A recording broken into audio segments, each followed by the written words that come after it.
Hello everyone, welcome back to the stream. Sorry it took a little bit longer than usual. I actually had to get some more water. Yeah, how's everybody doing? Hi Toxie, how's it going? You having a good day? Welcome to the stream. Give me a second. Alright. Welcome to the stream. Anybody new to the stream? I'm Aire, Surf Engineer, PC Vtuber. I am one half of the Vtubers you will see on this channel. Morning evil tonight? No, somebody already redeemed. Someone did the shush redeem. I didn't do this. Like I just came back with my water, and I noticed that my settings which changed. Anywho, tonight we're going to be playing Phoenix Wright. Oh my goodness. Yeah, we're gonna be playing Phoenix Wright, continuing with Phoenix Wright Ace Attorney. And oh my goodness, I don't know what's going on in the world, but I was on my way to work this morning.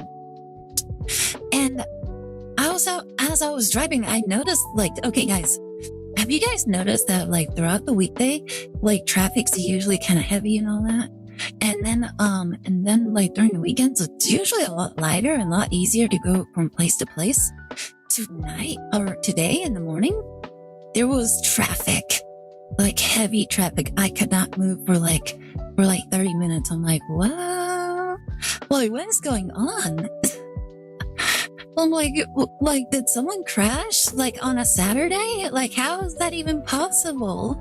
And I was just driving, and sure enough, 2 people crashed. There was glass all over the place. I'm like, what is going on around here? How are there so many car crashes lately? Is everybody going kamikaze style? Is this a new trend? The number of people that are crashing is actually kind of crazy. Let's see, immediately thinking about streaming and potentially having a PNG VTuber thing that I'm drawing up. Any tips? Oh, you're thinking of doing some VTubing? I definitely would recommend a PNG. However, if you want to jump into Live 2D, there are tons of free models on the internet. If you go onto VTube Studio and you go into the workshop, there's actually quite a few free models that you can utilize. And once again, it's all free. You don't really have to spend as much money as we did for our models. Or if you want to do something creative, there's several different options you can explore, such as what was it called? It was called Blender or something like that, where you can do a 3D model, and you can completely fully customize it to your liking. I know Darklings did the exact same thing. And then there's also PNG. You can, if you want to create your own custom thing, you can hire any artist to make you a PNG tuber. That's what we started off as. We actually had our own PNGs first.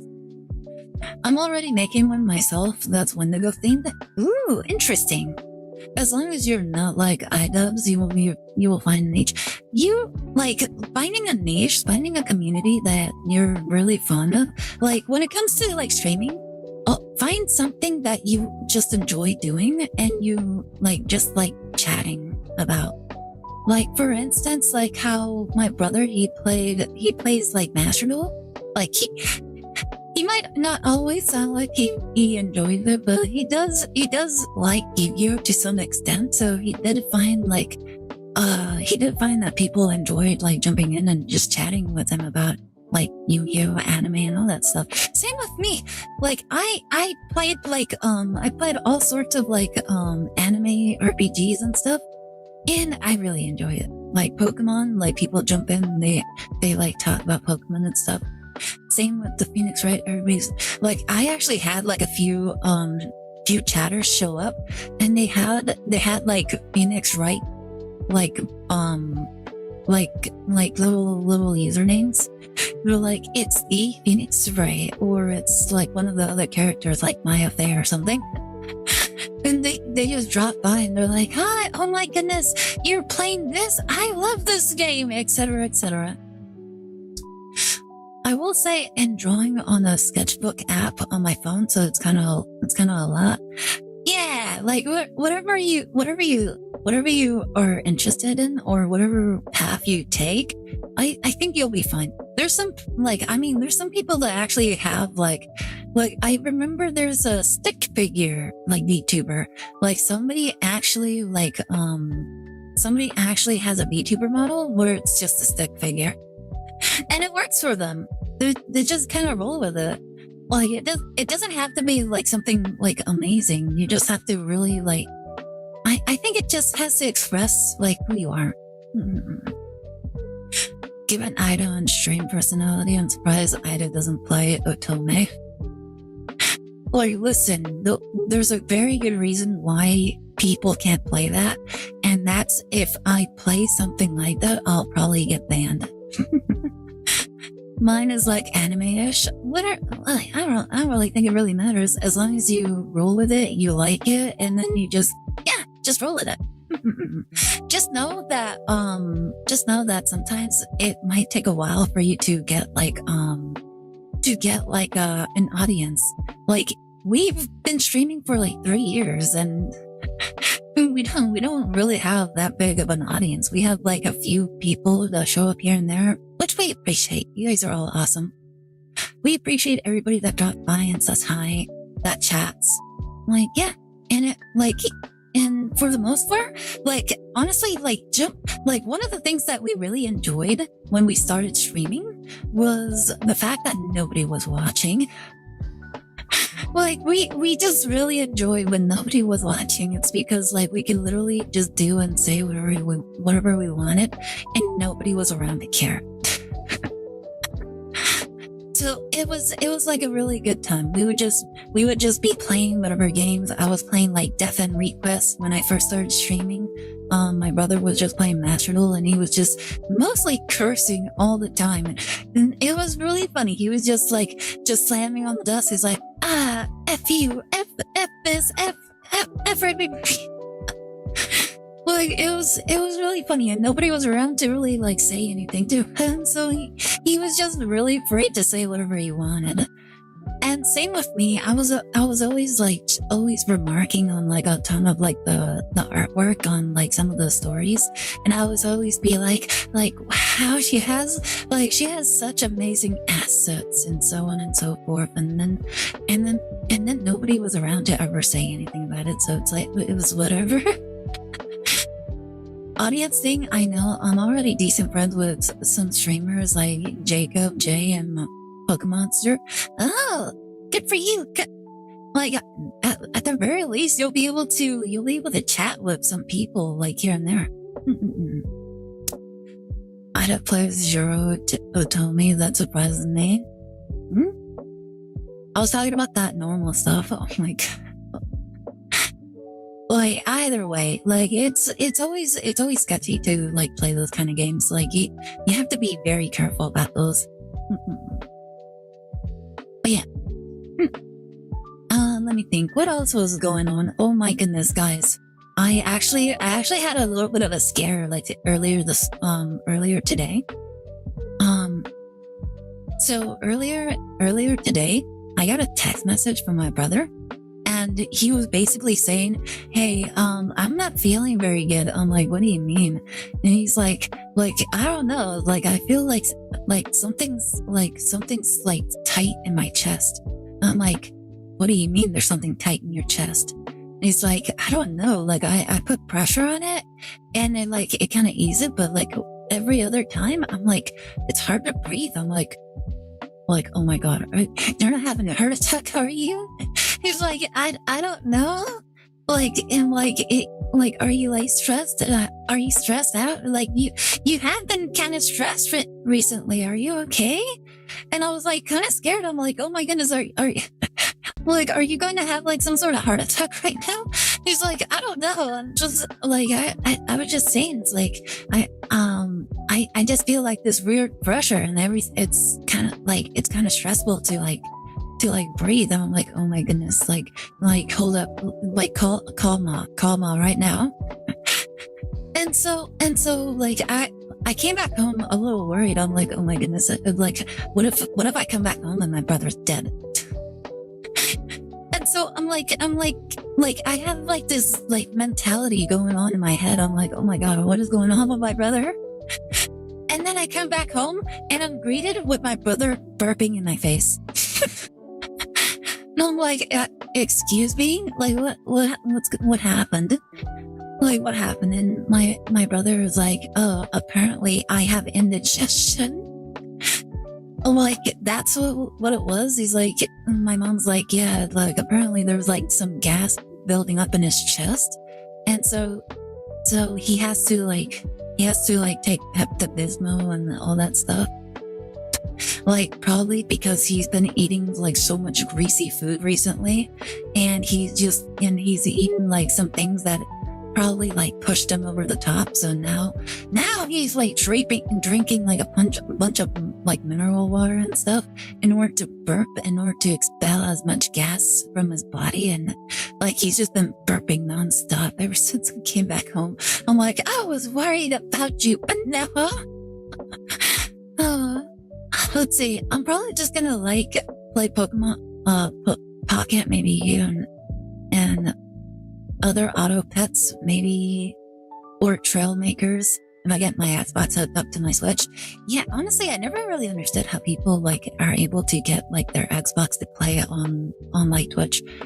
Like we just play everything we play is through like computer. Much easier that way. If you're able to, like, if I remember correctly, you need like a capture card or something, and or you can connect it to like the computer or something. I'm not too sure, but it's always kind of like kind of hard to figure out how to do that, especially if you don't know how. That is relieving, Lex, and you. We hope for your safety. Yeah, I was super worried. He was, the way he was saying it and the way he was like kind of like pausing every so often when he would call on me. He's like he was like taking really deep breaths every so often. And I'm like, are you okay? You're not gonna die on me, are you?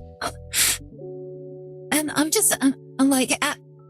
like, I'm happy that he's doing just fine, and that there was nothing really concerning. Like if he was like struggling with like a heart attack, I would have been like super scared. But luckily, like although he's still, oh no, oop, sorry. Like something came up. Yeah. Where was I? Yeah, if I'm just happy that he didn't nothing seriously bad was wrong with him, but he is an idiot though. Like of course he eats macaroni and cheese like every day, and he's like eating like noodles and like fried chicken and all that. I'm like, of course you're gonna have some health issues. Like, what did you think was gonna happen? And he's like, yeah, but I've just been too lazy to eat like vegetables recently. And so like he was literally like sitting like in the kitchen. Like we have like a little island in the kitchen, and he was just sitting there, and he had like a big bowl of some sort of like salsa or something. I'm like looking at it. It's like, yeah. So now I'm eating like a bunch of like lettuce, tomatoes, and other stuff. And I'm like that's not a salad right there. That's like salsa you have right there. Like I just see like this like gooply gunk that he has like a bunch of like that he's just in a bowl in front of him.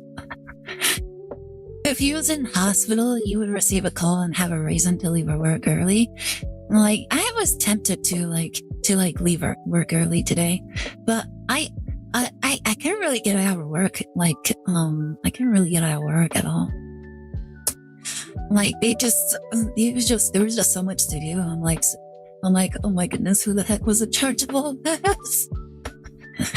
Well, it was kind of stressed. It was kind of stressful, but at least it wasn't too bad.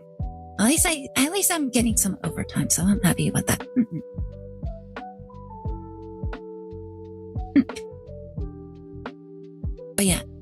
my mom was like in the living room. She was just giving him like this, like her mineral water, and she was like feeding him like all this stuff. And then like it was really funny. He said that he dropped by like Walgreens in order to get like Pepto-Bismol or something. And I see it like on the table, and it's just there, completely untouched. And I'm like, what was the point of buying this if you weren't going to use it? And he's like, I don't know. Apparently he was diagnosed like at the place, because one of his coworkers' wife was like like a registered nurse. And so he called her, and he was telling me that he basically like took her advice. He's like, oh yeah, she told me to get like Pepto-Bismol or something, and then just take it like twice a day or something. I'm like, okay. But yeah, so he's doing fine. He's just burping a lot. And he was like, yeah, she said to like constantly burp and to even fart as well. I'm like, oh my God, my brother has a license to burp and fart. Why would she tell him that? But he even said this. He's like, you know, it's really weird. Like I noticed that, like when she told me to fart, I noticed, I'm like, huh. It's so weird. I haven't farted since yesterday. Like, I have not farted at all recently. I'm like, why are you telling me this? He's like, I don't know. Just like, I just feel like that's something important. I'm like, I don't care when was what your fart schedule was. Okay. Just do what the nurse says. Preferably nowhere near me though. Aire release rainbows. Don't worry, chat. Shut up. Oh my goodness. But yeah, but everything's fine now. Everything's fine. It was just, yeah, I was just a little concerned. Like it was like this one time. It was like this one time when my mom's boyfriend called me one day, and he like this was like a few years ago. He called me. He's like, okay, Aire, I need you to be calm. I need you to call all your brothers and sisters. And I'm like, oh my God, wait, what do you mean? What's going on? What happened? And he's like your mother is in the hospital. I'm like, wait, what? Like, what happened? What's going on? And he's like, oh, no, she's fine. Like, she just got stung by a scorpion. But, she just at the hospital, and I don't know, what else has happened. I just saw her get taken by like the ambulance, like immediately. Oh my God. I have to call mom. I'm like, okay. Thank you so much. I'm gonna call her right now. And then I'm like panicked. I'm like, oh my goodness, is she gonna be okay? Like it wasn't anything serious. And so I called her, and I'm like, Ma, are you okay? And she's like, yeah, I'm fine. Don't worry, Mija. I'm okay. I'm like, oh my God, Raul told me like that you were in the hospital. And she's like, yeah, like a little scorpion kind of stung me. But don't worry, I'm fine. I'm perfectly fine. And I'm like, oh my goodness, like, was it bad? Was it anything big? And she's like, no, it was just a little scorpion. It just, it barely stung me, but like, I still had to get like antibiotics and stuff. And I'm like, oh my goodness. Okay, I'm gonna let everybody else know and let them call you. And so I started calling people, and immediately everybody had the same reaction. Like, honestly, the only person that was relatively kind of calm was my brother Glux. He's like, oh, okay. I'll call her right now and just check up on her. And then all my sisters, I'm like, okay, I need you guys to be calm when you hear this, okay? Ma's in the hospital. They're like, wait, what? Ma's in the hospital? What do you mean she's in the hospital? What happened? And they're like going completely ballistic. I'm like, oh my goodness, I said to be calm. Like, she's fine, okay? Like, oh my God, don't start off conversations like that. I literally said to be calm. Everything was fine. And it's like, oh my God, why are you guys being such drama queens? Like my sisters, they're absolutely like crazy for drama. Like every single time they find like the drama in just about everything. They think everything's over dramatic, everything's under dramatic. But like whenever anything happens to them, they over dramatize things like crazy. It's weird. But yeah, like they always like call everybody else out. Like there was one time I actually injured my arm. Like it wasn't a bad injury, but like it hurt just to let it move. And so I would hold it was easier when I held my arm with my left arm.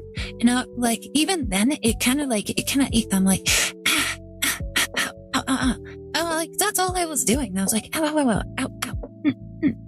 Like it, just saying those kind of noises, making those kind of noises. Honestly, I don't know why, but it always makes me feel a little bit better.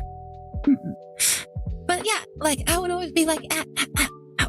And then like my sisters would hear that and they're like, oh my god, stop being so dramatic. I'm like, what do you mean dramatic? I'm barely making any sound. Mind your own business. And then there was I remember this one time. I was heading up to like the second floor. This was back when we were living on like the 2-story like townhome that we were in. My sister, like, I don't know what happened. I was like in the kitchen and I was just making myself like a sandwich. And when I was walking back to my room, I see my sister. She's like rolls down like the staircase. She's like, ah! She's like rolling down, like it wasn't anything serious. She wasn't injured, but like when she finally reached the bottom of the staircase, she just sprawled herself out like all across the floor. And I'm like, oh my god, stop being a drama queen. And she's like, she just immediately gets up. She's like, I could have been injured. Like, what is wrong with you? And I'm like, oh my god, you're fine. Look at you. Like it wasn't even that bad of a tumble. She was like very slowly rolling down, and it wasn't like she was going like head, like from head to floor. She was just on the ground and she was just very slowly rolling like down the staircase. And I was just there with my sandwich, just watching it all happen. And just like the entire time she was laughing too. And then once she like fell on the ground, she just sprawled on the ground. She's like, I'm like, and I was the drama queen, indeed. I don't blame them hearing your mother or close family is in the hospital or something to be concerned about. It was. I mean, I was concerned myself, but like I wasn't like I didn't go like completely like on their level, you know? Like they went absolutely crazy. However, I will say they did have the appropriate response when our house like burned down. Because like when it all happened, nobody was at the house except my brother. My brother was the only one at the house, and everybody else we were all at work. And no, like I couldn't answer my phone at all because I was just busy at work. And my sisters were kind of the same. Everybody was busy at work. And so, at some point, my brother called all of us, but finally, like, after he called all of us, and failed, he sent a video of the house on fire to all of us because, like, nobody was responding. He already called the fire department and, like, every one of us kind of responded by seeing, like, the video of the house on fire. And I'm like, oh my god, my house is on fire. This was like when I was working at Pizza Delivery. Like, I was just, like, when he was trying to call me, it was rush hour, but I couldn't really answer. I'm like, oh, like, my brother trying to call me, but I need to do the thing. And so I was just trying to get my work done. And when I finally got back to the shop, he sent me the video. I'm like, oh my god, my house is on fire! And like I literally screamed that like in the shop, and everybody's like looking at me. I'm like, oh my god, my house is on fire! My house is on fire! And they're like, oh, is everything gonna be okay? I'm like, I don't know. My house is on fire, and I showed them the video of my house, and it was on fire. And like my brother literally, like he just added a text. He's like, the house was on fire, by the way. And I'm like, oh my God. And so my boss was like, just go, just go. Your house, like you, don't worry, we can cover for you. I'm like, oh my God, thank you so much. And I just ran out of the store. I jumped in my car and I like blitzed it over to my house. And I was able to see like the smoke of the fire from like where I was at. Like I didn't really work all that far from home when I was in pizza delivery. But yeah, I just saw the smoke like flowing up into the sky. I'm like, oh my God, like, is that my house? And I finally show up. It was indeed my house. I'm like, oh my God. House was on fire, by the way, collect sometime. Yeah, that's literally what he wrote. And then I'm like trying to call my brother while I'm over there. I'm like, oh my God, is everything okay? What happened? Are the dogs okay? Is the cat okay? Like, what's happening? And he's like, okay. It's like, calm down. Like the fire department's already here. They're putting out the fire. It's just kind of getting a little like it's not super bad, but like, they're spraying everything on with water. How long have I been gone? Near skin already. Like I turned it off a little while ago, but yeah, it was just one of those things. And then my sisters like immediately were showing up as well. They were like, "Oh my God, my house is on fire!" Like everybody showed up, and it was really funny because like the firefighters were like arriving, and they were like talking to us, each one of us. They're like, okay, like what, like I need to know about this. I had some questions, blah blah blah. And they're like, oh yeah, we tried to like salvage as much as we could. Like we tried to do what we could, blah blah blah. Hi Para, how's it going? Welcome to the stream. How are you doing? What the heck did I miss? House on fire? Oh, this was like a couple of years ago. This was a couple of years ago. How long have I been gone, new skin already? Yeah, this was like, boop. Hold up. This is it. Boop. There it is. Like, this is just like, a little fact that we have for us. Oh, unless you're talking about this right here. Boop. Like, this is just me with my hoodie on, and then this is me without my hoodie on. Like, people are frightened when they see me without my hoodie on. But how's it going, Para? You having a good day? How's life? This is the skin I remember. Yeah, this one. Oop. Yep. Like, I've just been taking the hood off whenever I'm like in the setting. Like it just feels a little bit more what's the word? Cozy, I suppose. But yeah, how's it going, Para? How's life? You having a good day? Like how things been for you? Like as for like the whole fire thing, that was like a thing that happened like several years ago. So yeah. Like it was like our house that we're currently living in, it was it caught on fire like a couple of years ago, and since then it's already been rebuilt. Oh my goodness, the rebuilding process was absolutely nightmarish though. How's life? Running at 400 kilometers an hour, literally turned over the whole military in 2 months.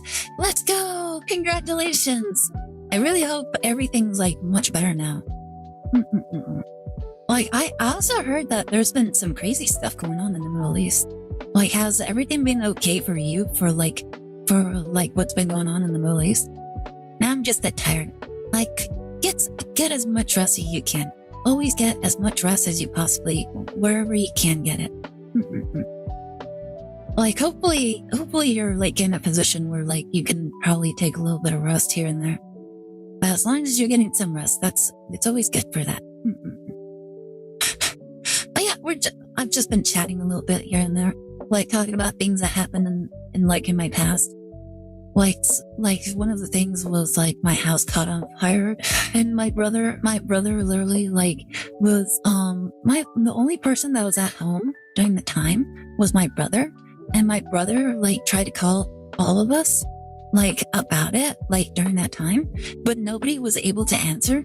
And instead he resorted to sending a video of the house on fire to each one of us, and he literally tagged it with "the house is on fire, by the way," and that was it. And each one of us would just ran, like we're rushing back to the house as quickly as we could, try to get everything like situated. But yeah, I was just I mentioned like I had to talk with like the firefighters about all sorts of little things here and there. And yeah, like it was crazy. Apparently, like they suspected that there was like a faulty wire, and that was the thing that caused like the fire or something. Yep, got all my men and my nationals out of Iran 2 weeks before the bomb dropped. Yay! Congratulations! I'm glad you minimized how like any sort of damages. Like how I was hearing that like people are kind of like going through like alternative routes to like the Straits of Hormuz in order to like commence like trade and stuff. Like I just hear it's like kind of like a big mess over there. And like things are getting like pretty bad for Iran. Busy getting people out of the Middle East and stop all operations that had nothing to do with us. Yeah, it's better just to stay out of it. Like it'll end eventually. Like I can't really see it like going like for too long. Like it's actually like so many things are it's actually kind of crazy just how many things are going on all at once. One place they're buying oil from is the US. Yeah, like the US is like now becoming like one of the main exporters for oil. Also the other Middle East countries. Yeah, I don't know exactly where. I'm not really too like well informed in that stuff. But yeah, like it's just now safer now that like the Straits of Hormuz is like being kept under lock and key, so to speak. Or at least it's like it will be if things just get normalized. It's just a huge mess over in Iran. Like nobody even really knows who's in charge. And it's like who's even talking to like the president? And like what is even going on? I don't even know. Non-C, that is the US country is prospering for us. Oh, interesting. 52% up in GDP. Congrats. Yeah, let's go. Like it's always really good when other countries are like being made to be prospering. Like I don't really see like the problem with like countries like prospering. It's so weird. Like there's so many people that are like, oh my god, how dare the US like try to like make other countries like prosper or something. Like they needed to stay in their communistic ways in order to like live in utter poverty. I'm like, okay, like why would you want them to continue living in such terrible conditions? Like they could easily like improve if they just like embrace like capitalism and just like do all sorts of things. Cuba, exactly, Cuba. Like it was crazy how like when those people showed up to Cuba and like to like observe the country, like they showed up during like the one of the many times the country was like blacked out while they were just partying the entire time. Because we have better budget, I literally was able to upgrade the body armor for infantry and upgrade their barracks. Yay! Oh my goodness, they have air conditioning and hot water showers now. Let's go! Oh my goodness, that sounds really nice. Like my brother has told me that that his barracks are actually kind of nice. Like he actually like most US bases have like running hot water and AC. Like living in a desert, I find it absolutely crazy that most places don't. There's some places that just doesn't have AC. Like I can't imagine living in my state without AC. Like every single day it would be like an absolute nightmare because I would be like living in like absolute heat and everything. Like, I would not be able to deal with it. So yeah, it's kind of crazy though. There's so many places in the world that just does not have like the basic amenities. Mm-mm-mm. But it's good that you're able to do all that. Mm-mm. Like, very nice. It's called architecture. It's called civilization. 2 months of painstaking work. Now a rundown jungle that might be haunted is now a livable slums type. I mean, a slum is better than nothing. But yeah, it's at least things are nice for you now.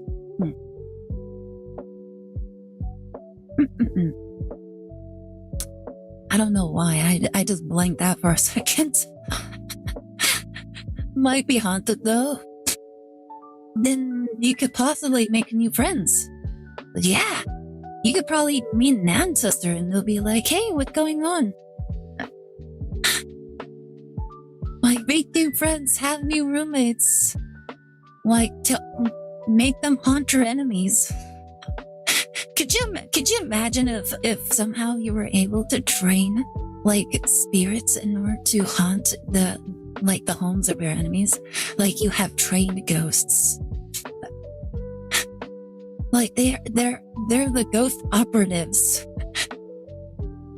Make the ghosts pay rent. Spectral bums better start paying or else. I mean, they're the ones constantly like causing poltergeists. They're like making the lights turn on and off, and it's like, hey, do you have any idea how much it costs in order for you to turn the lights on and off like that? You better be paying rent. Like, okay, like, what about like, and if you're like using the electricity in order to like bust up my gaming console, you better be paying for that console. Well, it would just be really silly. Like, it would actually, you know what? They should make like a story where it's kind of like that, where it's like they have like ghosts that are like actually trained operatives in order to infiltrate like enemy bases and cause all sorts of chaos using their spectral powers. And then like the only solution they have is to like call in their own version of like the Ghostbusters in order to deal with the paranormal. And it would be kind of like one of those like ghost hunting like TV shows, like, you know, the reality TV shows where they're like going into the house and they're like trying to like hunt down like spirits and all that stuff. Like, oh, like, we got this spirit, we gotta find out like what it is that they're doing in order to get them to stop, in order to get them out. And then it's like they just see the ghost like suddenly appear. They're like, well, that would just make for a very funny like little story. They're like the Russians, they're using the ghosts in order to attack us. May have a good idea, but we aren't that advanced in the military. I want to pass it on the US military doing this. Like, one of these days, one country is going to find out how to utilize ghosts. Let's see, but they just stay outside the walls, so technically they aren't staying in the barracks. Just scare the shit out of the COs. Makes sense. Not on barracks, then they don't need to pay. Yeah, if they're not messing with anything like in the base, I suppose. Like, on the bright side, it's like an extra layer of like security.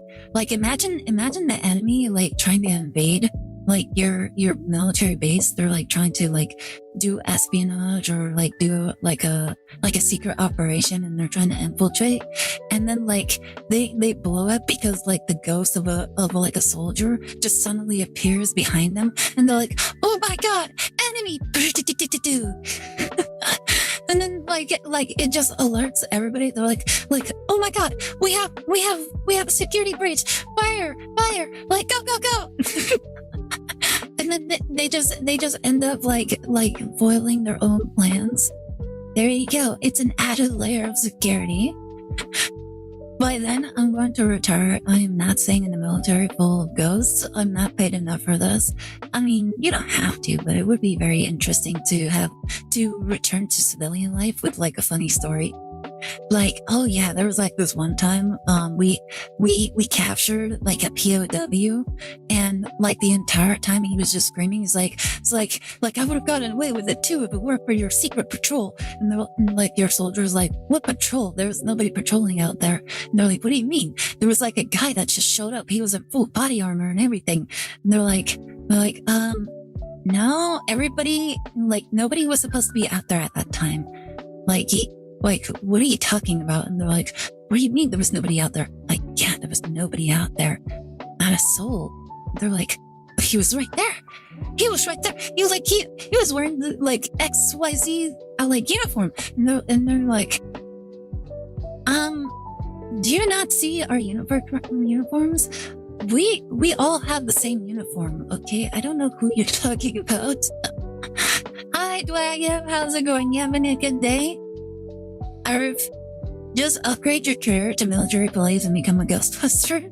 I refuse. I know the base is haunted. I already saw her and recording of her. I refuse to see her. Oh my goodness. What if it's like a romance? What if this is like your future wife? You get married with the ghost. You know, there was actually like a manga on X where it was like the woman that like crawls from like the TV. Like she actually got married to like this one dude. Like it was just really funny. Just like she's just like crawling, trying to scare him, and then like she appears in front of him and he's like, oh my goodness, you're so hot. And then like it skips to like the future and they're like getting married. If you were single, ask her to date. Not my type. About to do dishes like a god. Congratulations. Hope you wash the dishes really well. Make sure no soap scum is left on the dishes. Like always bad to have like soap scum. Oh, thank you for the wings. Very much appreciate it. Oh, it's Kamikaze. Oh my goodness, Kamikaze. Like there's so many people taking your method of driving. Though I am single, I'm not looking for any hoe, especially one that can literally go anywhere, anytime. They will always know where you're at all times. Like isn't that the best waifu? I drunk her daily Red Bull. What do you mean daily Red Bull? I don't drink Red Bull. I drink water. Plenty of water. And tea. I've actually been getting into like drinking tea recently.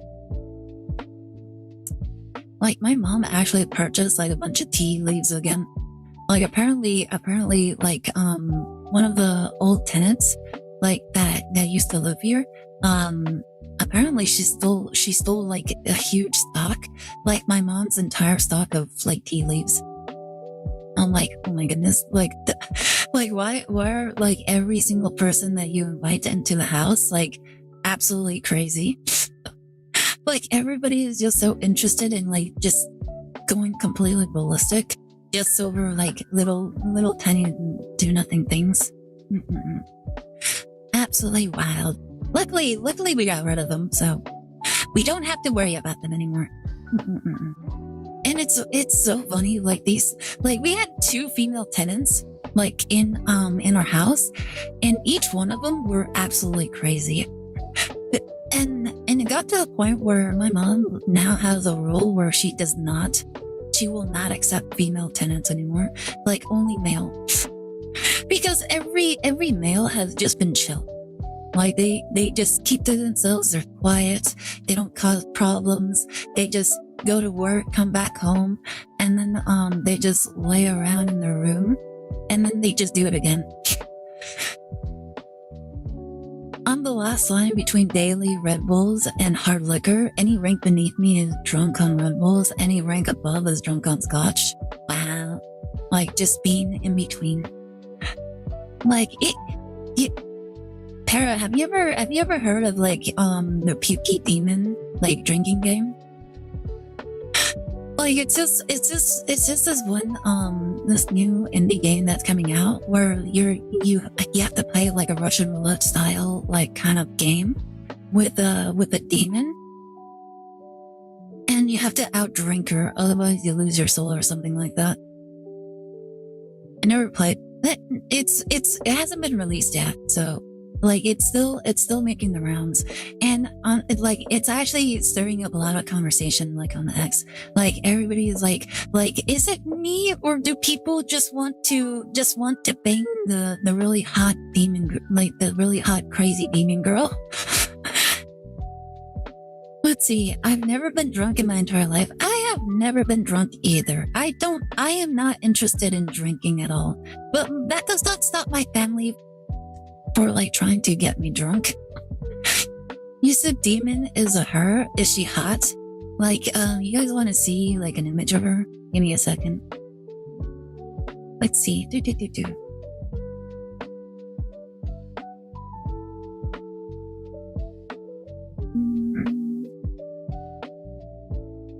Let's see. Do.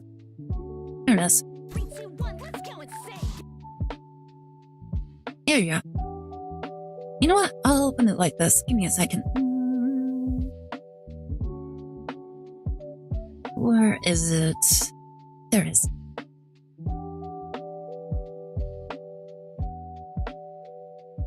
There you go. You guys want to watch the whole little trailer they have? Hold up, let's see. Dun. And let me move you guys over here. There you go. Alright. You guys ready to watch the little trailer? Come.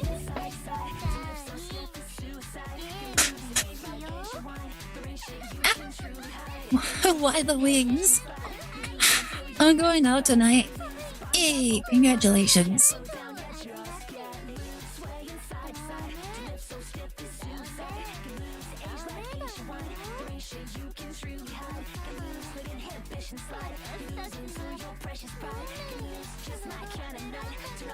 Oh, wow, interesting.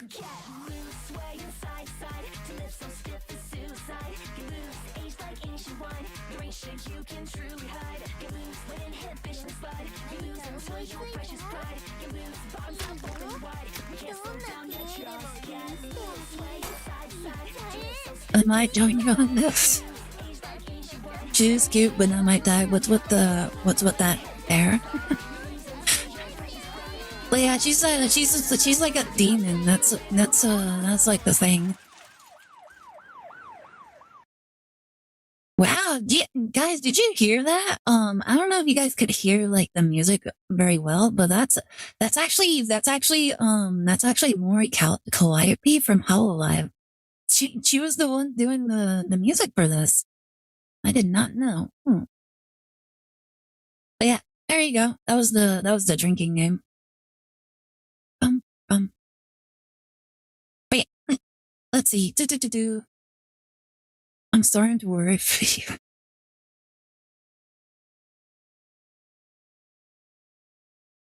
Wait, don't worry, girl. If she is hot, I won't burn down the building as I flee.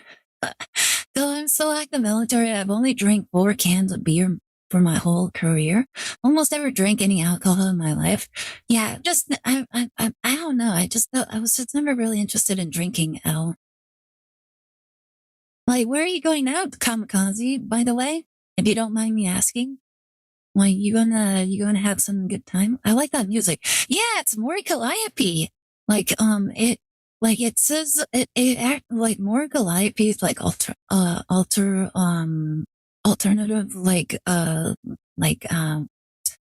identity is like Demon Nice. And it actually showed like the musical, like in the credits, like Demon Nice. I'm like, oh wow, it's Mori Calliope. I might join you on this. Let's see. Hair, not item, I bet. Pretty good beat though. Yeah, it's really good music. We call that a pen name. Yeah, that's the word. Yeah, that's what I was trying to think. I'm like, oh my goodness, like what is the word I'm looking for? But yeah, it's like the game has stirred up a lot of controversy. Well, not controversy, just a lot of attention. And people are like, oh my goodness, people just want to sleep with her. And it's like, is that so wrong? Like, what's so wrong with that? Like, it's drawing attention to the game. And it's just it just looks really interesting. I actually posted on like online. I'm like, the thing that makes me very interested in the game is like the story, the character, the lore, like why are you drinking, what's going on, etc., etc.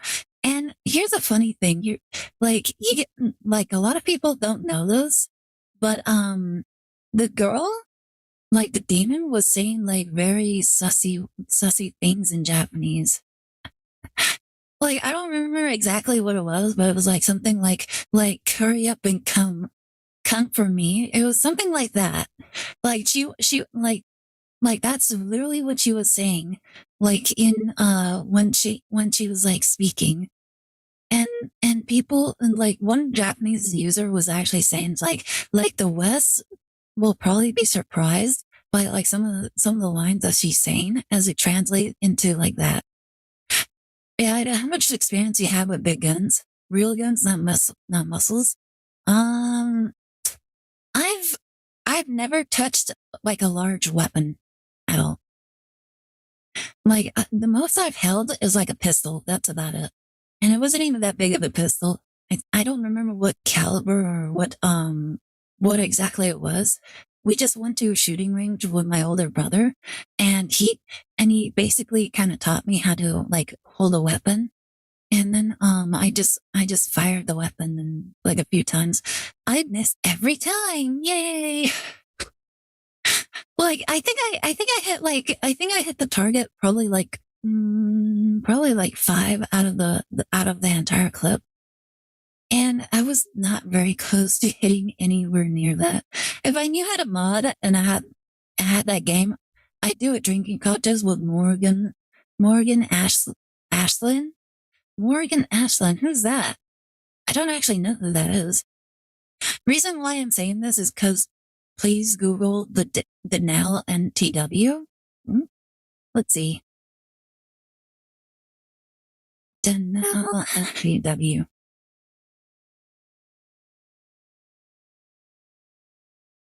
Anti-material rifle. Oh, one of those really big sniper rifles. Morgan Aslan is a MILF succubus. Oh wait, Morgan. Okay, I think I know who it is.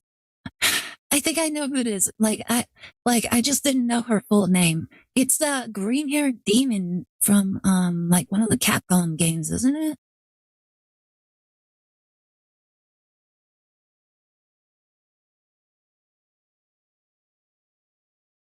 Hmm. So I see the rifle. Well, what about it? Let's see. The Denel MTW 20 is a South African anti-material rifle developed by Denel Land Systems in 1990s. We bought 50 of them and mounted them on Jeeps. We literally can't carry them. And it was supposed to be issued to snipers. Two guys are supposed to carry this. Wow. I thought you had light blue or teal hair. It was something like that. Let me see. Orion Aslan.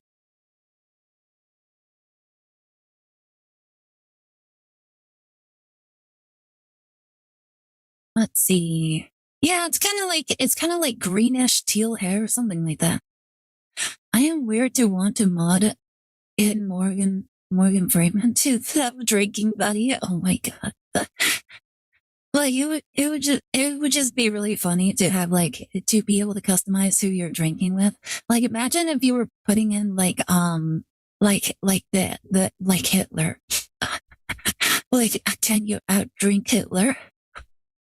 Like put in like historical figures like Theodore Roosevelt, um, like like the who's another good one. Now do you know why I was promoted to warrant officer and be placed in a position to issue equipment and telling the soldiers how to use them? Like, do you still have a thing? Have the thing, or has it been retired?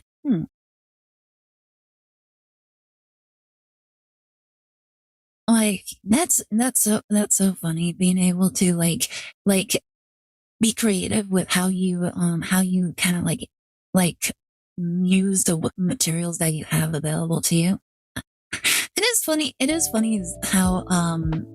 is funny how like you can't, like, even if it was a mistake, like trying to use them in the way you originally imagined them, and then like you now like get made like a creative use by like mounting them on like jeeps. It is funny. At least the snipers will become purple when using them. Like, hey, now they can fire like while sitting on a comfortable seat on a jeep. Oh my goodness, good times. Those guns are bought before I was placed in charge. Once those guns came in, my first comment was, "Who was the idiot that bought these?" Oh my goodness, that's so funny. Like some of these people probably didn't even know like how big or how heavy they were actually were. Like, well, we have these guns. We have to do something with them. Like, you know what? Let's put them on the jeep and make them so you can just fire them from the jeep. That's actually really smart. It's like making your own custom warthog.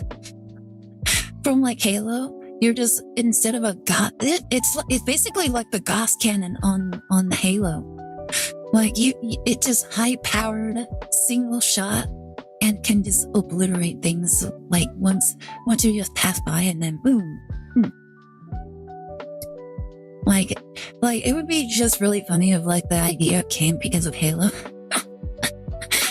Like, you know, this makes me think of something I played in a video game. Like in Halo, like you were able to fire the Gauss cannon. What if we do the exact same thing, but with the sniper rifle? Oh my goodness. That would be really funny if that was the case. These were already in inventory before we knew how big it was. They just think it's cool. Well, yes, it's cool, but it's heavy and any soldier that shoots them won't shoot more than 4 rounds. Like, how heavy is like the ammunition for it? That was a plan mounted Gauss cannon. Let's go. Like some nerd in the company just suggested that. And everybody's like, you know what? That would be so cool. All right. We've actually gotten pretty far in the stream. Let us move on to the Phoenix Strike game.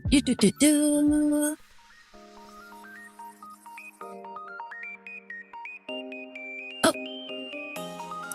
I forgot to set the game capture. Give me a second. Oh, there you are. Let me turn that up.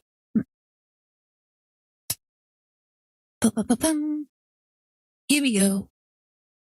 Boom. All right. Same ammo as a fighter jet, 20 millimeter. Ooh, wait, how big is 20 millimeter? Like, I'm sorry, I'm American. I don't know what millimeters are. Like, I'm more familiar with the freedom measurements. Like, although I don't really know. Like, I'm pretty sure people like in America uses like millimeters for like bullets as well. About the size of a balled up fist. Oh my goodness. Wait, that's not like, hold up. I need to imagine my brother's fist because my hands aren't that big. All right. Okay, that's actually pretty big. Just below an inch. I am guessing 20 millimeters is the diameter, right? I think so. Like, it would make sense. Let me see.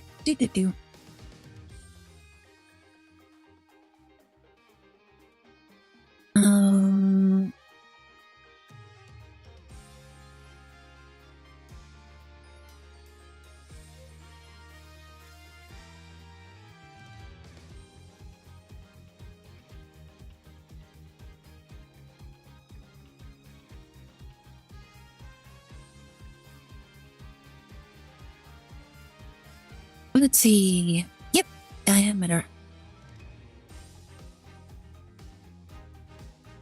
Wow, that's actually really big. Like an inch thick bullet. Wow. Let's see. 50 cal is a thumb. 20 millimeter is about a fist. Wow. That's actually huge. Like there are 25.4 millimeter in an inch. Oh wow, crazy when you think about it like that. Like that means, oh my goodness, the front of the rifle must be huge then. It must be massive. Reason why most people refuse to shoot it more than 5 rounds?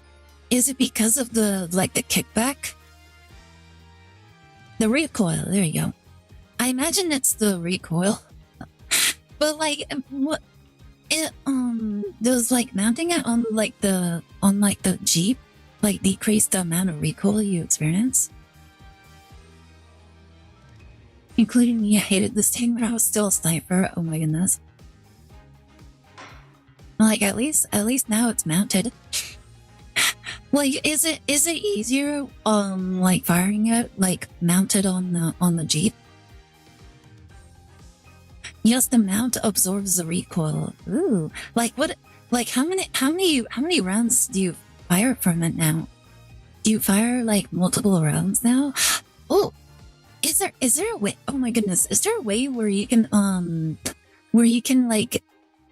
the whole machine gun kind of thing where you can put the rounds on one of those rolls and then you can just have it go through the sniper rifle? Is that a possible thing that you can do, or can you not do that? It would be really interesting if you were able to do that. 5-round magazine, but mounted, you can shoot it all day without feeling tired. Nice. How fast can you fire it? I'm actually kind of curious.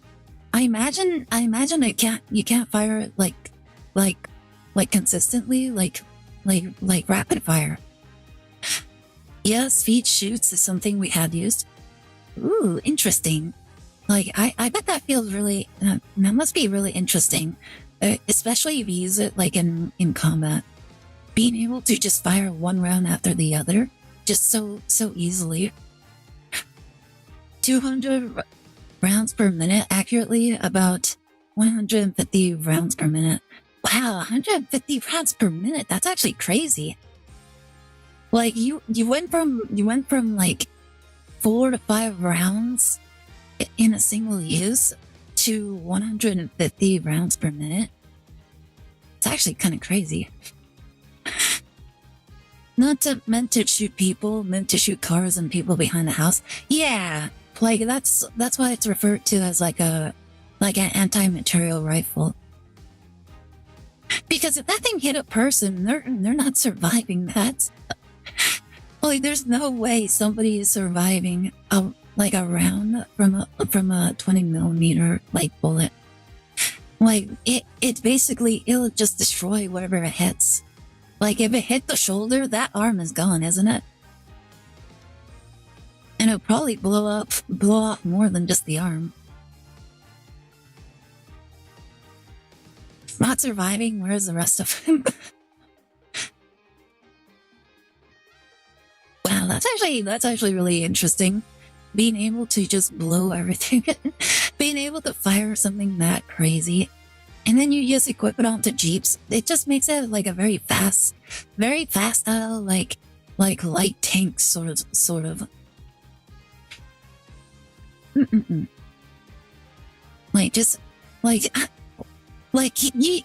kind of can use it against a tank, can't you? Or does it barely penetrate the armor on the tank? Depending on the tank, I suppose. Basically anti-gun car. Well, anti-car gun? Anti-gun car? Guys, we made an anti-gun car. It's completely impervious to guns. How impervious? You throw a gun at it and it doesn't work? But what if you shoot the gun at it? Then it'll probably work. Listen, it only works if you throw the gun at it. We didn't think about people actually firing their bullets at the car. Barely, but we shoot at their sights and binoculars so they can't see us. That makes a lot of sense. Does Ida know what the M50 ontoses? No, I don't. I really don't know too much about guns. Like I've played like some Call of Duty games, but those are fairly like they're not super accurate.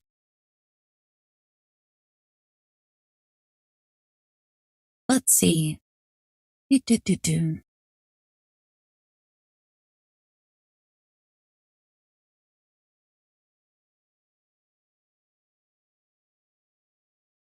Oh my goodness, what is that? M50 Ontos thing. Tank killer in real life.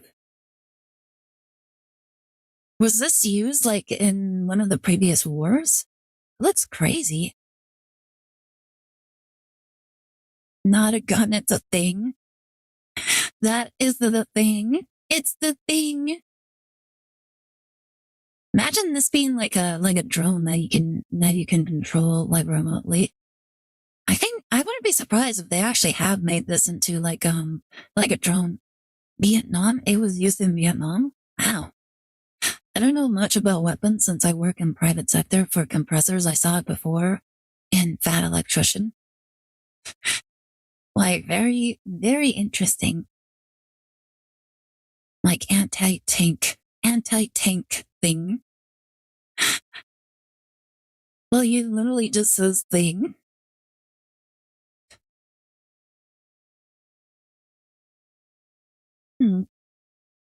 Like, wait, does like a person go into it? Because it kind of looks like there's like a slot where where somebody can like slip in and like probably drive it. It was used in Vietnam, Army didn't like it, so Marines took it.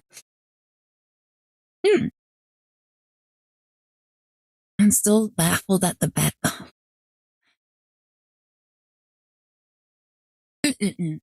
Very interesting. Like it kind of reminds me of like one of the Transformers from like one of the old series. Yeah, here we go. We're going into the courtroom. We finally got to the courtroom scene, so I'm actually kind of excited for this because I don't know. I'm not. I remember this being kind of a pain. Oh my god, protesters!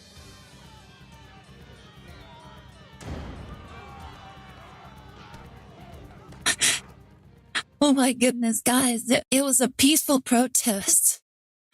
Like, guys, it was a peaceful protest. They showed up and they just ransacked the courtroom. Just like January 6th, guys, it was a peaceful protest. Nobody was trying to harm anybody. Like, it was just blown completely out of proportion, okay? Like, they were just trying, like, nobody put up a resistance. It's complete chaos outside. Let's just say the Defiant Dragon supporters demonstrating for Dirk's freedom have taken a very special interest in the outcome of today's trial. They look about ready to string us up if we lose. Trials here are pretty much like the ones back home, but with one major difference. The divination seance. The victim's final memories will become a matter for deliberation. I've heard about that, but they haven't stopped you from winning your cases here in Crime. True, but it wasn't easy. Still, the memories of the dead are simply another piece of evidence. There's always a way to deal with them if your client is truly innocent. Well, I know Dirk is innocent, but... I have one big secret. Apollo, in court tomorrow, you may find yourself faced with a truth that is difficult to accept. Oh hey, it's Fioro Tigre. Hi, Rowdy Rough Grub Gamer, how are you doing? Welcome to the stream. Yeah, yeah, I actually really like the little skin, so I decided to dress him up in this manner. How are you doing? You having a good day? How's your weekend? I know that because I believe in you. You're my son after all. Dirk, what is that secret you're keeping? Hey, AJ. Here you go, just like I promised. The Founder's Orb. Thanks, Stats. Wait, weren't you arrested by the police yesterday? Yep, and I spent the night in Slammer. I had a fine meal, a shower, even a bed. What more could I ask for? Har ha ha ha. Well, it sounds like he lived better in jail than he was literally anywhere else. Luke, I am your father. Dirk, probably. Like, probably, honestly. Like, I'm actually your father. Like, it was never your father that was your father. I was your father this entire time. El Tigre, son of the legendary superhero. White Pantera, grandson of the evil supervillain. Puma Loco. It was a Puma Loco. That actually sounds way better than where we were staying. Just remember, AJ, if Dirk's found guilty today, you know what? That's actually kind of sad, isn't it? Where, like, everybody else is living like monks, but like the jail sounds actually really nice. Like all we have is like a little mat on the ground, and then they feed us like little snippets of food. You made me feel old. I felt that one. Well, I'll probably be found guilty under the Defense Culpability Act, too. Yeah, now you just said something to that effect. That witch Garan wants to take advantage of today to crush our revolution once and for all. The fate of the revolution and every Kearney person rests on this trial. We're counting on you, AJ. We'll be fine. I'm going to win this one. You'll see. The trial will begin shortly, Apollo. Let's make our way into the courtroom. Like, isn't it sad that they're like shutting down like cartoons because apparently they're just not profitable anymore? And the sad thing is, the only reason why they're not profitable anymore is because there's a lot of people that don't know that basically are ruining entertainment. Like, it can't be profitable. They're just pushing so much agenda that nobody cares for. Let the trial and Dirk Samadhi begin. Is Boomerang still up? I don't actually know. The defense is ready, Your Honor. The prosecution is ready, Your Magistrate. Oh, hey, look, it's Nayuta, the worst prosecutor ever. So it's really come down to this. Well, don't expect me to hold anything back, Nayuta. Why do they keep trying when, like, he doesn't really, like, argue anything. He just says, stop trying to win. Shut up. Like, every single time we put out an argument, he's like, shut up. Stop making arguments. Stop countering my points. How dare you? I'm smart. Whatever I say is right, and if you suggest otherwise, you're a terrible person. That's literally Nayuta's, like, game plan in a nutshell. This trial will examine both the murder of the Justice Minister Inga Kurkal, Kurine, and the assassination of the former Queen Amara Sigatar Kurine. Oh my goodness.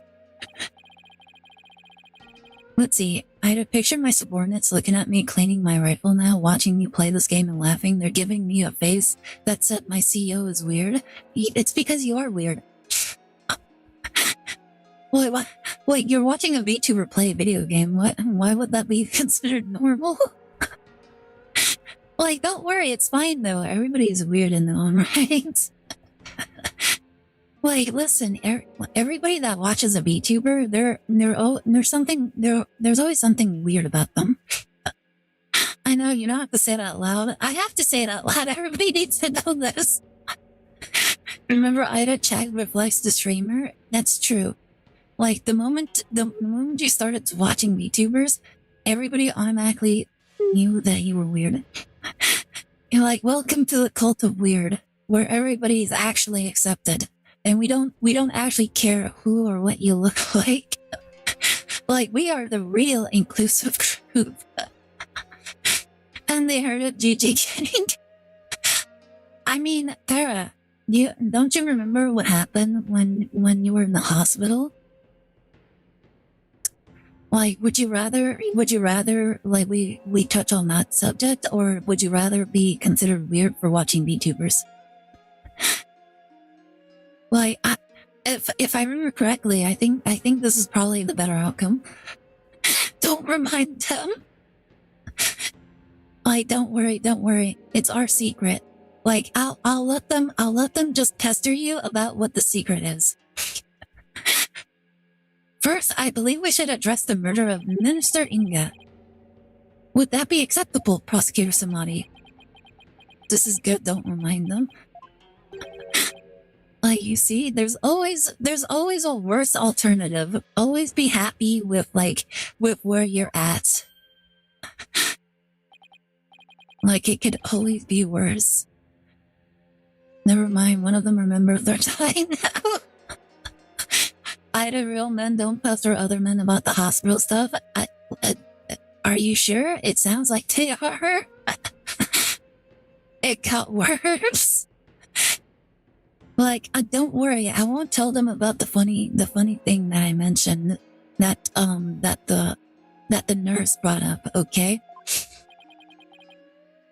Like, it's fine, guys.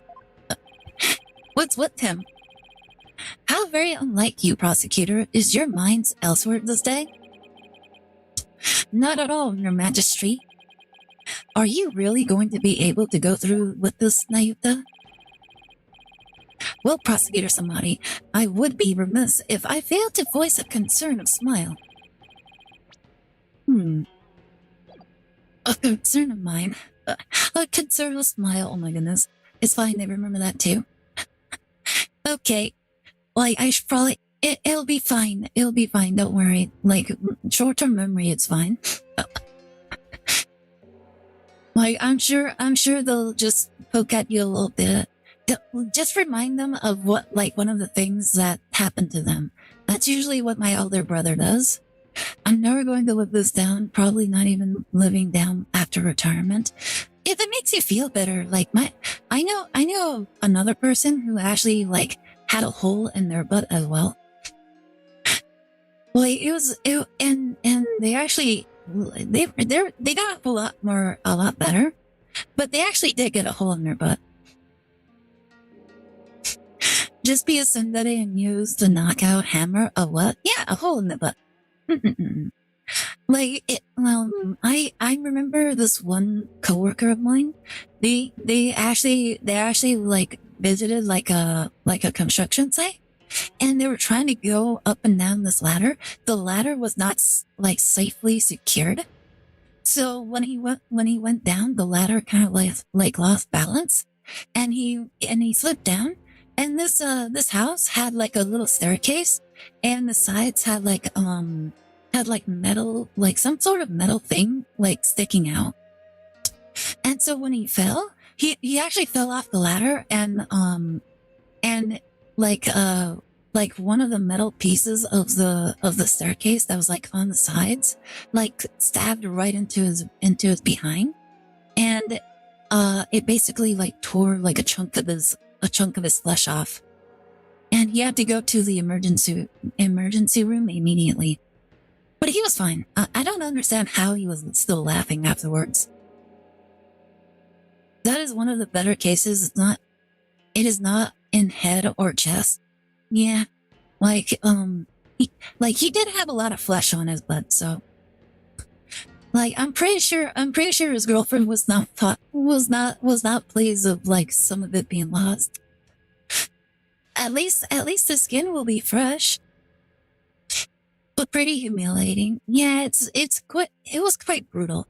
They had to apply pressure on his butt when they went to the emergency room. And before anybody brings up why are you telling the story, he actually brings it up all the time, so I think he's fine with it. I know the feeling. Yeah, it's not a pleasant feeling, but I really don't understand how he was laughing afterwards. Like they didn't even give him like any sort of any sort of like morphine or anything.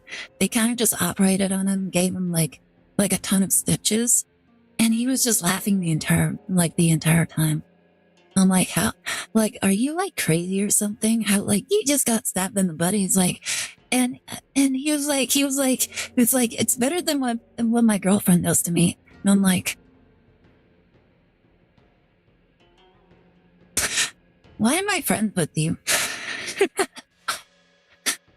Well, if there's a painkiller, because it's funny, even though pretty humiliating. I don't know what he meant by that last thing. I didn't expand on it. I'm like, if you say so. I'm gonna take your word for it, okay? I have heard mentioned that you are the son to the accused, Dirk Samadhi. You have heard true. Does that fact pose some sort of problem, your magistrate? I have more in common with your friend than I realize. Did your girlfriend do things to you as well in that same manner as what he said? And if that's true, what exactly did he mean by that? A father being prosecuted by his own son? Ax and yes? Oh my goodness, what do you guys mean by that though? Like needles or something? Like penicillin? I don't know. Like that's the closest thing I can probably think of. Strap on. I do not want to deliberate. You mean elaborate? Like I suppose you didn't deliberate much if you allowed it to happen. Could one possibly deliberate such a case without having personal feelings intervene? Yes, without question. Can you really watch that? Going against his own father is just... How can the son of a criminal be the prosecutor? Men only have one hole in the back, you can guess.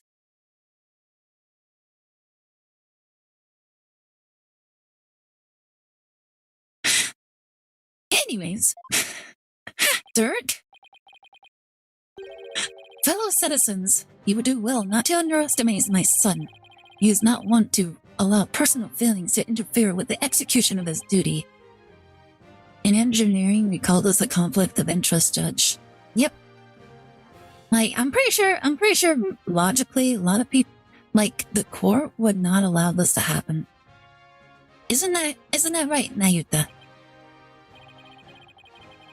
I will not stop until my work here is done. See? So all you doubters just sit back down before you trip over your own stupidity. Like, I'm pretty sure even if he, like, says otherwise, I'm pretty sure the court would, like, kick him out of the courtroom and replace him. Because once again, it's like a conflict of interest. The accused will not take the stand without first being summoned. In any case, if Prosecutor Samadhi has no issue with this arrangement, then let us commence the deliberations. Objection. It's the nipple piercings. One moment, if you would.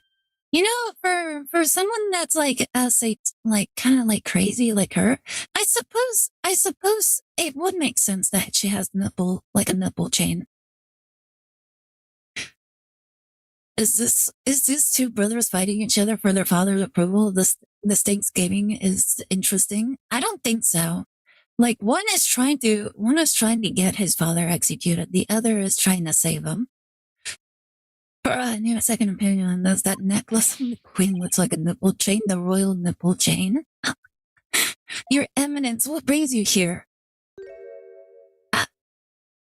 She's standing right next to him.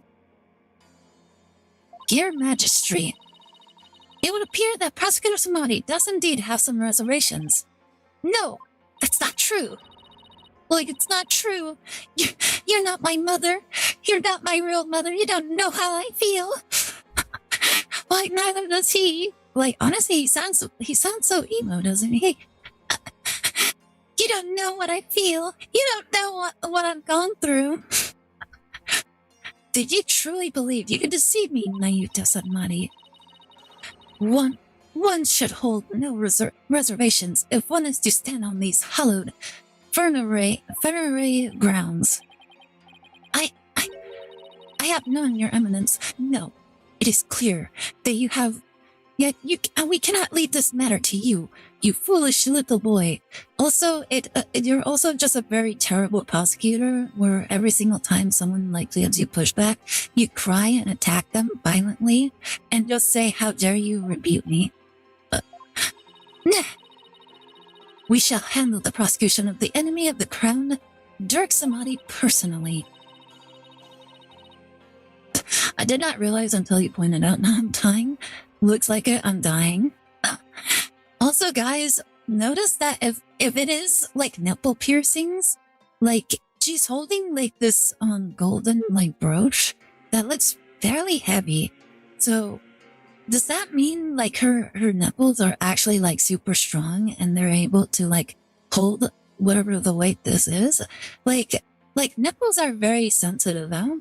Like it's actually kind of it's actually impressive that like yes, she is masochist. I would imagine that's the case.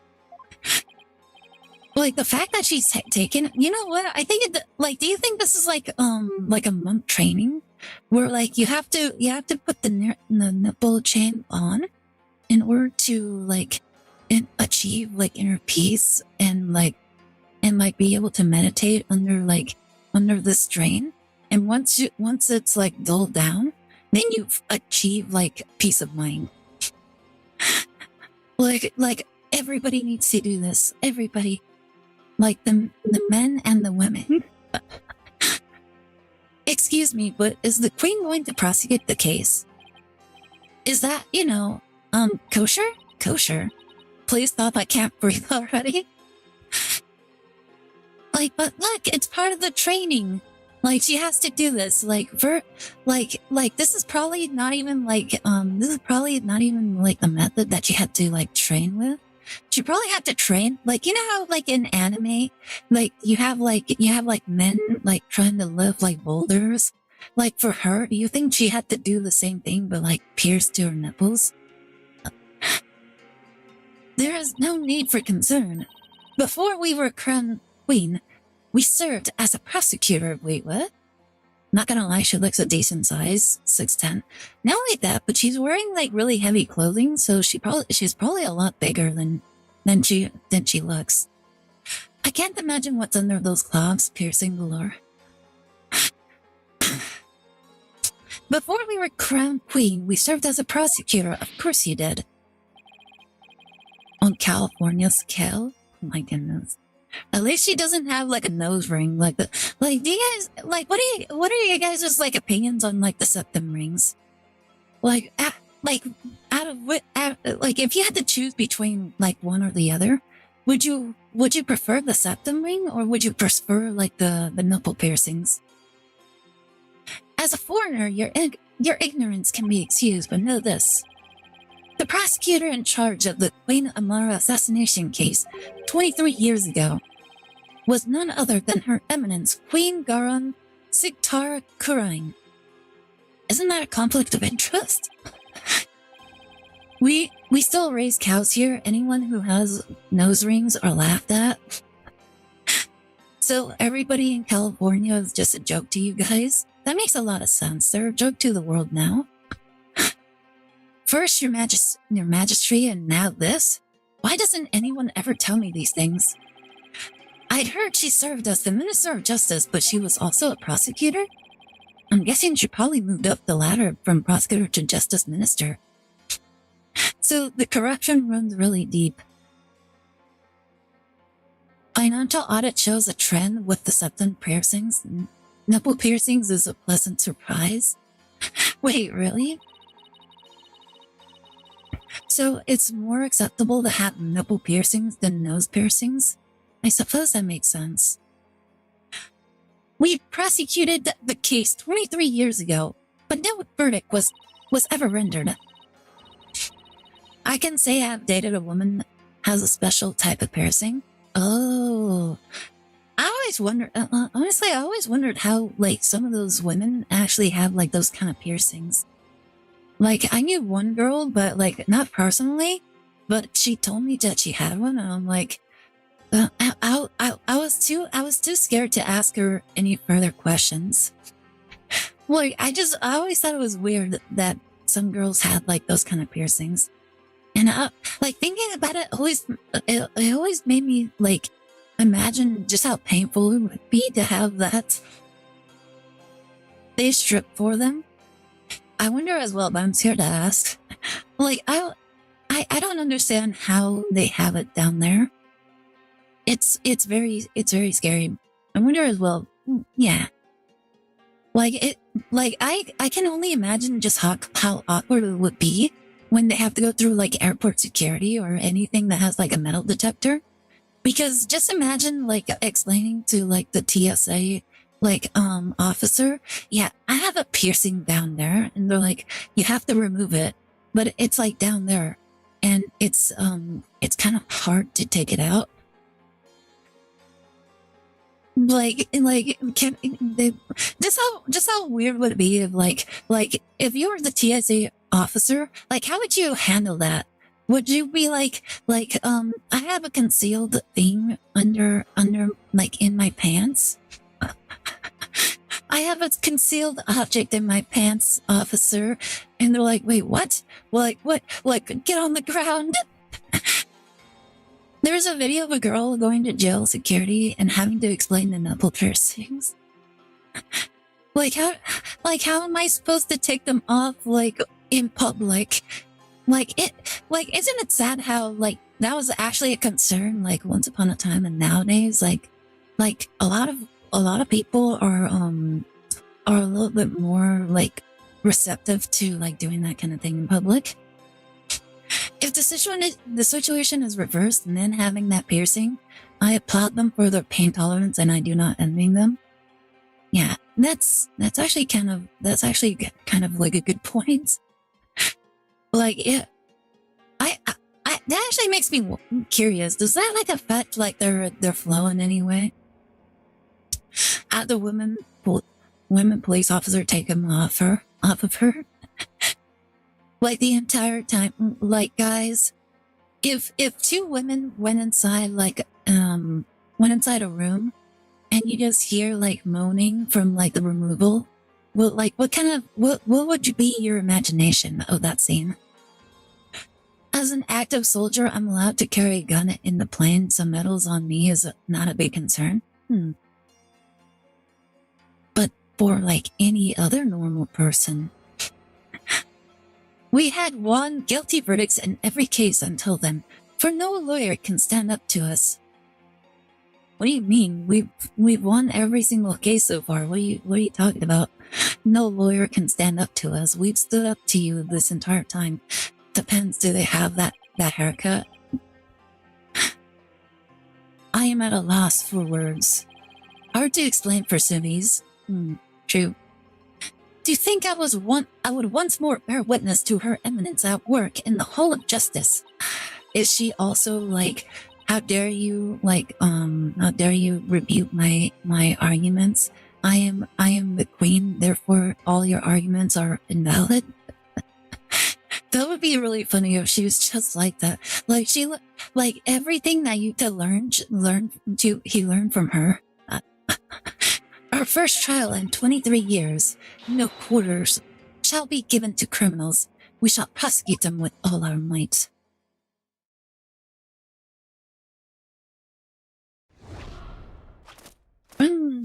Point. Wait, what?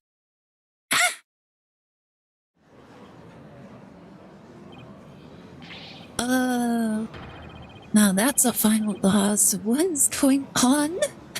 What happened? What the? Smash? That's Queen Gotten? Hi, Astro Dude, how's it going? Her nipple string bounced. Ha ha ha. It's all coming back now. To feel my blood pumping through my veins. Woe to you, all enemies of Corine, for I shall personally slice and dice and grind you up into a hog feed. I don't suppose I can ask her to roll back to her polite pre-makeover personality. I suppose Apollo enjoyed the nipple piercings. Know this, lawyer. Yes. Now that I stand as prosecutor, consider your defense's bench a headsman's scaffold. She has the kill final boss haircut. She's going crazy. Look at her. She has like the butterfly wings and everything. Also, like how can anybody look at her, go from like being the queen and looking at her now and saying, yeah, that's the good guy. If you wish to leave any last words, I advise you to start thinking of them now. Well, you still have a head with which you can think. That is, wait, a head with which to think? Is she talking about like two different kinds of heads? Meep. She's that serious. Now it is time for the divination seance. Raifa, come forth. She looks like she's about to challenge Glox to a Yu-Gi-Oh tool. She looks like a final boss in like any sort of anime. Her hair is a spider. She's gone into Spider Woman. Your benevolence, thank you for gracing us with your presence.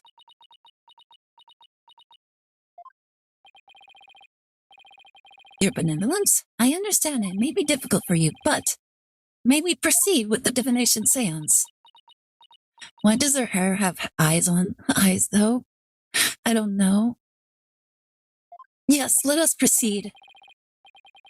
Forgive me for asking, but are you feeling physically unwell? If so, I would advise you to avoid any undue exertion. Your benevolence? What's wrong? It's like her mind's anywhere but here. A lot's happened since yesterday.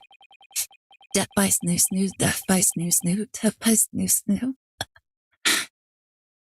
Death by snoo snoo. Oh my goodness. We have people chanting death by snoo snoo. Like everybody around Para just starts chanting death by snoo snoo. And then once they're done chanting, they're like, they go to Para and they're like, what does that mean, by the way? On top of the murder of her beloved father, she found out that he'd been planning a coup. Freaking Futurama. Natural male reaction. Oh, they know. Oh my goodness, they know. And today she'll have to experience his death through his own eyes. Yep. That would be enough to shake anyone up. Still, it seems like she's worse off today than she was yesterday. Yeah, I don't remember her being this depressed.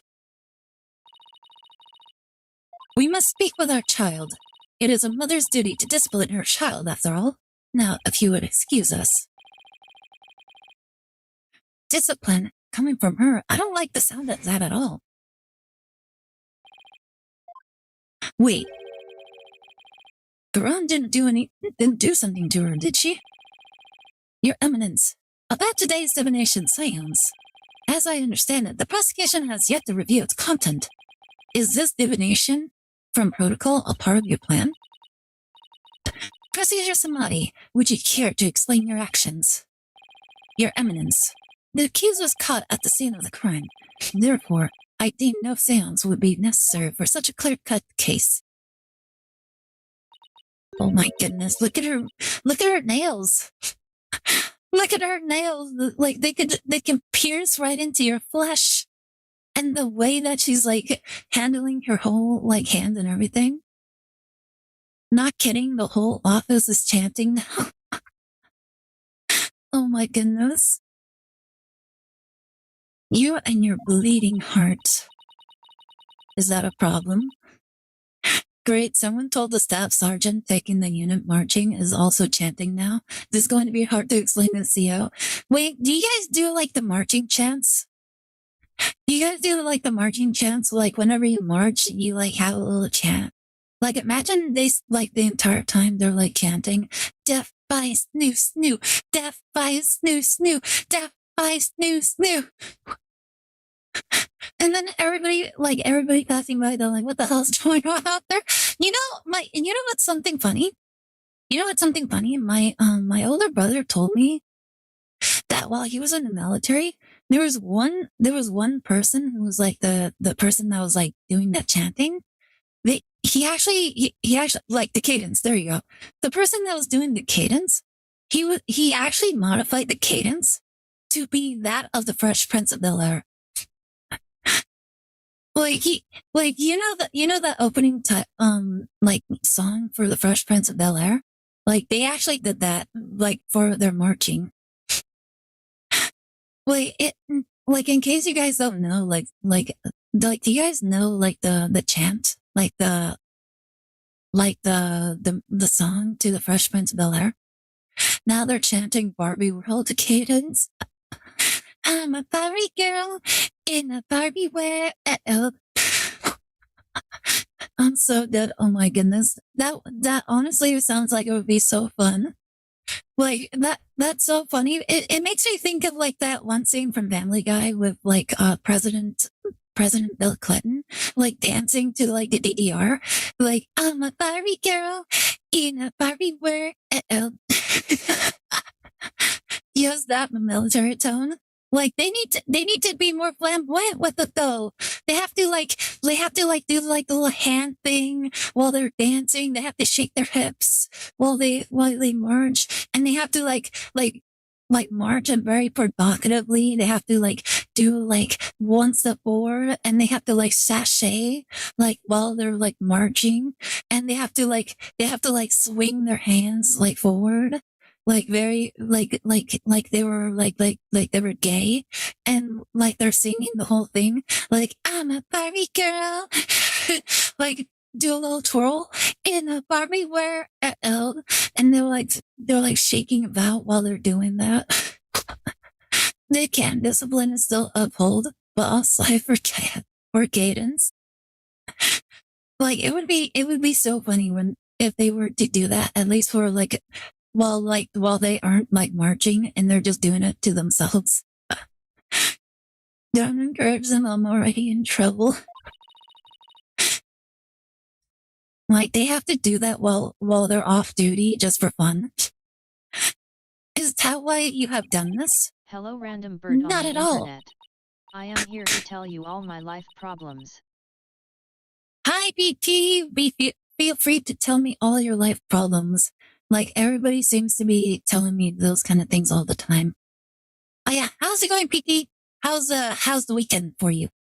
Well, we're talking about doing Barbie girl cadence for the military, and they have to do like a whole dance routine as well. Like now they have to have like the Backstreet Boys equivalent in the military. Like imagine you have an entire squad that's basically like the Backstreet Boys, and their entire thing is they have to like dance and do choreography for like social events. Bird, Ida's a cat girl now. What do you mean? They have done I'm Sexy and I Know It. Barbie World, even K-pop songs. Oh my goodness, that sounds really fun. You are concerned for me, Prosecutor Smotty? That's oddly compassionate of him, all things considered. Your Eminence, Your Majesty, regardless of what is best for her benevolence, this case is blessed with a bounty of incontrovertible evidence. So I believe we could reach a swift verdict without devoting precious time to a seance. You have a point. Personally, I would like to spare her benevolence any undue misery. Experiencing the murder of a loved one is a burden no one should have to bear. Aside from seeing so fresh, so clean from Outcast when I am done shaving or showering, They know I'll let it slide as long as they don't get me in huge trouble most times. Like, don't worry, guys. You can do whatever you like. Para is the fall guy. Like, whenever anything happens, just be like, Para told me I can do it. Like, you're doing like the sexy dance during marching, and like one of the drill sergeants like yells at you. You can just be like, but Para told me I could. Don't give them ideas. Like, he's the fall guy, guys. Like, anything that you do, you just say it was all Para's idea. Like, oh, you didn't wash your gun. Oh yeah, Para said it was fine. Like, he said he would do it for me. I'm retiring. Can this trial truly proceed without a divination seance? You know what's funny? I think my brother once told me that he was like in the same sort of situation where, like, whenever one of his subordinates did anything, they would just automatically say that it was his idea. Like, they would always push it on him. It's like, oh yeah, brother Astor told me I could do it. I can't blame her for not wanting to experience her father's murder firsthand. Your Eminence, what are your feelings on the matter? Shall we have our benevolence return home for some much-needed rest? Rafa the chat goes on about the pits. We shall not.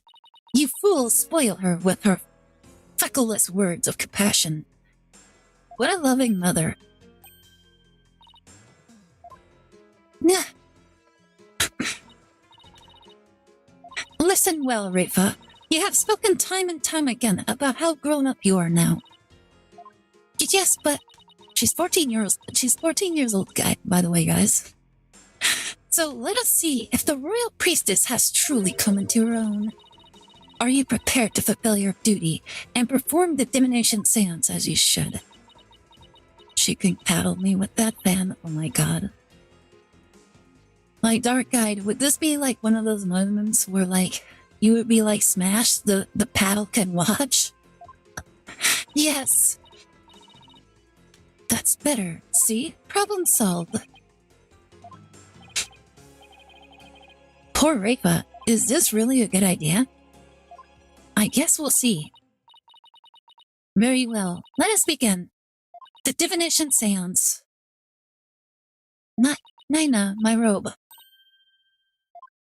Oh! The judge can watch. What about his gavel? Can the gavel watch as well? Looks like Nana's still missing. It's been a whole day already. Barb-Ted. Yes? You removed my robe, Nani? What? Why me? Don't keep her benevolence waiting now, Mr. Wright. Can't you see she's ready to begin? Great.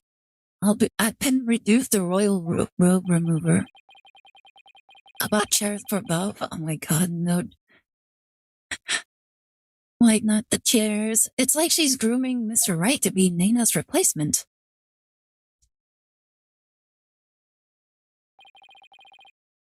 Very well, your benevolence. Please start when you are ready. Come, Rafa. You know what must be done. There is no turning back now. I know. The final memories of the deceased. This should be interesting.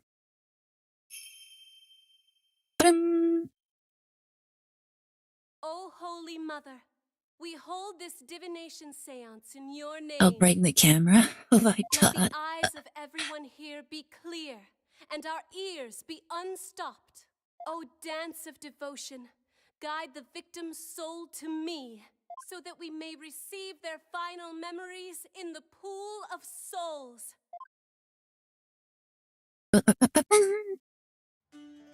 Now we must dance. Dance! Everybody knows that spirits only respond to people that dance. Back to the pits.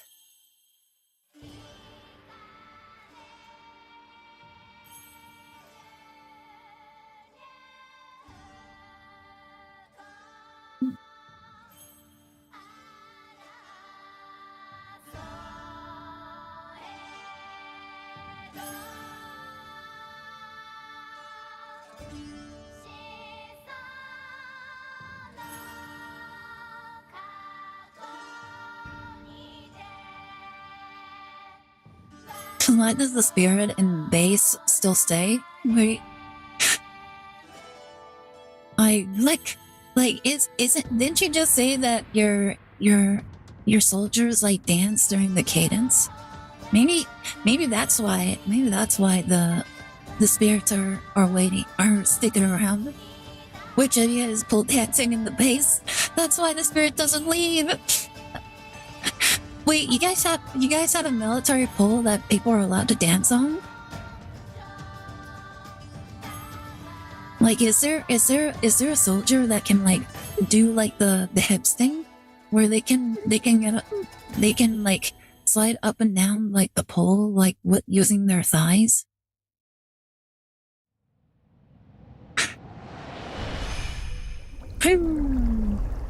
Flagpole, technically no, but no rules against it.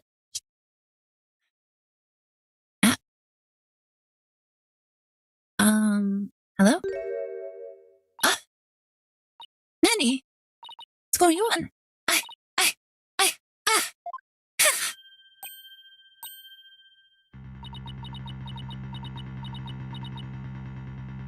Oh my goodness. She's having a traumatic attack?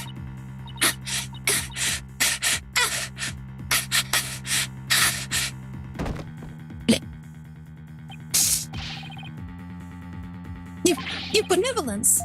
What's wrong? This is unacceptable. She's out, let's go. But bailiff, take her benevolence to the first aid station at once. This is not good.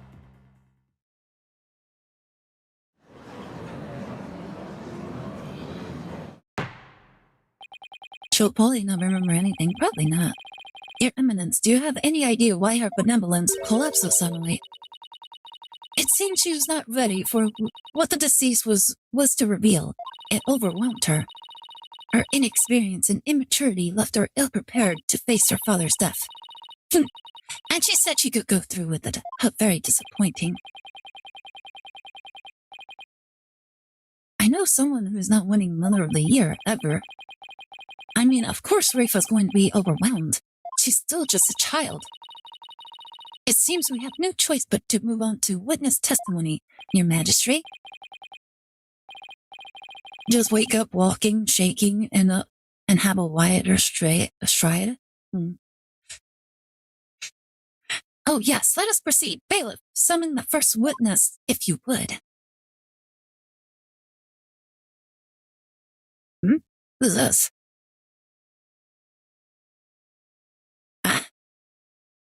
Derek? Is this not the accused? It is indeed. I thought I would give him the opportunity to plead his case. Wait, is she not the queen? Shouldn't be able to channel spirits? Yeah, isn't that interesting? Isn't that interesting? For true justice is more than a unilateral presentation of the facts by the prosecution. I think in this situation, they basically say that's because she's like the prosecution, she's not allowed to do the spirit channeling thing. That seems uncharacteristically fair of her. However, should the accused fail to produce convincing testimony, he, along with his cabal of traitorous lawyers, shall immediately be found guilty, and their heads will roll from their shoulders. What? I should have known there was a catch. Your court, your rules. Same as it always was, I see, Garan. Still can't get over the eyes in her hair. Looks like a spider on her head. Still would smash, though. Now then, Mr. Dirksamani, if you could enlighten us as to what happened. Well, I would if I could. Bum bum bum bum. Eye patch man! He's hiding the Sharinga eye underneath that eye patch. I was struck by a sudden dizziness the moment I entered the tomb. The next thing I knew, I was standing there with a bloody knife in my hand. And lying right in front of me was Inga, dead as a doornail. I've no recollection of what happened in the interim. But I didn't kill him. At least, I don't think I did. It'd go against everything I believe in. Take turns filming? Oh my god. That didn't explain squat. For the record, let it be known that the accused's fingerprints were all over the murder weapon, and since he was caught in the act, there was no chance for a third party to tamper with it. Well, that certainly seems to point the finger at you, Mr. Samadi. Even as a lawyer, I have to agree with you there, Your Majesty. Ha ha ha ha ha ha! Seriously, jerk? This is no laughing matter. This is exactly what Garan wanted. To have Dirk try to play his case only to fail miserably. How low can she go? Prosecutor, behold this the most unpleasant of spectacles, and let it be etched into your soul. See how instead of accepting the inevitable, those fish-brained lawyers flounder and flop themselves straight into the abyss of despair. Yes, Your Eminence, show me the way. Oh my goodness. Like, honestly, now he sounds, what's the word for it? Like, he's like, yes, Your Eminence, show me the way, show me the rights and the wrongs of everything we've done. Oh my goodness, lash me hard with your whip, with your paddle, like, let me know what true justice looks like. Now then, will the defense please begin their cross-examination? Do you know the way? Oh my goodness, no, not the way! Like he knows the way? I was struck by a sudden dizziness the moment I entered the tomb. By the way, let's see.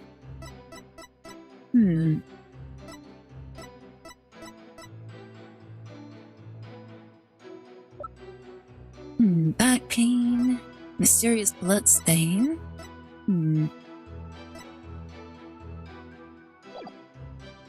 Alright. Hold it! Let's see what you have to say about this. You were struck by a sudden dizziness? Was it because of his illness? Is that something that has ever happened to you before? Can't say that it has. Maybe age is catching up with me. I'm no spring chicken after all. That's not the issue here. A most cunning excuse. One befitting an insidious insurgent. Oh? A killer who does not recall his crime. How very convenient. Next, I imagine you will plead insanity. You aim to seek a lesser sentence through excuses and subterfuge, do you not? Don't make me laugh, your malevolence. Your malevolence? How dare you? I'm merely stating my innocence. I've no intention of offering excuses. It's your baseless speculation I would decry as foolish. You deceitful witch. Is it your wish that I should claim your head right now in this very hall? Well, that would certainly speed things along.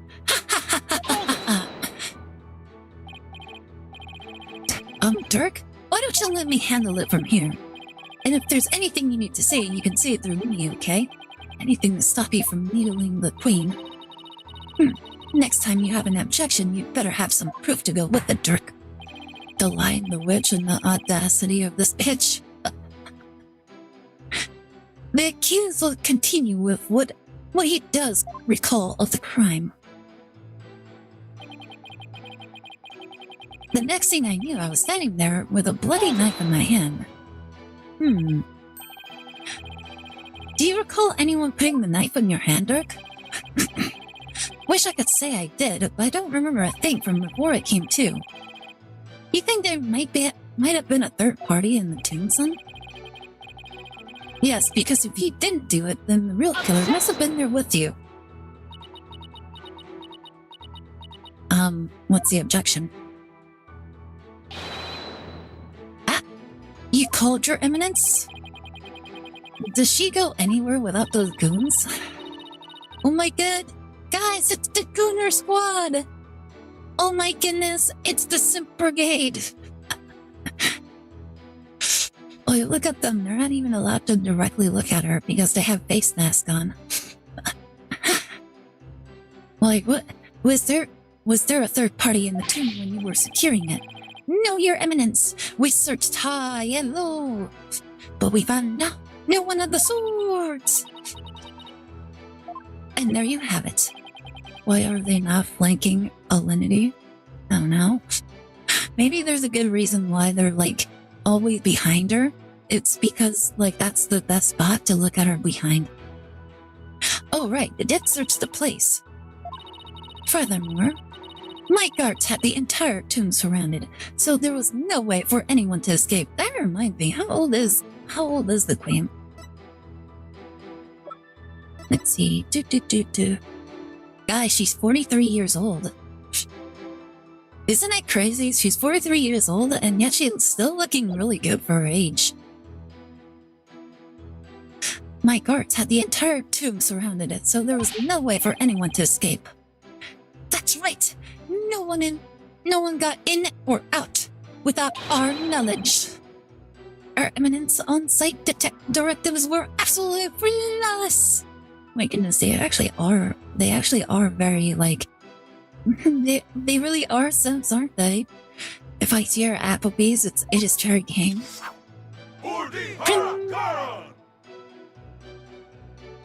They really are simps. Isn't that like the national simp, like cadence right there?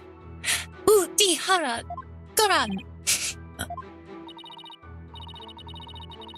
Do you see now? The presence of a third party is beyond the realm of possibility. Isn't it possible that you just rigged them to say that? The tomb was, for all intents and purposes, completely sealed off from the rest of the world. What a waste of time. How can it be more obvious? Dirk must be the killer. Thanks for nothing, gallery guy. As if our graves weren't already deep enough. Accused, what do you believe about the possible presence of a third party? Well, based on the situation you presented, I'd say the chances are slim to none. You didn't have to agree with her, Dirk. Let the accuser's statement be added to his testimony. Very well, Mr. Samani, if you would. It's like the more we press, the thinner our case gets. Well, let's keep pressing and maybe we'll work out the wrinkles in it. The possibility of a third party being there in the tomb is probably non-existent. Oh, really? And what's this? Objection! Then what's this? The setup of this case is interesting. Can I already guess some things? Then I'd say probably, I suppose. Because it's not really spoilers if you're just guessing. Your Eminence, I'm afraid this trial will not go exactly as you anticipated.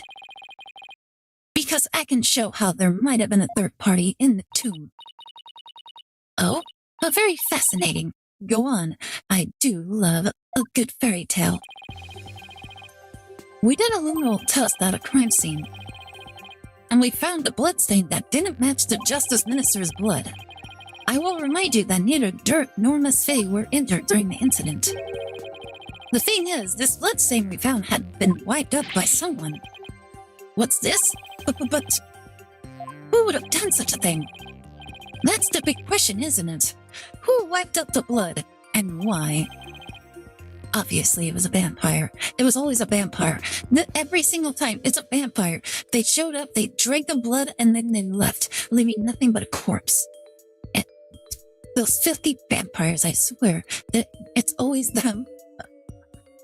Thinking about it logically, it must be someone who wanted to conceal their presence at the scene of crime. Oh, and to whom do you suppose the bloodstain might belong? The bloodstain belongs to...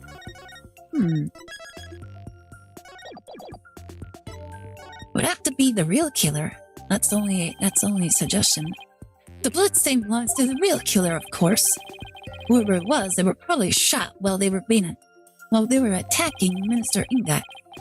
And since their blood would give them away, they had to wipe it up. I say this because we know for a fact that the Justice Minister fired his gun in the tomb.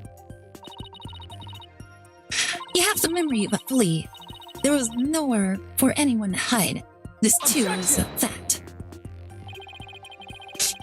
But a bloodstain from a third party means there must have been someone hiding there. Very well then, tell me this. Where was this third party hiding?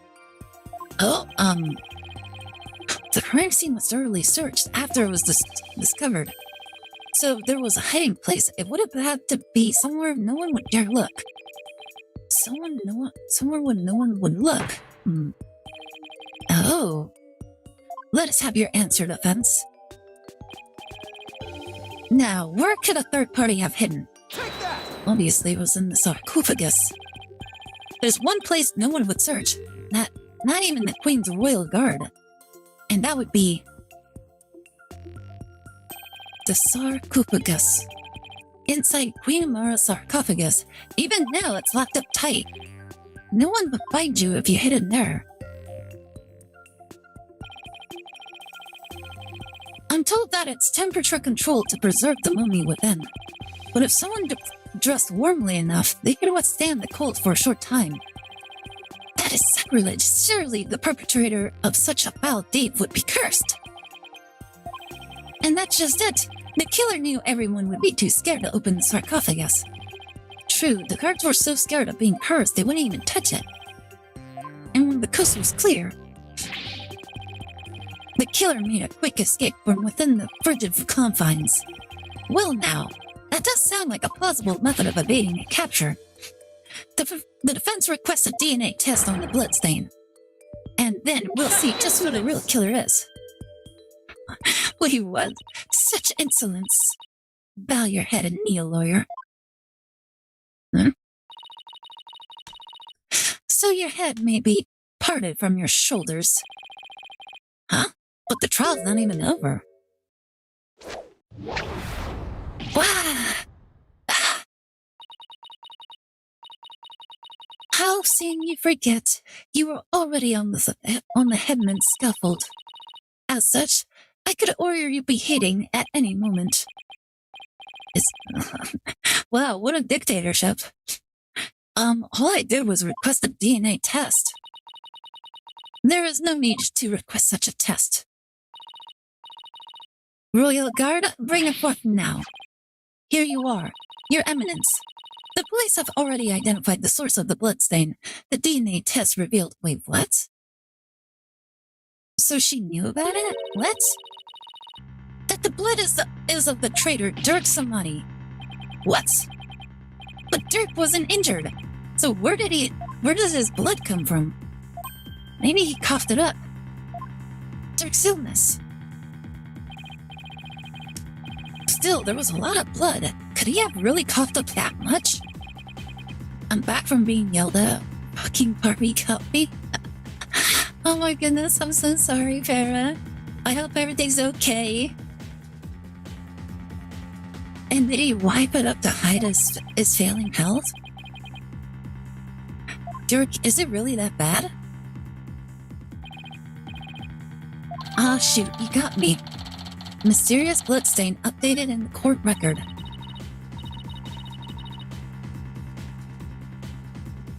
Like, I can't imagine the Barbie Girl song actually got you in trouble.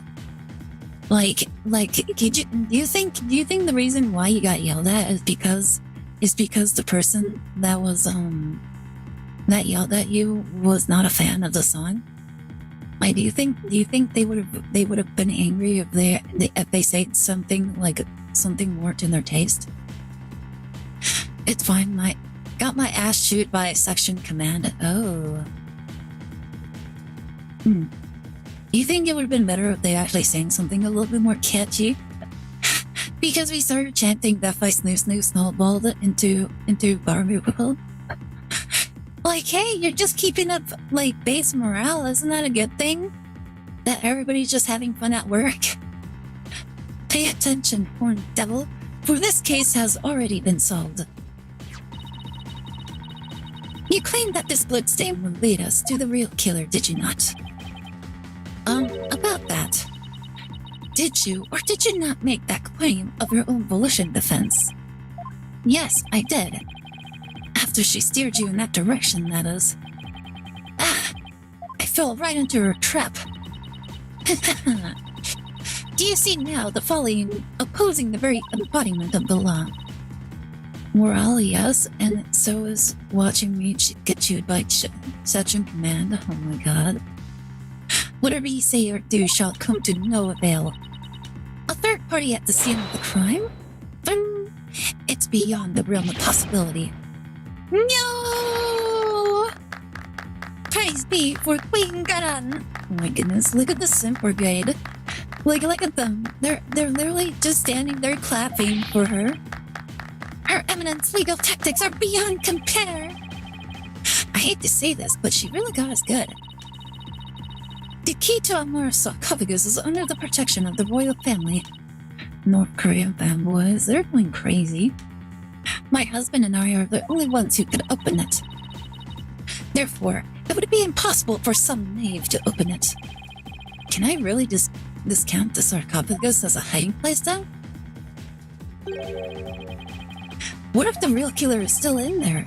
No, that's just ridiculous.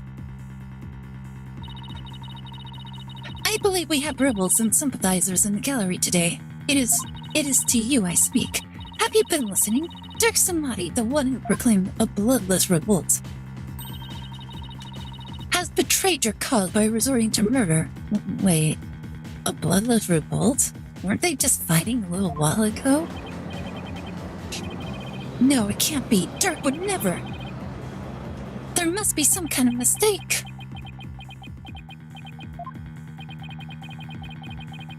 The Defiant Dragons and their sympathizers are starting to have doubts. So this is why Garan allowed us to cross-examine Dirk. By establishing his guilt in Inga's murder, she's effectively damaged his reputation among those who support him. True, but now we have an even bigger problem. And now, filthy lawyers, you will honor your end of the bargain. Accept you're guilty for your failure to explain your client's actions. Gulp. Oh my goodness. She slammed the book on the ground. Now I shall pass judgment upon the criminal Dirk Samadi. What's this? You shall pass judgment? And what am I here for? But your evidence, is that not my role? Hold your tongue. You are but a figurehead before me, the embodiment of law. Consider yourself dismissed. Oh my goodness, he's so offended. He's like, no, but my gavel is so hungry to pass judgment. My rank allows me to get new equipment and have command of the entire brigade, but being in charge of a brigade of barely legal idiots is Florida. Oh my goodness. Like, it must be very tough living the life of Para. As Queen of Khura'in, I shall now pass judgment upon the accused. Guilty. Dun dun dun.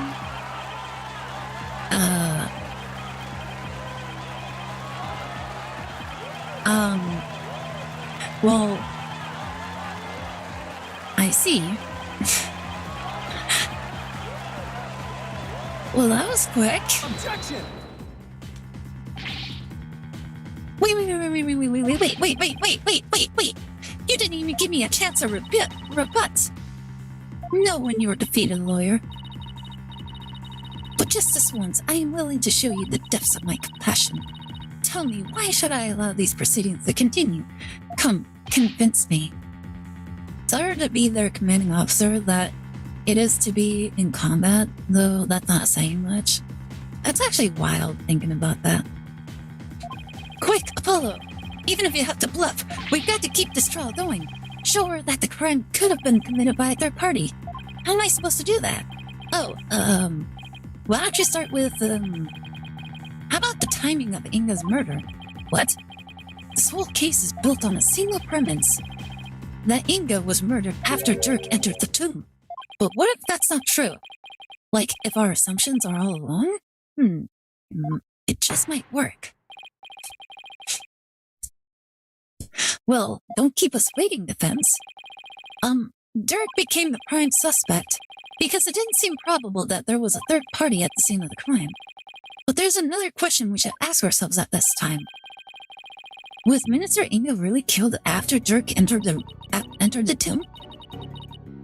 What nonsense is this? Setting aside the assumption that the murder occurred after Dirk arrived on the scene opens up the possibility of a third party committing the crime. The question before us is, when was Minister Inga really killed? Isn't it possible that before Dirk even set foot in the tomb, Minister Inga was already dead? That would certainly make the possibility of a third party more probable. Why, of course. I felt unconscious right after I entered the tomb. Even if I hadn't, I wouldn't have had a clear line of sight to his body from the entrance. Which means you wouldn't have noticed his body either way. This scenario is entirely possible, and so we can't rule out the possibility of a third party committing the crime. I see. Well, that certainly does make sense. So far so good, and this might actually work. Very well. I shall play along with whatever little game you have knocking around in that tiny mind. I was starting to get quite bored of all this. I could do with a distraction. Yes. Let us hear some testimony that will shed light on when exactly the minister was slain. Belaf, summon Raifa. Surely she has recovered by now. Nani? Wait, why? But what about me? Won't I deserve a purpose anymore? My mind isn't the only thing that's tiny. Wait. No! When was the time of death? Isn't forensics there for a reason? They basically give an estimated time of death. But, like, they say that their forensics, advancement is so advanced. When we found out that it's, like, still in the Stone Ages. I hope you're feeling better, Your Benevolence. Must I perform the divination seance? What? Oh, no. We merely require your testimony this time. How could my testimony be of any value? Your Benevolence? Princess Raifa seems awfully depressed. After what she's been through, summoning her again is like rubbing salt in the wound. Being unable to perform the seance was probably the last straw. I hope she doesn't pass out again. Housegate Samani, may I ask you something? Of course, Your Benevolence. I've been meaning to ask you this since yesterday. Do you know about Queen Amara? And about me? From where did you hear such a thing? From Mother, and only yesterday. Raifa was carrying on about telling the truth to the people, so I told her what the truth really was. For it is up to a mother to discipline her child. I see. Be that as it may, Your Benevolence has no bearing upon our trial here today, so there is no need to let it trouble you.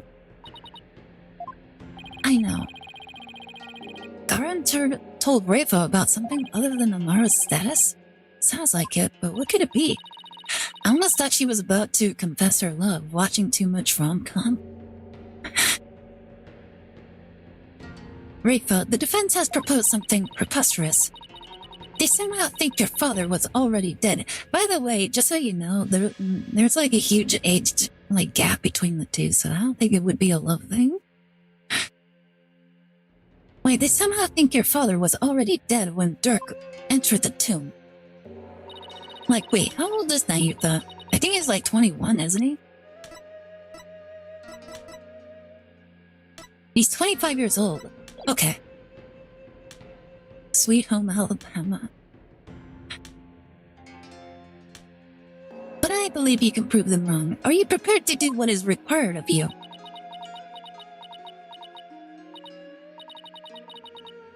Yes, I am ready to testify. Very well then, your benevolence. Your testimony, if you please. Bum bum bum bum bum bum. Witnessed the testimony. On the day of the murder, I was gazing upon the courtyard from my second-floor veranda. Around 2:30 p.m., I saw my father heading for Amara's tomb. Do. Then, at about 2:45, I saw Barbed Head and company enter the courtyard. I saw no one go in or out of the tomb after my father entered at around 2:30. Wait, what? Your second floor veranda? Oh, she must be talking about that house facing Inga's private residence. So that's the location from which you saw your father at around 2:30? Yes, and shortly after that, you people arrived at the royal residence. So after the minister entered Amara's tomb at around 2:30, no one went in or out of there until the murder was discovered. The tomb is closed to outsiders, so no one could have snuck in before the murder. That rules out any possibility of a third party lying in wait to slay my poor husband. Or so she would like us to believe. Now hear me, you useless lawyer. Who are you calling you people? She calls everybody you people. She's royalty. She doesn't think anybody beneath her are people. Cease this charade and bow before me, for I, Queen Garan, shall finally have your head. Forgive me, Your Eminence, but first, let us allow the defense to question the witness. Bum, bum, bum, bum. Ding. What Rafa witnessed. On the day of the murder, I was gazing upon the courtyard from my second-floor veranda. You say you've been watching the courtyard until we arrived, correct? That seems like an awfully long time. There is much that weighs on my mind. I see. She really does sound troubled. I don't think she ever fully recovered from the previous trial. Your benevolence, as Crown Princess, you are destined to rule this kingdom one day. That means there will be many things that you alone must determine. Things like how to keep your people happy, and what is true and what is false. And most importantly, what role you must play therein.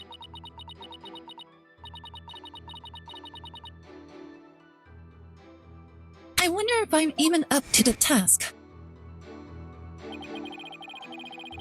I guess it's not easy being a princess. Your benevolence. I'd be happy to lend an ear if you'd ever like to talk. Look at her, she's immediate rejection. What would you know of my woes? Do not presume to exceed your station in life. Sheesh, teenagers.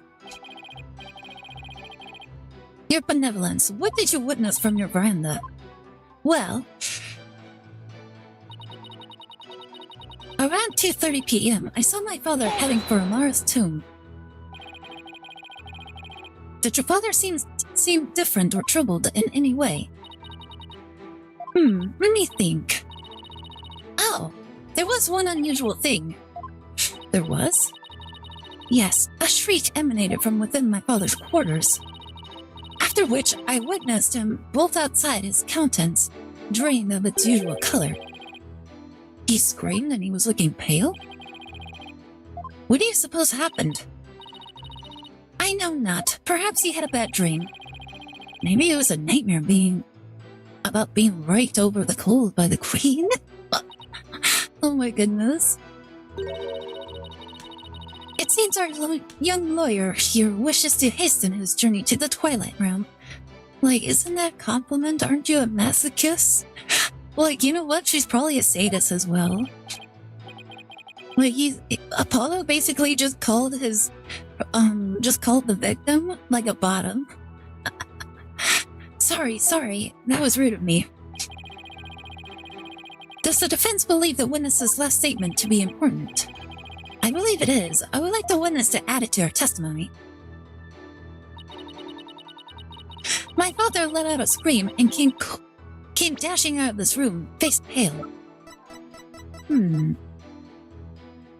Objection! Oops, never mind. That statement contradicts this. Da-da-da-da. Hi, Dishinks, how's it going? You having a good day? How's your weekend so far?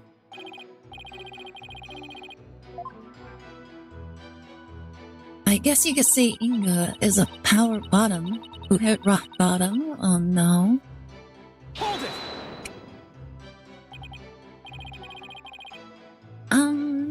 And why do you think he screamed? Was he surprised by someone who didn't belong there? Did anyone else come out? I didn't see anyone else, just my father. That last statement was seriously lacking in conviction. Should I press her on this? Your benevolence. Yes? This incident was a real shock to us all. It must have been really terrible for you, but I want to let you know. I know how you feel. But please stop. You presume too much. It's times like these that you need something to take your mind off things. How about we all go on a picnic together or something?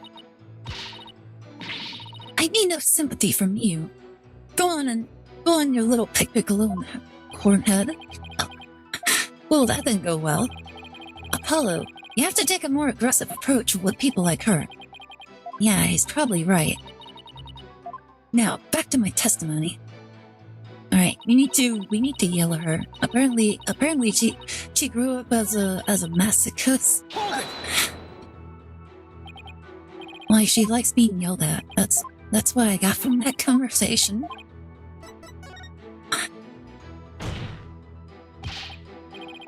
Your benevolence, let's have some details. The more the better. The details, you say? Yes, for example, are you sure you didn't see anyone in the royal residence before 2:30?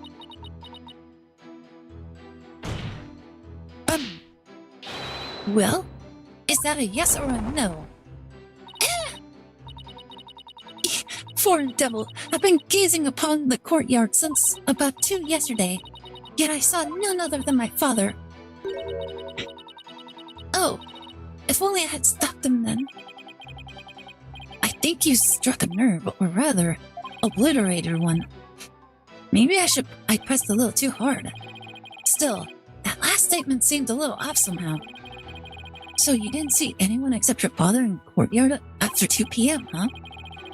Please add that to your testimony, your benevolence. I'd been gazing upon the courtyard since about 2, but father was the only one I saw.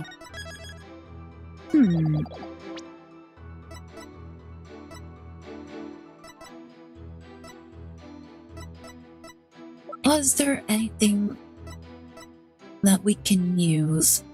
At around 2 p.m., Shadow was surprised by a firecracker ran into the courtyard. Oh, here we go. Objection! Objection! Your benevolence. You're covering for someone, aren't you? Huh?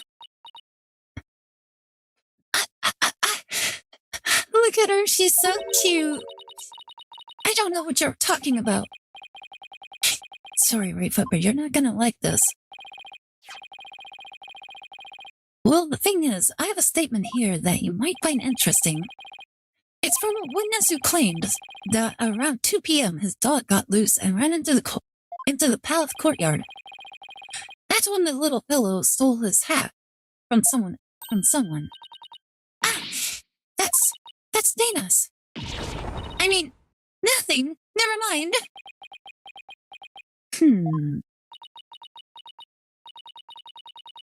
You're full of a daughter. Oh my goodness, you're so mean. Why is she so mean to her? It seems the princess made a blunder. So let me get this straight. This is Nina's hat, which means she had to have been in the royal residence around 2 p.m. If so, then you had to have seen Nina sometime after 2 p.m. yesterday. Ah, no! Please, your benevolence, tell us what you really saw.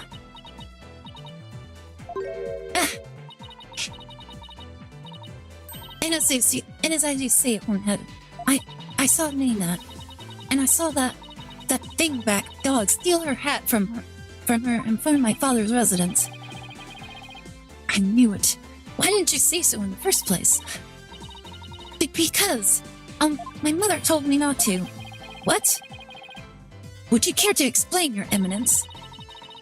I request that you withhold said information, for it is of no relevance to this case. Such insolence! You don't get to decide. If you disagree, then prove that it is relevant to the case at hand. Oh, I will. Your benevolence, please tell us everything you witnessed when you saw Nina. Alright. When I saw that dingbat dog attack Nina, I ran to help. I raced from my second floor veranda down into the courtyard. Wait, that means that while you were coming down, you took your eyes off the courtyard. Yes, but only for a moment. This is crucial testimony. If you took your eyes off the courtyard, it means somebody else could have entered the tomb without you ever knowing. Ah! Your benevolence. Are you sure no one else was there? Oh, yes. She's hiding something again. What about Nina? Were you able to help her? When I got down to the courtyard, Nina she was gone. Gone? Yes, and I never saw her again after that. Any idea what happened? That dingbat dog must have gobbled it up. Oh my goodness, I seriously doubt that. Oh my god, she was like, the dog ate her. But how can Nina simply disappear while Rafa wasn't looking? Rafa must know something. The only question is what?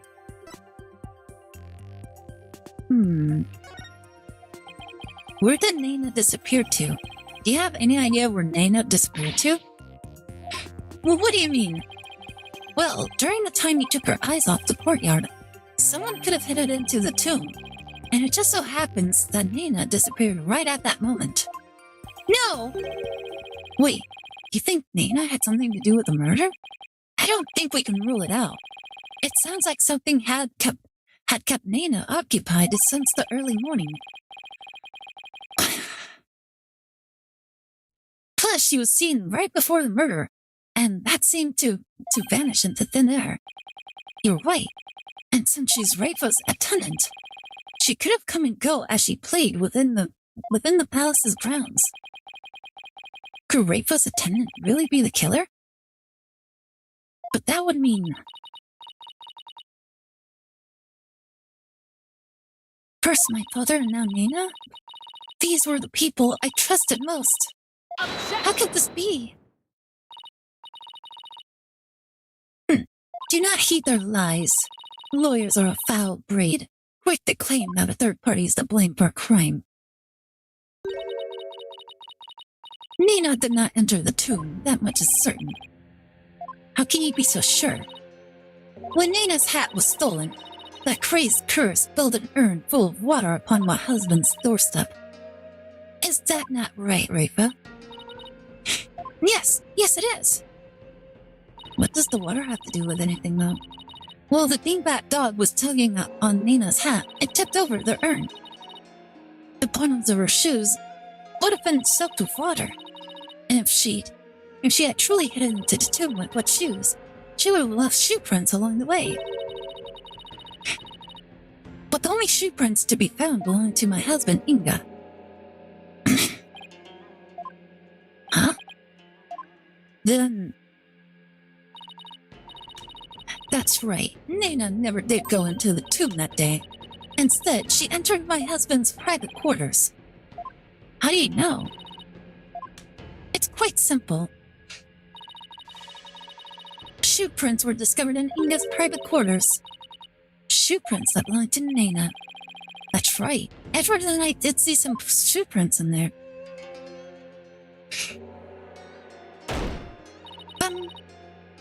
Now do you understand? Nina could not possibly have gone into the tomb. And that supposed third person at the crime scene is but a figment of your imagination. Ah! Another glorious deduction. All hail genius, that is Her Eminence. Oh my goodness, I love you. I mean, I would do anything. I mean, I would die for you, my Eminence. Oh my goodness, the Sims, they're going so hard.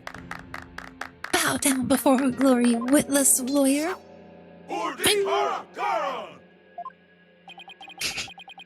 The fanboys, the Simp Brigade.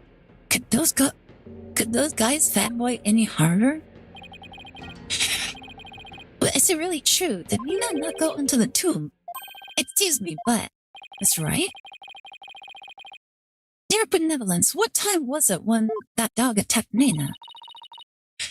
I believe it was about 12:15 p.m. I see.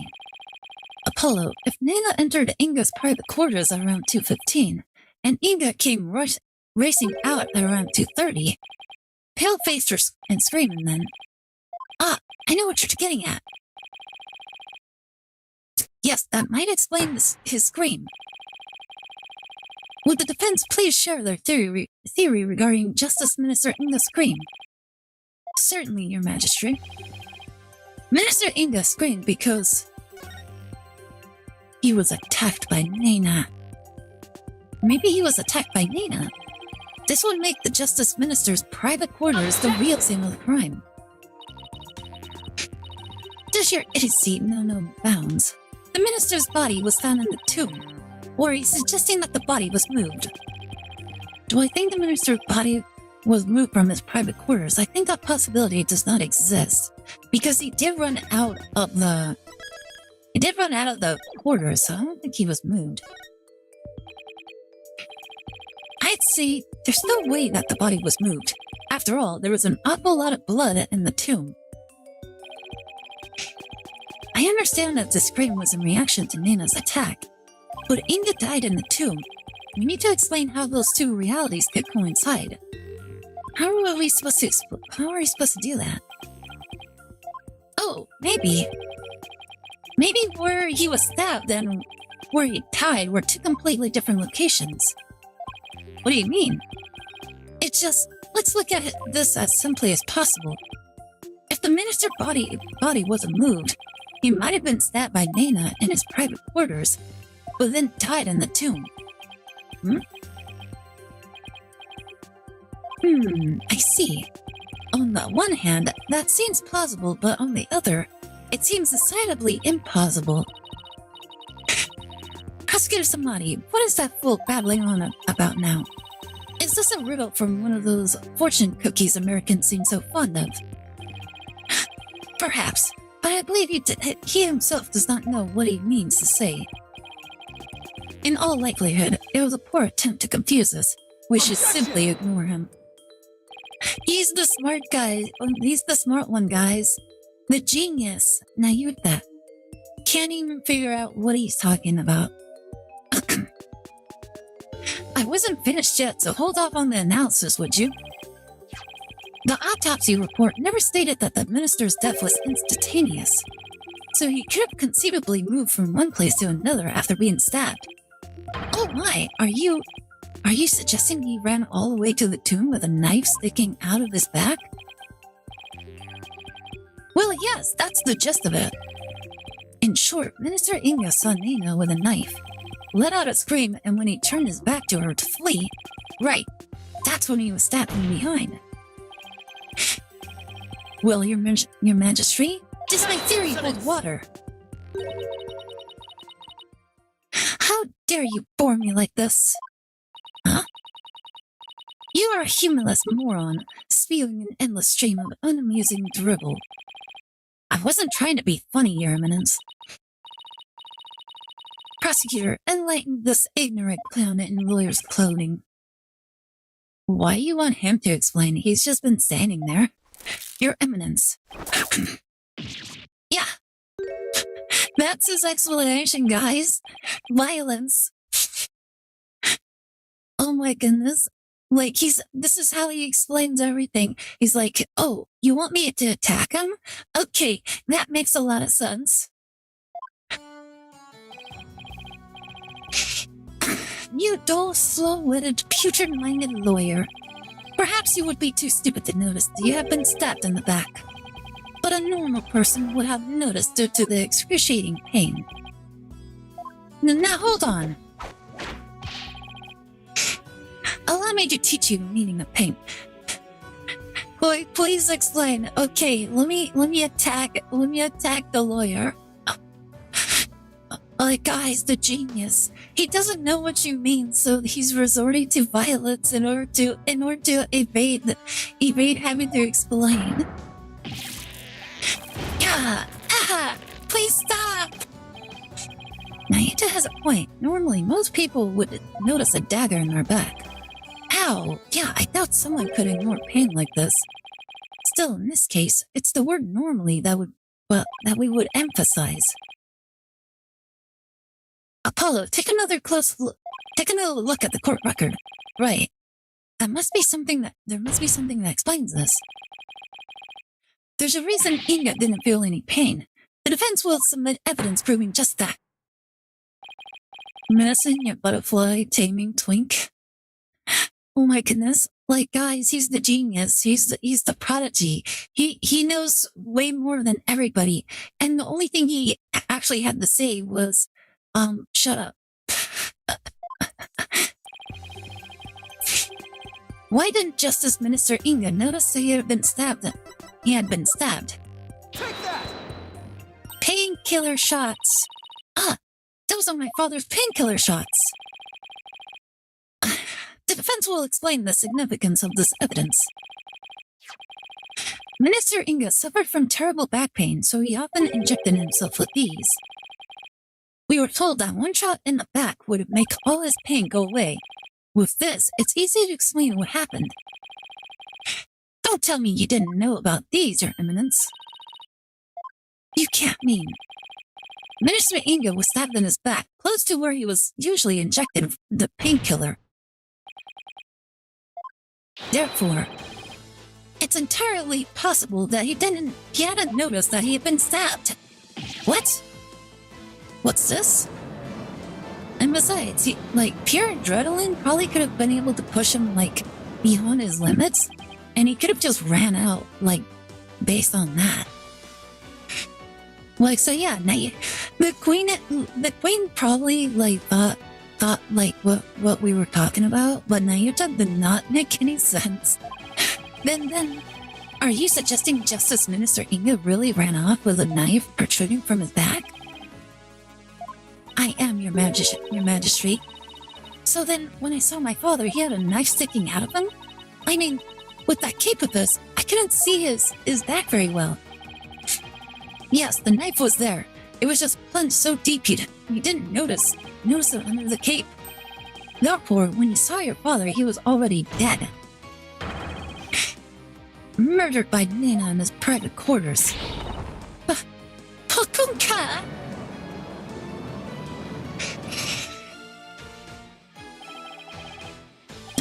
Holy Mother of Kurine! Are we dealing with the living dead here? Well, technically, he wasn't dead yet. I know it's hard to believe, but this is a plausible sequence of events. And once Minister Inga arrived at the tomb, he could have removed the knife and dropped dead from blood loss.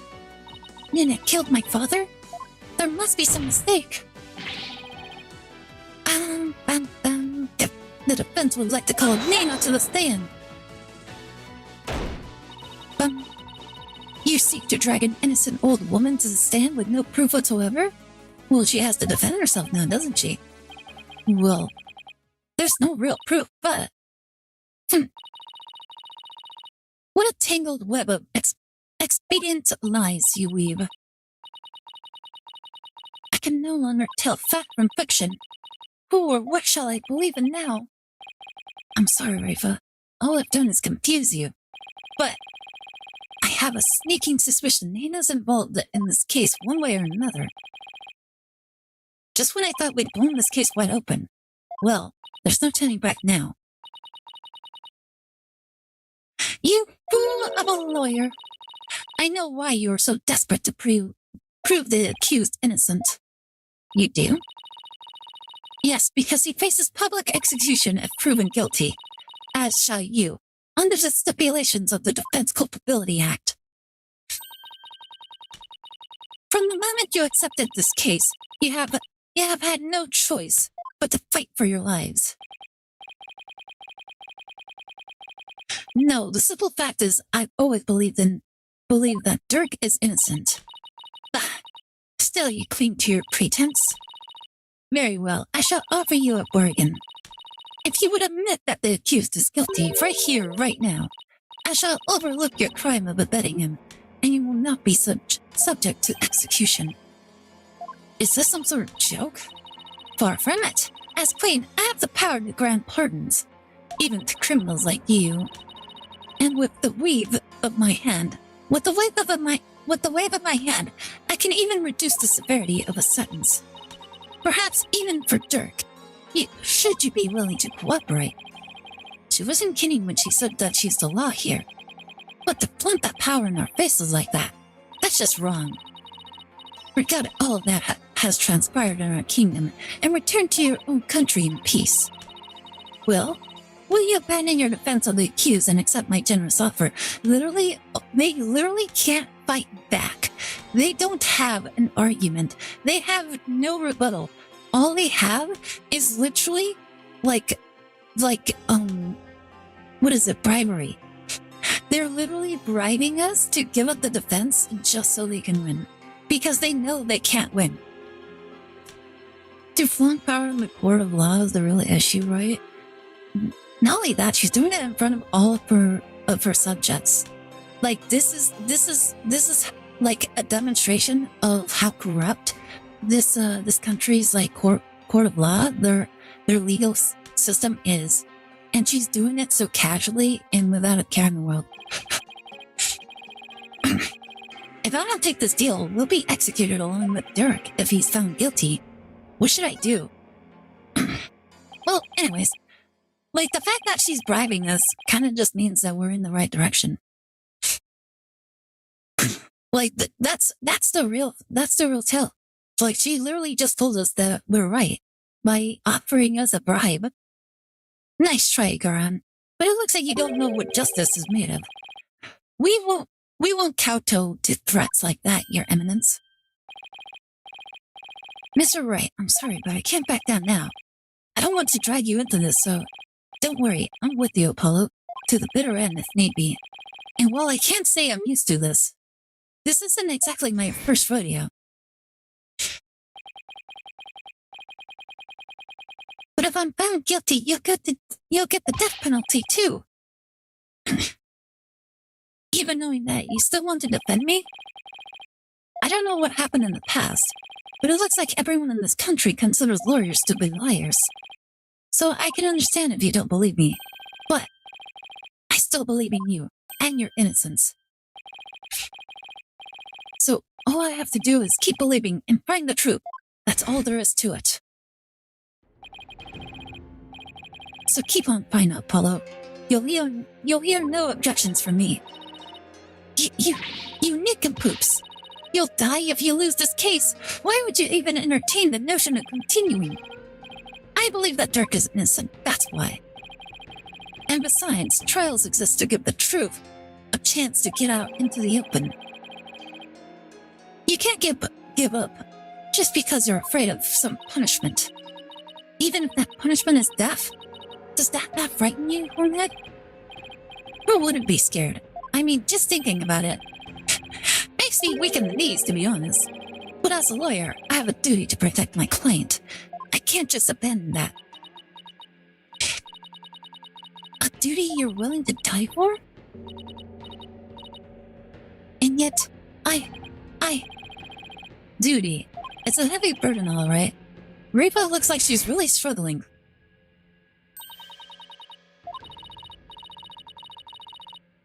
Wait, are we really seeing this flashback again? They just threw this flashback once again at the same time. Like again, this is the second time we've seen this.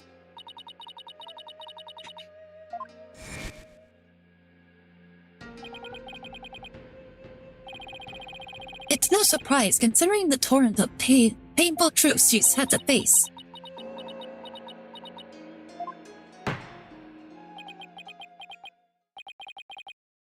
Very well, then. If the defense is prepared to face the death sentence under the Defense Culpability Act, then I see no reason not to continue with proceedings.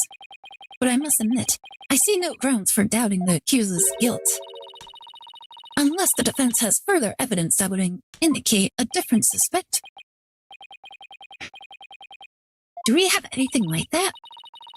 Will lawyer, do you have any new evidence you would care to present?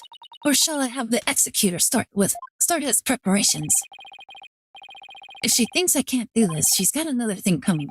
But first, I have some serious thinking to do. I'd say that new evidence indicating a different suspect.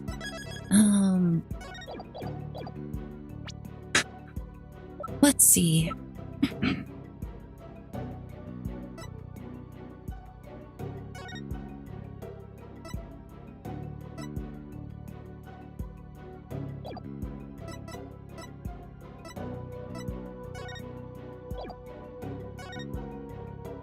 In the name of Her Eminence, those who would support criminals will be deemed just as guilty.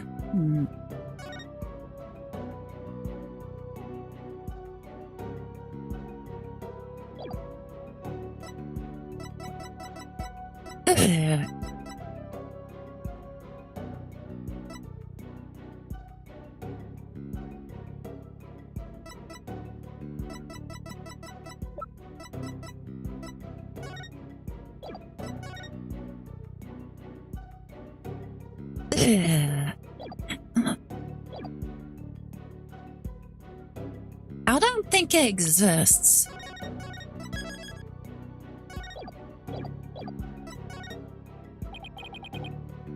Such evidence does not exist. Just as I thought. I was so hoping you'd present meaningless evidence and allow me to claim your head. Glad I didn't walk headfirst into that one, then. So what now, Paula? Well, unless we can prove that Nana killed Inga, this trial's over, and so are we. Isn't there still a way to get the proof we need? Even without evidence? You know, a key means of obtaining testimony here in Corinne. Huh? Wait, are you actually suggesting? It certainly won't be easy, but it's worth a try. Your Majesty, a crucial step in uncovering the truth behind this case has yet to be taken in this trial. But I'm positive that I can back up our claim with this one step. You mean you still will be able to prove that Nana killed Justice Minister Inga? And just how do you propose to do that? With the help of a certain someone. You need help? From someone? Well, I can't imagine who it could be. But I suppose I must ask. Whose help do you need to uncover the truth? Take that! Bum bum. But that is... Me? Here in Corinne, legal proceedings include the viewing of the victim's final moments. But that requires your benevolence's help. Such information is just as vital as any other piece of conclusive evidence. If you're right about this, Rika's power should enable her to see the very moment Nana stabbed Inga. It will be hard to watch her father's murder but it's the only way to uncover the truth. Your benevolence, we need you and your power. Objection! You need me? Bum. Wretched simpleton, did you not see what ensued in the previous attempt? You would only succeed in wasting more time. Where is it your goal to make her collapse again? The princess said she was prepared earlier. Besides, it's her duty as royal priestess. I'd say it's all up to her now. Am I prepared? Prepared to fulfill my duty? Isn't a divination seance required at all trials anyway? If so, I imagine there'd be a problem. There'd be a problem with handing down a verdict without one. Indeed, it would be problematic. Under Kuranese law, a seance must be conducted before a verdict can be rendered. Yikes! Must you try my patience so? If I must dispense with that vexing law, then dispense with it I shall. Huh? As ruling sovereign of Khura'in, I proclaim the following. She's writing with her fingernails. Henceforth, the divination seance shall be optional. What? She has the power to do that? She just rewrote the law with the flourish of her hand?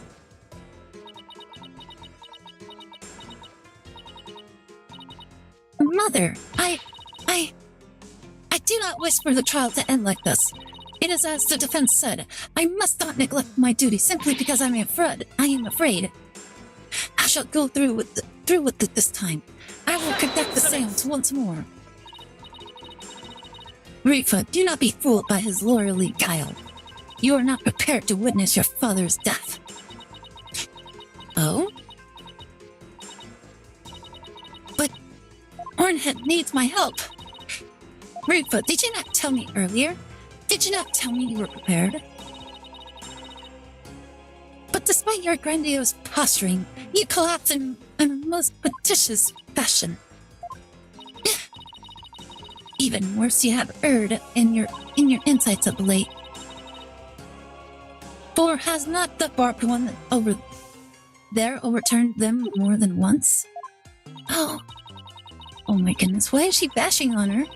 You cannot be trusted to keep your word, nor can you reveal the truths through your insights. So I say to you, be gone. The Sacred Hall of Justice has no need for such a worthless royal priestess. What? Worthless? Wow, how can she say that to her own daughter? So, Mother, you think me worthless? Objection! Her benevolence says she can do it, doesn't she? So I don't see why you have to condemn her before she's even made an attempt.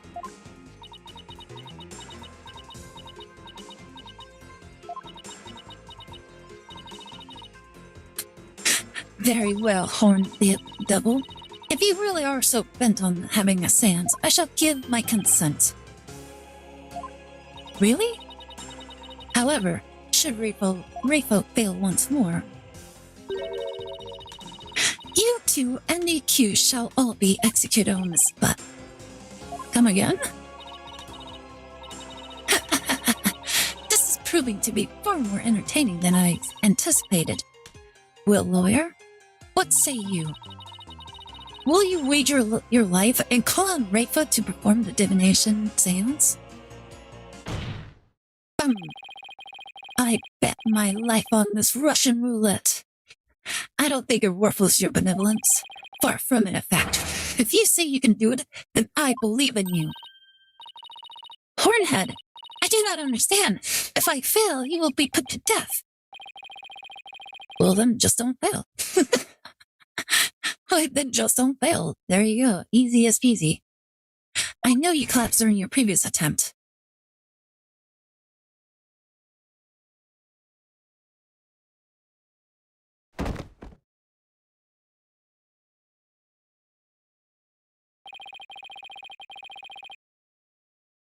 I can't even imagine how terrible it must have been for you.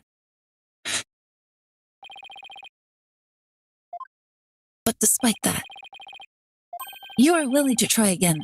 I have faith in that conviction, in that courage. My courage? Back. Welcome back, Topsy. How are you doing? Did you have a good time doing whatever it was that you were doing? I hope you were safe at the very least. But yeah, we're currently like knee deep into the courtroom case at the moment. And right now we're seeing some really crazy things from like the queen. She's being very, very cruel to her daughter. And we're about to see the divination seance again. But it looks like she's got the determination to try again. Right? And that's a bet I'm willing to take. But it is as Mother said, I've erred in my insights as of late. Not only have I failed to reveal the truth, I've also contributed to false accusations. Knowing that, can you still say that you believe in me? To be fair, it wasn't her fault. Nayuta and all the other prosecutors, they were the ones in charge of interpreting it and manifesting her testimony, so it's not technically her fault. Like, it's not her fault for believing in it. I'm doing good anyways, back to work, drawing my model. Yay! Tired, so I left. Don't worry. Like, once you have your model all up and ready, I'm sure it'll look really good. Like, and if you ever need help with finding an artist to like touch up your model, like I know some artists that can do it for a fairly reasonable price. Like either way. Like either way, I really hope you make something really nice. I wouldn't take stock in those words, your benevolence, despite what your mother says. I don't think you've made any errors at all. Huh? And the trials have been a part of it here in Kurine. I would have never proven my client's innocence without your seances. What are we talking? And is this like 2D model or 3D models they're doing? Like I can introduce you to my Vtuber mother. Like she actually, like, you guys want to know something interesting? So, like my Vtuber mother, she's never done a live 2D model ever. Like mine and my brother's, these are her very first live 2D models that she's ever created. Like ready to rig models. Other than that, she's mostly only done like 2D artwork. So yeah, like an example of like her art, like aside from my visage, like a good example of her art is right here. Like she drew this. Like this was my Vtuber mother as well. So yeah, like she did a really good job on it as well. And if all you're doing is for like a PNG model, she can actually do that. Like she did our PNG models as well. By the way, do you guys want to see our PNG models? I say that art is a catfish. It hides the feet. What do you mean? It doesn't hide the feet. Like you see this?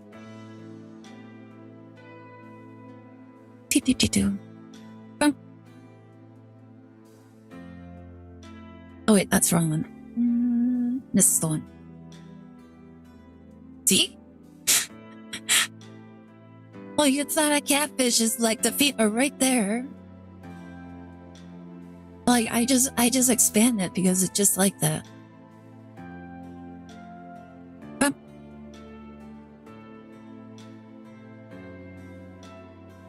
yeah, like she's done oh yeah, like my live 2D model. Where is it?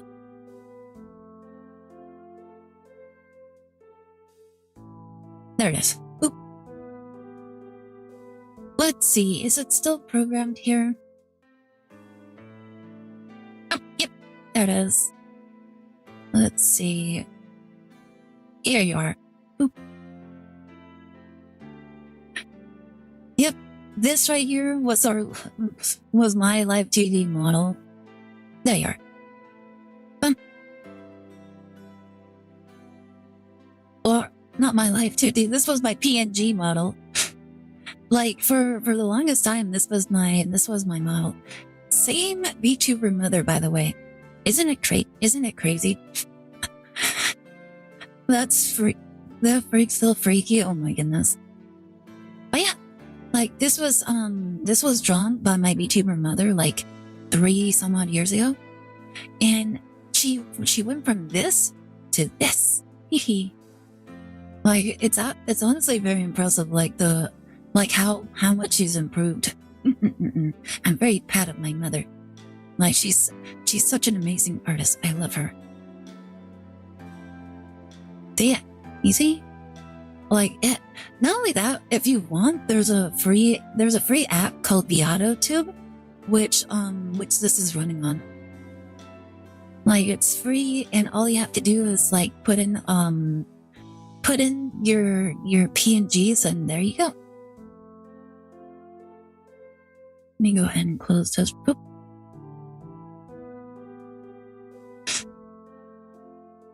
PNG is on Kentamine. Like it's the only way that they can communicate. Leave her alone.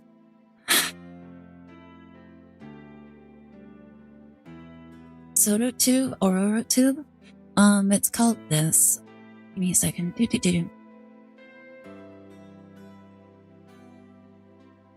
There you go.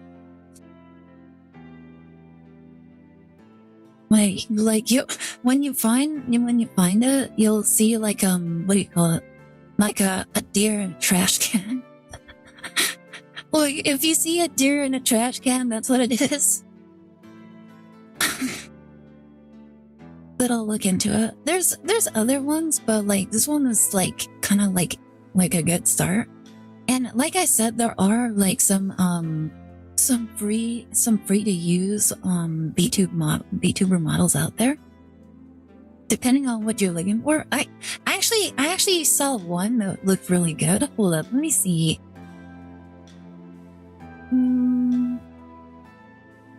Like what was it? I think it was either Etsy or it was on the other one. Oh yeah, here we go. No, this wasn't it. Hold up. I think it was the other one.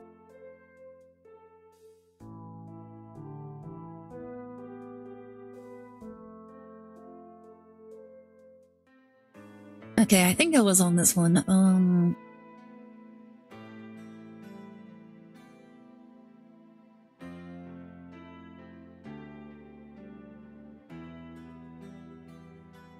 Let's see. Look,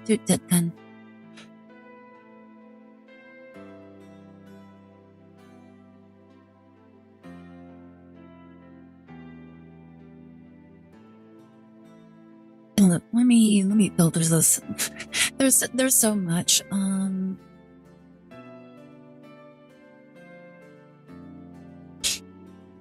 There you go.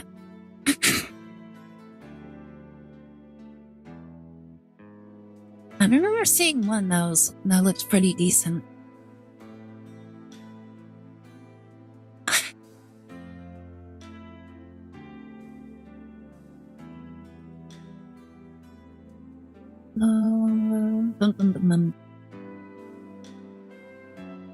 The one I'm making is pretty sick. I have so like example stuff of it, and now I'm layering each thing out and redrawing parts. I have the head basically done, so it's just the body now. Oh, cool. Like, are you really good with like drawing and stuff?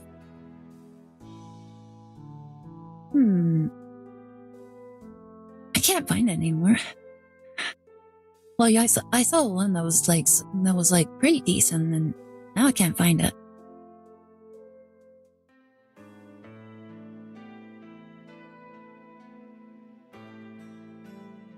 And it was actually a pretty decent model as well, from what I remembered.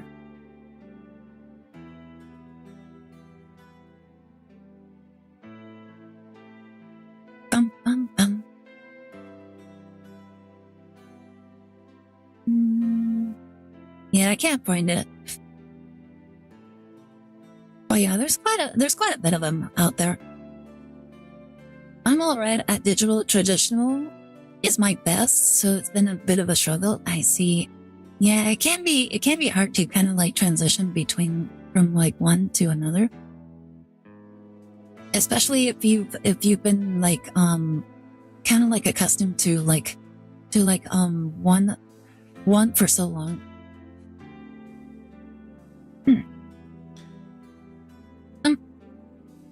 Oh yeah, hopefully it turns out amazing either way.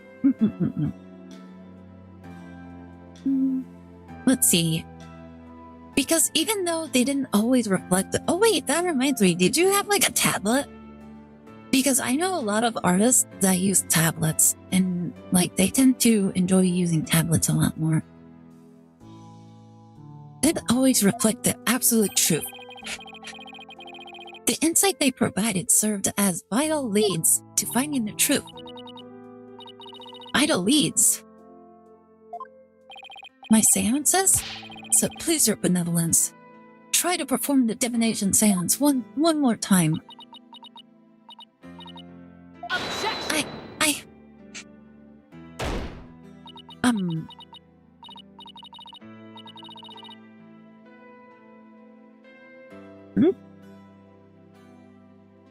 Rifa, stop this madness. It is for your own good. You are ill-prepared to face your father's death.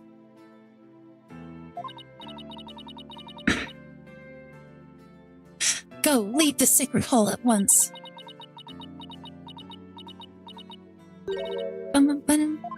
No. What did you say? I said no, mother. For I am the royal priestess of Khura'in. I have no need for you now. Even if you do not need me, mother. Hornhead and his Hall of Justice do. He proved that to me by risking his own life. It is because of him I now understand. The divination seance is my sacred duty. I must fulfill it, no matter the risk.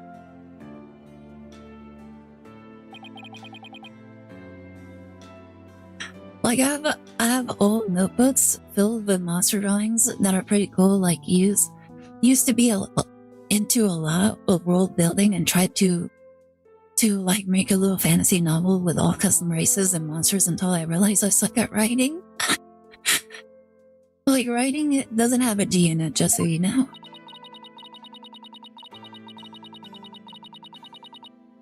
Like it doesn't have a G or an H. There you go. Mother taught me how the divination seance was a mirror reflecting not, but the truth. But I began to have my doubts after Bartod disproved the insights it offered. And now, I don't even know who or what to trust anymore. Look, I'm tired. I just woke up after a nap like 10 minutes ago. Like, I know. I just wanted to give you a hard time. Father, Mother, even Nina, I had believed in them above all others.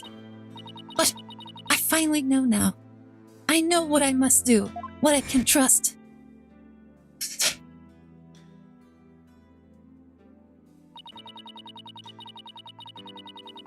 The royal priestess must debate each seance with the presiding lawyer and prosecutor.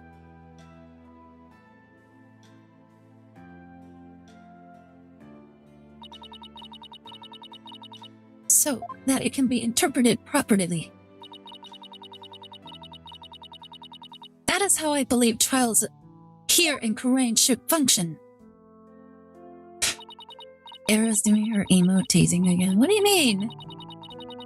Therefore, the Hall of Justice needs me. It is my power that leads trials towards the truth.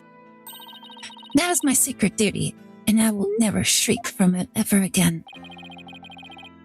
That's right. That right there, mere benevolence, is the product of what you've learned in your struggle so far. The truth that you realized with your own strength. As my sacred duty, I must ensure that it is fulfilled. I must have the courage and resolve to see it through. Your Eminence, the royal priestess says she will conduct the divination seance. I see no grounds for you to forbid it. Unless, of course, you are worried that it might reveal something you find inconvenient. My model's head has a half skull mask that I thought was cool, and I just realized it's more detailed than the rest of it. I think that's fine, to be honest. Like, yeah, if it's like detailed or like at least draws like a lot of attention, it could help draw people into like your stream, at least out of interest. Because I'm pretty sure there's a lot of people out there that are fond of like detailed skulls and stuff. Like I think most people would drop in because of like how my hoodie looks. Like, look at it. It stares at you. It judges you.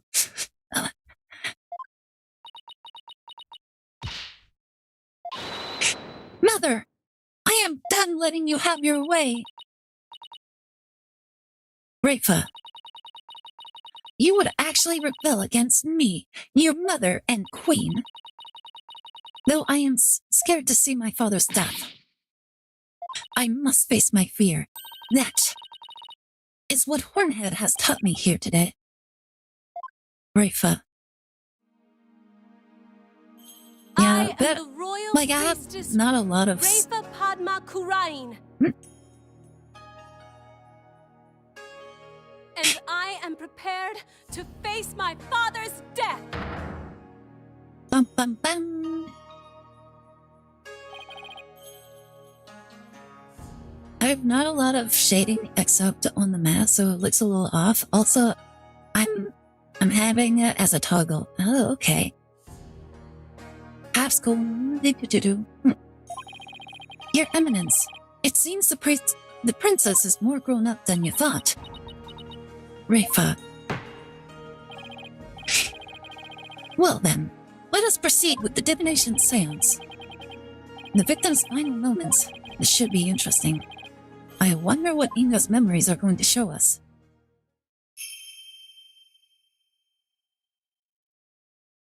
Oh, Holy Mother, let the eye down so that we I'm gonna go ahead and skip through this because we already saw this.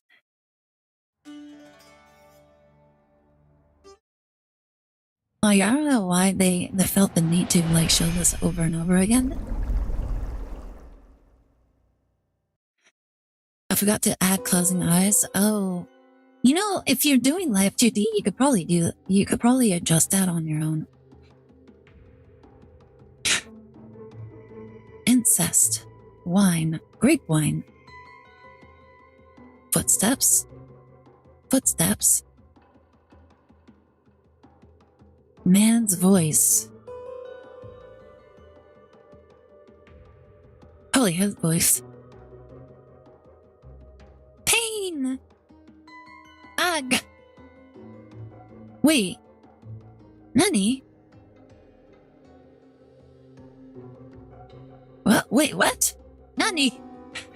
Faceless. Huh? Wait a minute. Oh my goodness.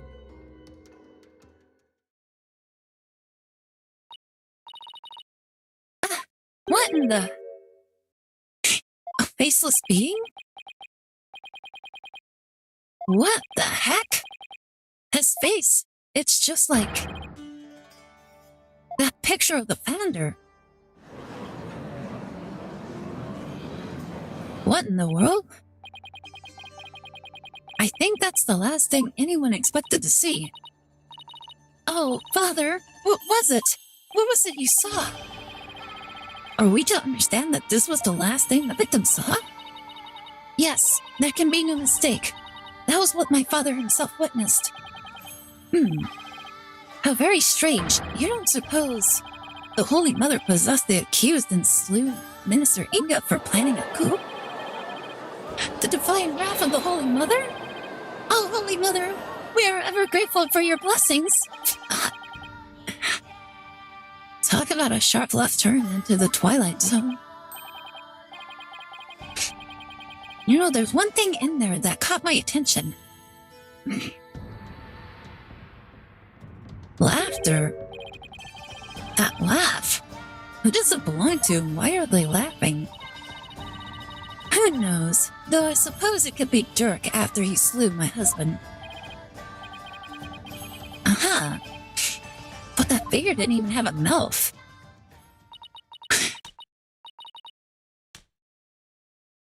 Ho ho ho! I think we're done here, lawyer. How so? You claimed that Minister Inga was stabbed in his private quarters, and feeling no pain, went to the tomb where he eventually fell dead.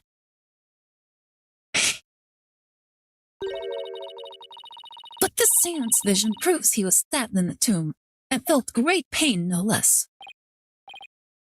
Oh, that. Therefore, as I asserted all along, it was the accused who stabbed the minister in the tomb. Ah! Everything just backfired. Big time. Oh, Garan has the devil's own luck, doesn't she? Now then, I shall give voice to the soul of the deceased. Listen well and heed these words.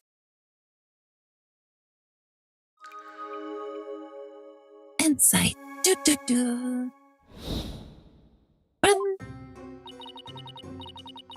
At around 3 p.m., my father was waiting in the tomb to make the hostage exchange. He was drinking grape juice while gazing upon the picture of the Holy Mother. He had been waiting vigilantly when suddenly he heard Dirk's voice. The next moment, he was stabbed in the back and collapsed. My father tried to shoot his attacker, but he missed and the attacker let out a laugh. Hi, Great Parrot, how's it going? I thought there would be a show talent redeem at this point. Why would you want that? Jesus, skull looks like it's a whole another style. Hi, Great Parrot, how's it going? How's your weekend? So what now, Mr. Wright? It's up to us to knock holes in Rafo's interpretation of Inga's memories. In other words, we need to prove that her understanding of them could be mistaken. Okay, I'll give it a try. Bum, bum, bum,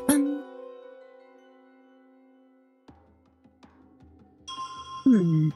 At around 3 p.m., my father was waiting in the tomb to make the hostage exchange. There he is, grape, sour. He was drinking grape juice while gazing upon the picture of the Holy Mother. Bum, bum, bum, bum, bum. Bum, bum, bum, bum, bum. He had been waiting vigilantly when suddenly he heard Dirk's voice. Man's voice.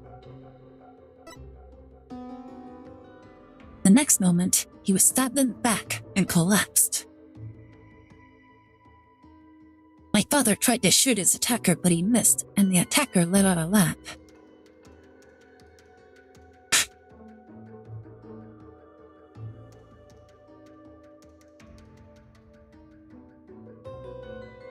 Explosion! Laughter! Ha ha ha ha ha ha! Curious. I'm honestly not too sure what to attack here first.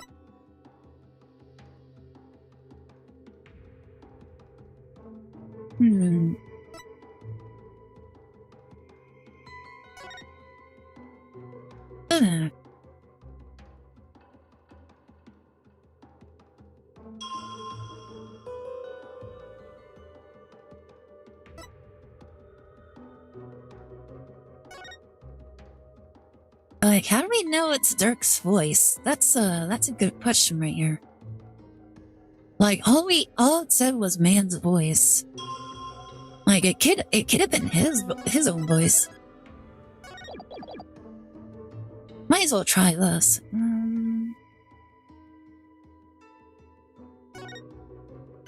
Here you go. Objection!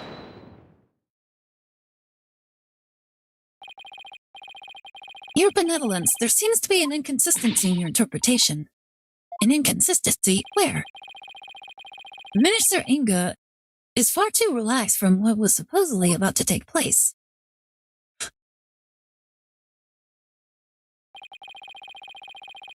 When he heard the voice he claimed as Dirk's, he didn't seem the least bit alarmed. He just kept looking at the picture of the founder. Ah! That's strange, right? He was waiting for Dirk to arrive with the founder's orb, but when he heard that voice, he didn't even turn to look. Don't you think he would have been worried about being attacked from behind? Ah! Then whose voice was it? It was likely someone whose presence wouldn't have alarmed them. Someone like a friend? Like an accomplice or something. Somebody was there. But there was no third party at the scene of the crime. Therefore, the voice can only have belonged to Dirk. The voice of the third party who wasn't there in the tomb. Apollo, don't we have something that could reveal the owner of the mystery voice? You know, I think we do. Something that Inga had while he was waiting for Dirk. With it, we might be able to figure out whose voice it was. I believe we can identify the male voice Minister Inga heard with this. Oh. He had his phone out. That's my father's... I know this must be hard for you, but could you please take a look at this photo? There's something here that can point us towards the identity of the voice. This is the real source of the man's voice. The phone. A cell phone? Right, I believe the voice the minister heard was a call on the cell phone. I see, well that certainly makes sense. What is your eminence's view on the matter? I can see the possibility. Then it seems I must refine my vision.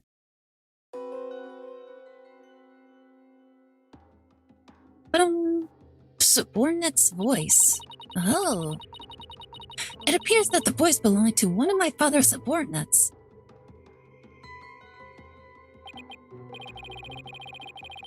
Why do you suppose he was talking to one of them, then? My father had members of the secret police positioned throughout the palace. They were supposed to contact him as soon as they saw Dirk and the rest of you. Okay. Now we're getting somewhere. Wait, isn't that interesting? If the subordinate called them in order to inform them that we were there, wouldn't that mean that this happened before Dirk even arrived? Your benevolence, I believe you have an insight to revise. I know, Bartet. Don't presume to tell me how to do my duty.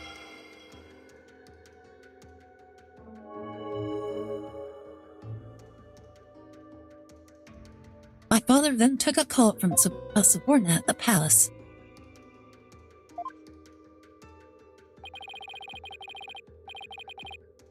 So the voice was coming from the phone. That's good to know. But there might have been other sounds coming from the phone, sounds that could be clues. Let's take another look at Rafa's insights and really focus on the various sensations. Okay, I think I'm getting the hang of this now. Alright, let's see. Sour?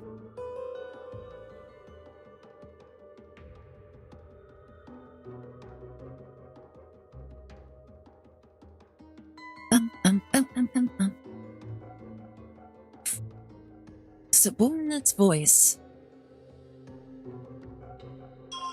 Lions roar? Wait, what? Lions roar, dogs bark?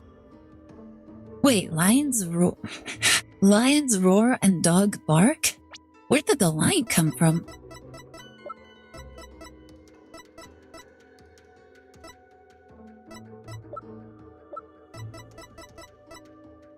What is this weird lion's roar? Let's see.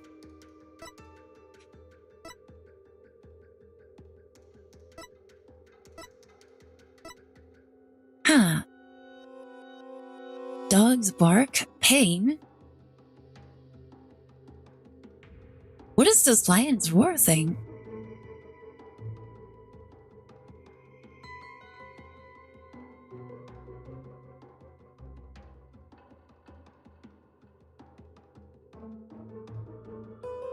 Explosion. Laughter. What was that lion's roar thing? Oh, wait a minute. Oh my goodness.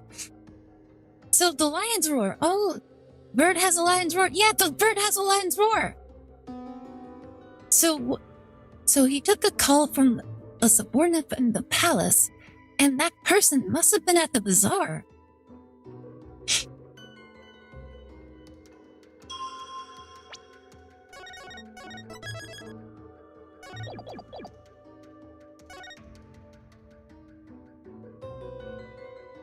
Objection! Lion's roar. I have to break it to you, your benevolence, but you misinterpreted it something again. What do you mean? Again? Smooth mood, Apollo. I think you just hurt her feelings. She may put on a brave face, but she feels more than she lets on. Let me rephrase that, your benevolence. Your interpretation of your father's phone call to a subordinate at the palace is inconsistent with his final memory. What do you mean by that? A lion's roar could be heard over the phone. Don't you find that strange? You claimed the call was with someone at the palace. But let me ask you, do you keep lions there? No, the only animals at the palace are little birdies and my pet frog. Wait, that giant one in the front of the minister's house is her pet? Besides, there aren't any lions in Courtroom. We don't even have any zoos. A rather sad state of affairs, I'm afraid. Oh, she's so broken up about the fact that she doesn't have a zoo. Well, I remember hearing a sound like that. The lion's roar coming from the phone is actually from something hanging out in the bazaar. Isn't that the cry of the warbad over in the bazaar? Ah! PT, thank you so much for the bird feed. Very much appreciate it. Your benevolence, do you think you can clarify the voice for me? Very well. I will now attempt to further refine my vision. Warbat's cry. What's this?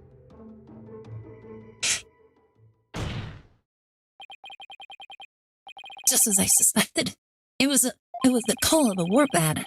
That means the subordinate minister England was talking to was in the bazaar, not the palace. What does that mean, though? But why is it important where the call came from? What significance could it have? She's right. Is it important to know where the call was made from? It has to be, otherwise we're kind of cooked.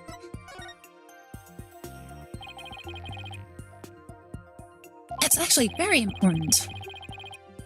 Knowing that the person on the other end was at the bazaar means that the loud explosion might not have been the sound of a gunshot.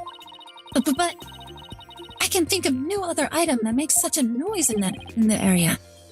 Go ahead, Apollo, tell her. Tell Rifa the real source of that sound. Will do. Well, Hornhead, I'm waiting. What was the true source of the explosive sound?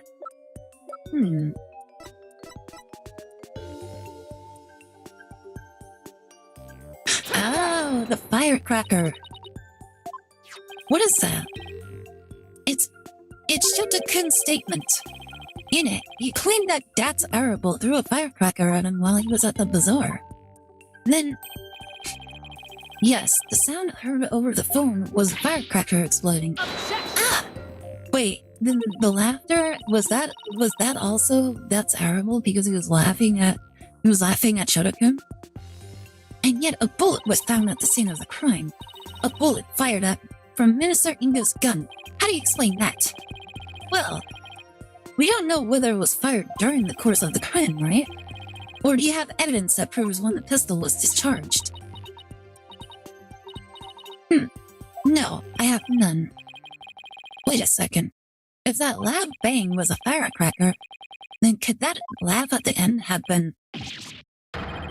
No, it can't be. Oh, it can, and it is. The laugh came from none other than the Joker who got a kick out of startling Chotukun while his dragon snaps. That happy-go-lucky, that's bearable. What? Wait, what? Someone should really put a leash on that guy. I shudder to think how one man can be the cause of so much trouble. Ha ha ha ha ha ha! Hey there, AJ, PW, y'all can thank me later. No one asked for your commentary, Mr. Arable. Your benevolence, do you need to revise your insight? It would appear so.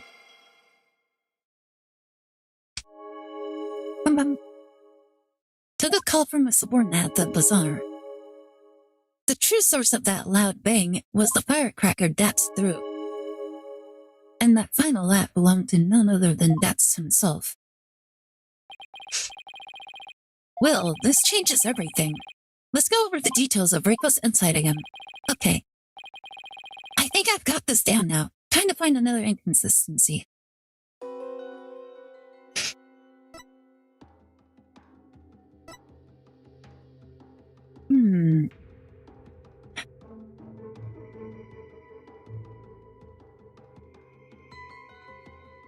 Footsteps? Bum bum bum bum bum bum bum. Subordinate's voice. Warbat's cry. Dog's bark. Pain.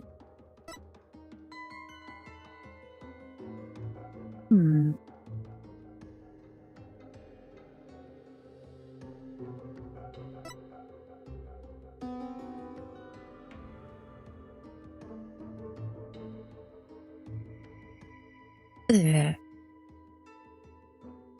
I don't think I really saw anything like that stuck out.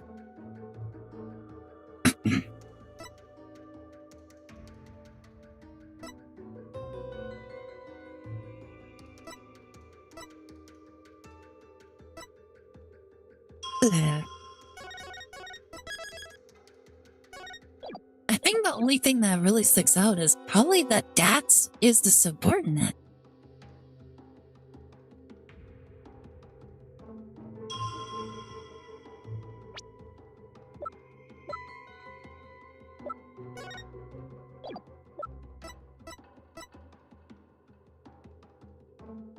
Ugh.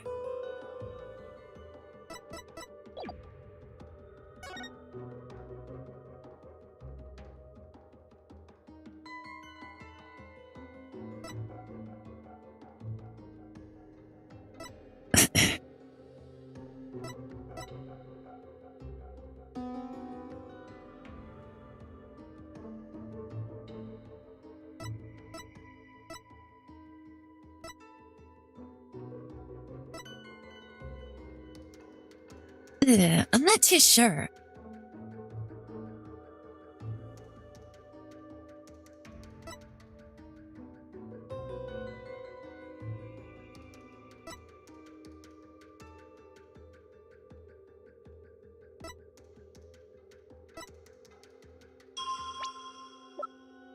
Ugh.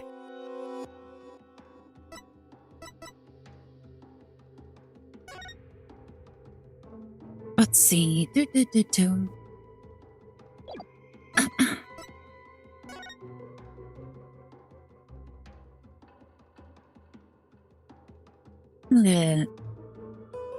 Why is the dog barking? It was because of this. That's threw a firecracker and it scared the dog. And then, the dog, like, I guess the firecracker also, like, wait a minute. That's actually interesting. Hold up. Subordinate's voice, the warbag cry, and then the dog barking. It could be that the dog was barking at the bird. Yeah, that's right.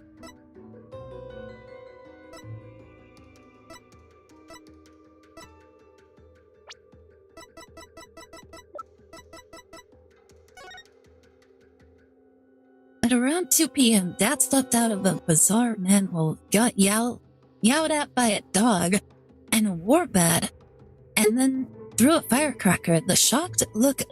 Oh, okay, yeah.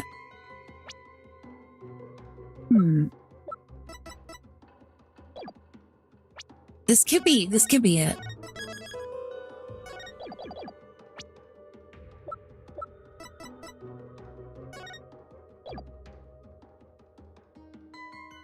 Oh wait, it won't let me do it.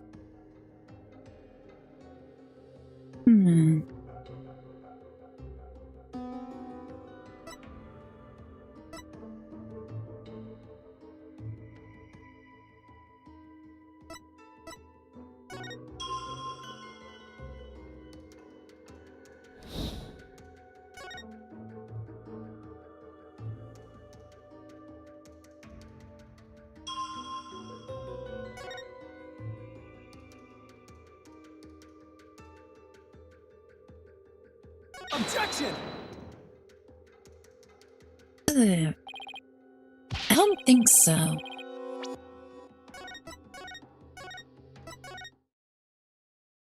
This one's a little bit more confusing. I think I know what exactly it is. I just don't know what to hit. Or how to go about doing it at the very least. Wait a minute, wait. Oh wait, no, this is how we do it. We go to the court record right here. Wait, isn't this how you do it?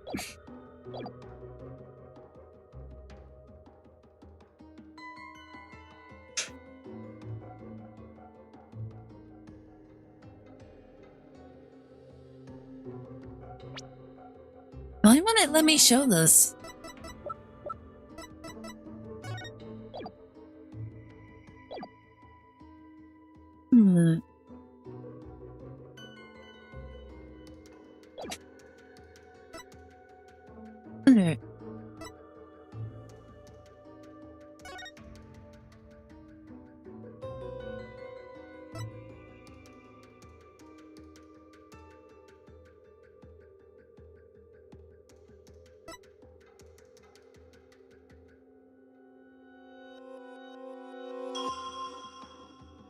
With the statement in mind, which sensation contradicts which statement? Contradicts which statement? Was a firecracker Dats threw? The final laugh belonged to none other than Dats himself?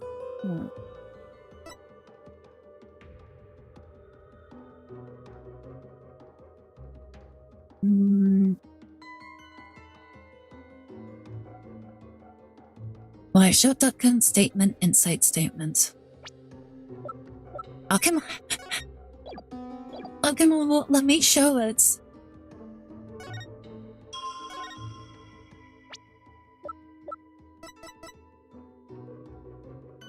That's weird. It won't let me present anything from the court record.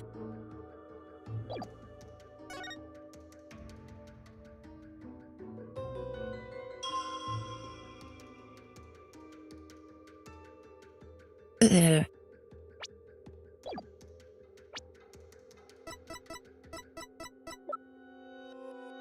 it won't let me present anything in the court record, even if I do, like, either one. Which is weird.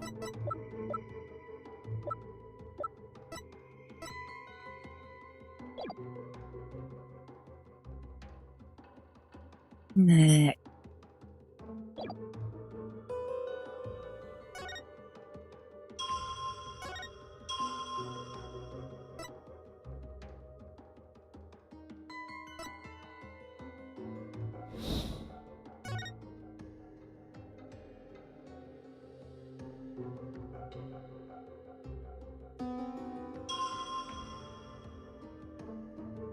Ugh.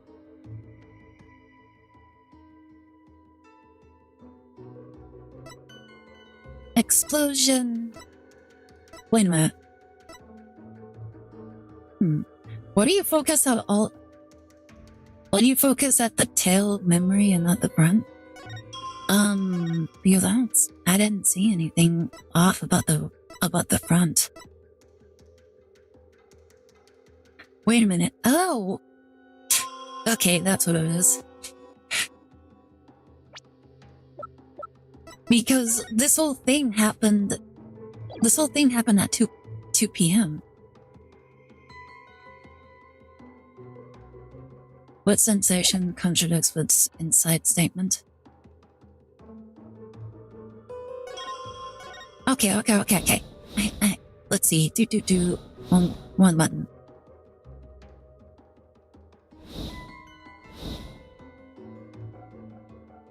I think it would be this one. It's either this one or the last one.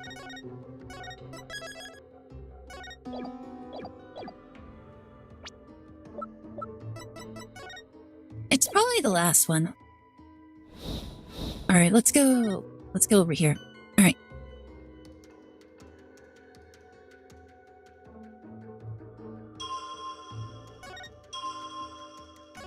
There we are. Objection! Alright, this has to be it. Your benevolence, there's a glaring problem with this insight. There is? You stated that the murder happened at around 3 p.m., which is right around the time my client arrived on the scene.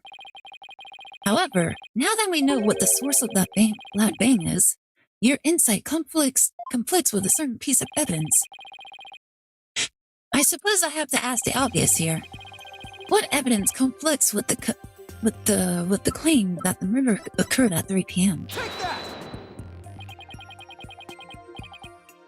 Why, Shotokun's statement again? Yes, because to summarize what he said, at around 2 p.m., Shadow was surprised by a firecracker and ran into the palace courtyard. Around 2 p.m.? That's right, 2 p.m., not 3 p.m. Ah! Are you suggesting?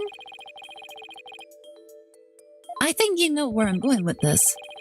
Dad's laugh and the cry of the warbad and the bang from the firecracker were all heard right before Minister Inga's death. Thanks to Shotokun's statement, we can put a definitive timestamp on all of these sounds. Therefore, what this vision shows is that it's extremely likely that the deceased's final moments were at 2 rather than 3, as we had originally thought. Dare I ask? It means the murder took place a full hour before Dirk entered the tomb. Punkuka! Ah! How can this be? Are you saying that I, the very personification of the law, have been mistaken? Ouch! Now you see why justice will always prevail.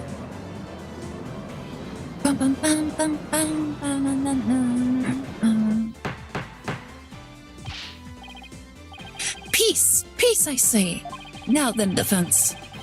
I must remind you that the figure of the accused was clearly shown in the vision. How do you explain that?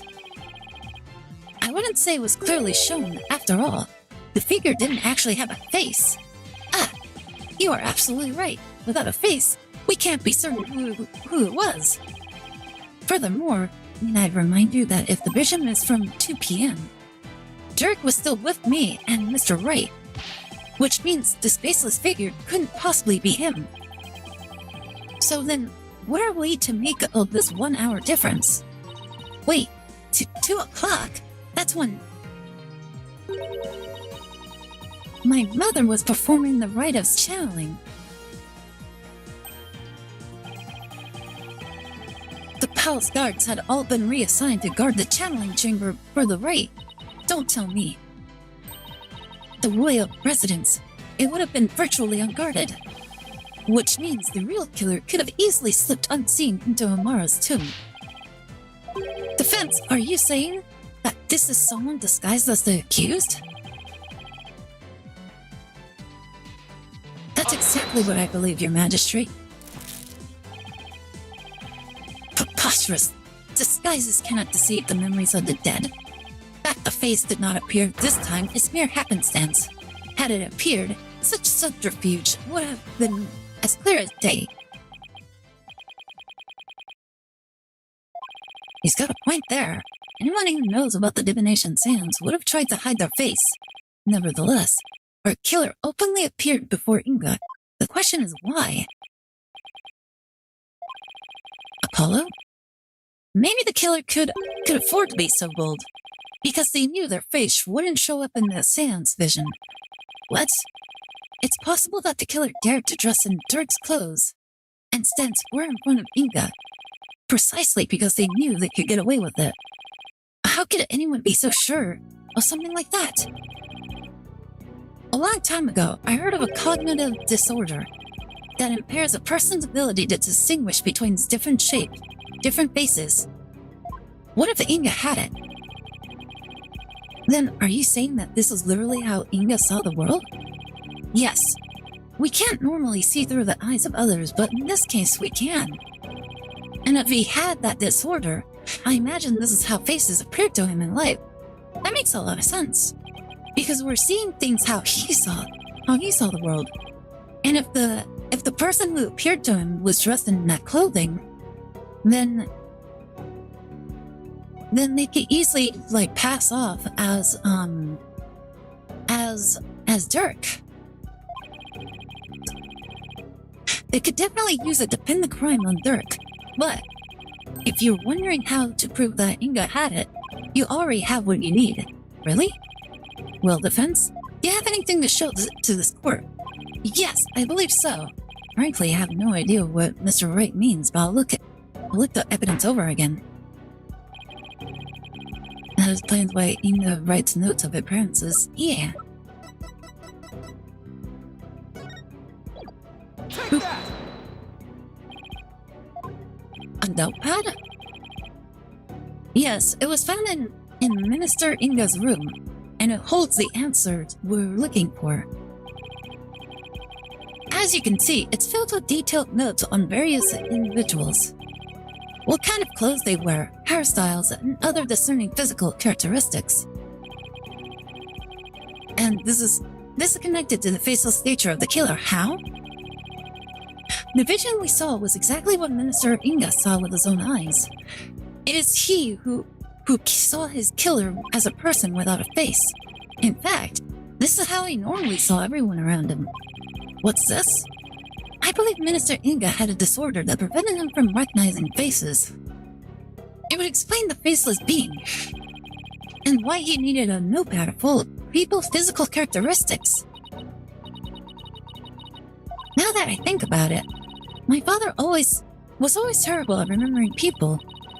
By simply changing my hairstyle, he would fail to recognize even me. Your Eminence, you knew that your husband had such a disorder, didn't you?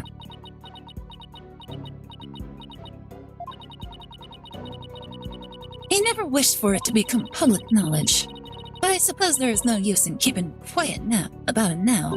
It is as you say, my late husband had a special disorder that hindered his ability to recognize faces. The medical term for it was prosopagnosia. So Mr. Wright was right. Imagine that, Mr. Wright was right for once. The memories of those afflicted with such disorders in life do appear strange at times. There is a precedent for this.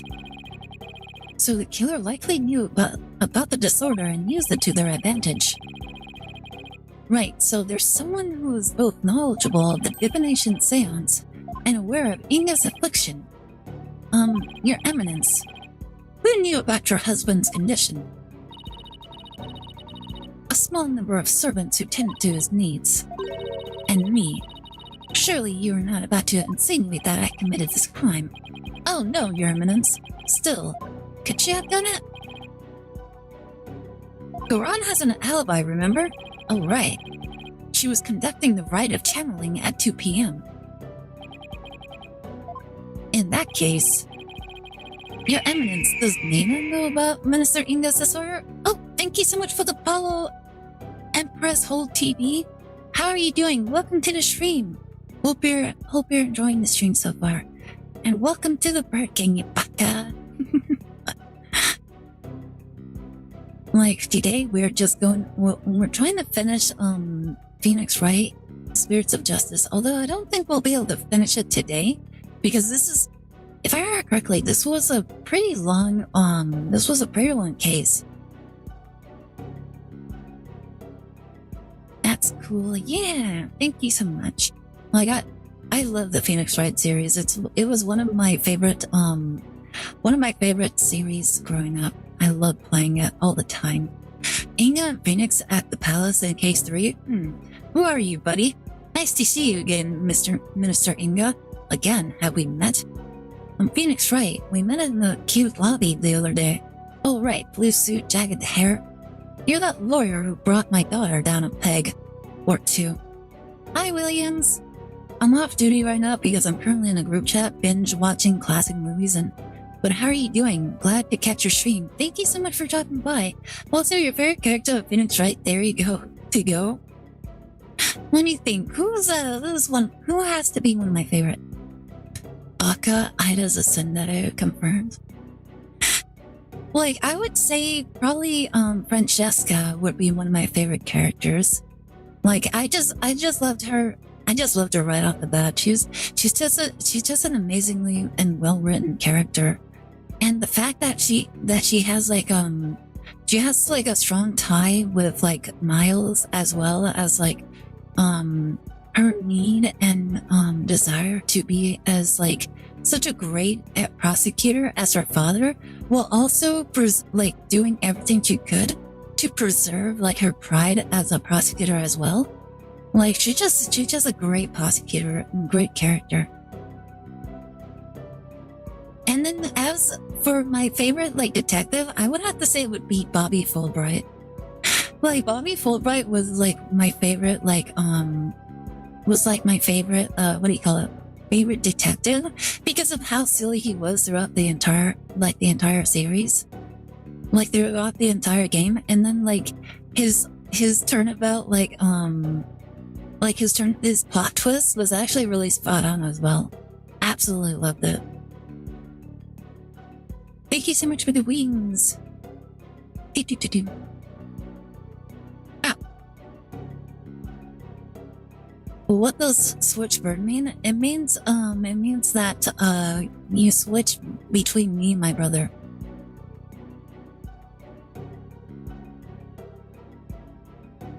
Like, that's pretty much what it means. What do you think? Another character that, like, I would also have to say that, like, Prosecutor Blackwell, best husbando. Best husbando. I love him. Like, he was, like, the most, like, sensical, like, prosecutor ever. I don't know if that was the case. Yeah. It also depends on whether or not one of us is actually here or not. Like sometimes my brother is like dead asleep, so I won't switch if he's like dead asleep, because like he usually gets like super tired and it's very hard to wake him up. Like not only that, but like I'm not strong enough to like do the thing that he did to me that one time.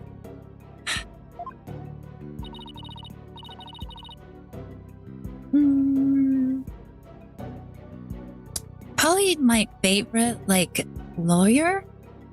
Who would be my favorite lawyer?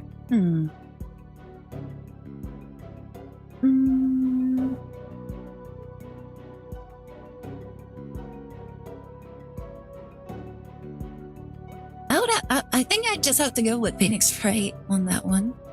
I'm like trying to remember the other lawyers that are in the game. I just can't really remember all of them. Oh, you know what? Mia Fey was actually really good too.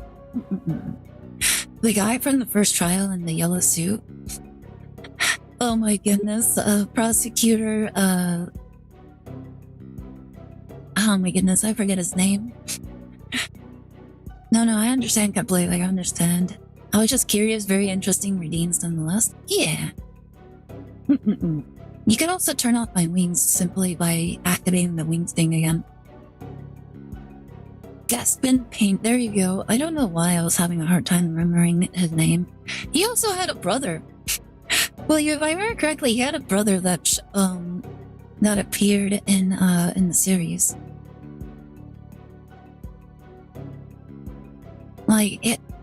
I'm pretty sure there was two different Pains. I just can't remember both of their names. Winston Payne, that's the one. Winston Payne was the one that Phoenix Wright dealt with, and Gaston Payne was the one that Apollo dealt with. It was either Apollo or Athena. I can't really remember which one. Prosecutor Monkey Face. Can I turn off your wings? But I don't want to. They're nice.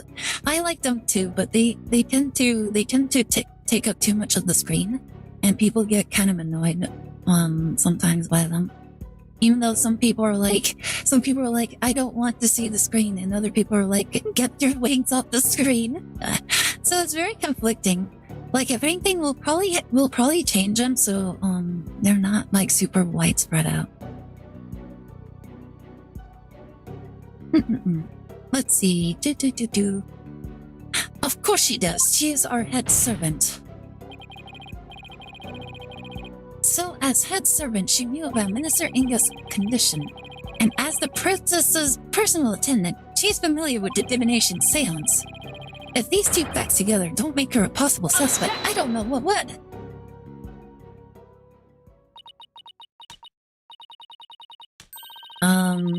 Objection, you witless lawyer. How quick you are to forget the facts. What facts? Facts like, when Inga was last seen alive, you claim he was slain at 2, yet that is impossible, for Rafa saw him at 2:30. Ah! We did completely forget about that. No, there must be some mistake. So you see, the murder could only have happened at 3 p.m. The hour Dirk entered the tomb. There is no other answer to this puzzle. Ah! Why don't we ever get to make up answers like Garon makes up laws? Guess it's back to square one. Where did we go wrong? I don't think we're the problem. We just seem to be short one piece of the puzzle. Our deductions so far explain everything to a T. Everything except for Inga's sighting at 2:30. I see. Without that final puzzle piece, all our deductions fall apart. Apollo, Inga's sighting is the only abnormality. We'll just have to find a way to make it fit into the bigger picture. Time to think outside the box then, right? Let's see. It would be impossible to see Inga walking around after he'd been killed. But what if there was a way to make people think he was alive even though he was dead? Like a way to make people witness the living dead. Sounds like some kind of TV show. Things like that don't happen in real life.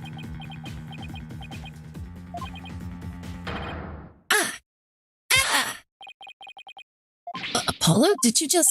I did! I figured it out. I know how to make people witness the living dead. Your Majesty, our deductions weren't wrong after all.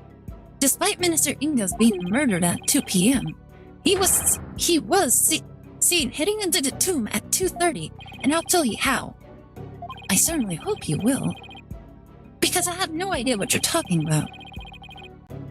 The Minister Inga, her benevolence saw was in fact someone channeling him.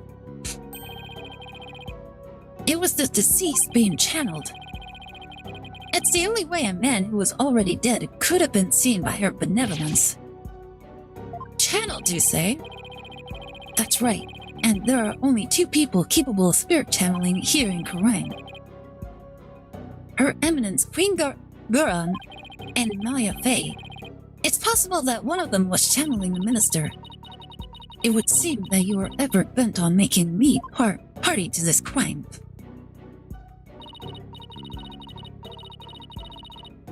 Get an idea how you like fly off visually and then take them off screen? Just an idea. Yeah, people. I think the Shinx actually suggested that I put a timer on it since it does take quite a while.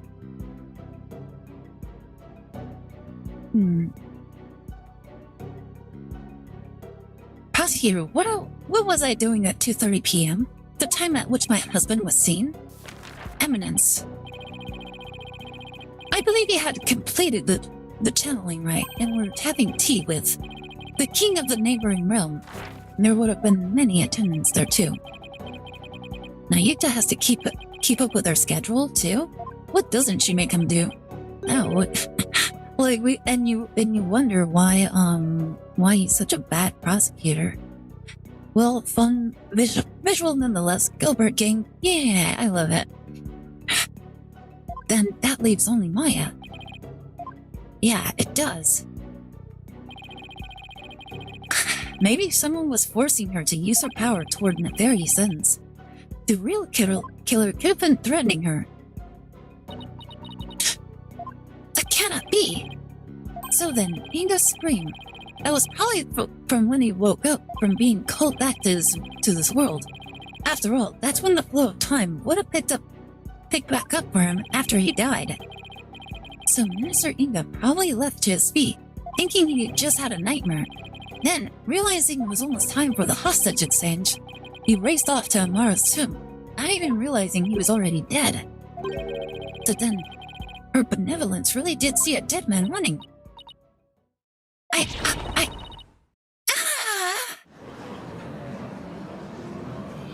This game make me think I am a detective. I think I figured it out.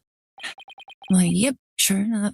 Using the secret power of sphere channeling to commit a crime? How can this be? The defense calls Miss Maya Fey to the stand. Well, Your Eminence, will you allow a new witness? It matters not. Either way, the lawyer shall soon know the truth. He will know just how much of an imbecile he is in the face of my infallible arguments. Insult me all you want, witch. Well, you'll be eating those words when I expose the truth. Very well. Let's adjourn until the next witness is ready. Come.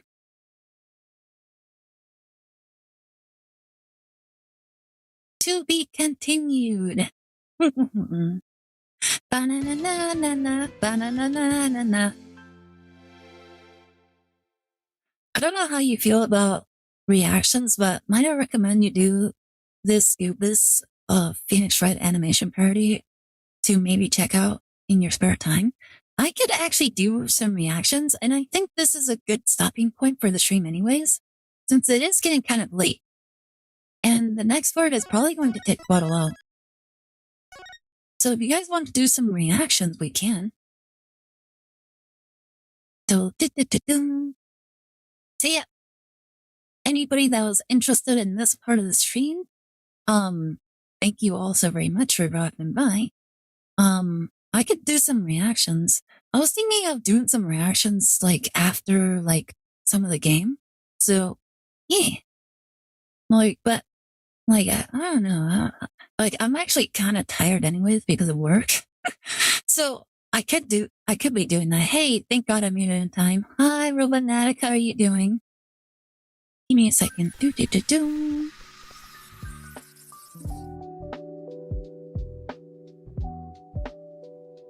Hi, there we are. Hi, Baka! How's it going? How was your day, Robonatic? Were you having a good day today? But yeah, we just, I'm about to call it a stream in a little bit. But, Williams, if you have, a reaction, a video to react to, we can watch it, right now. Yeah, work today? Yeah, I worked today, too.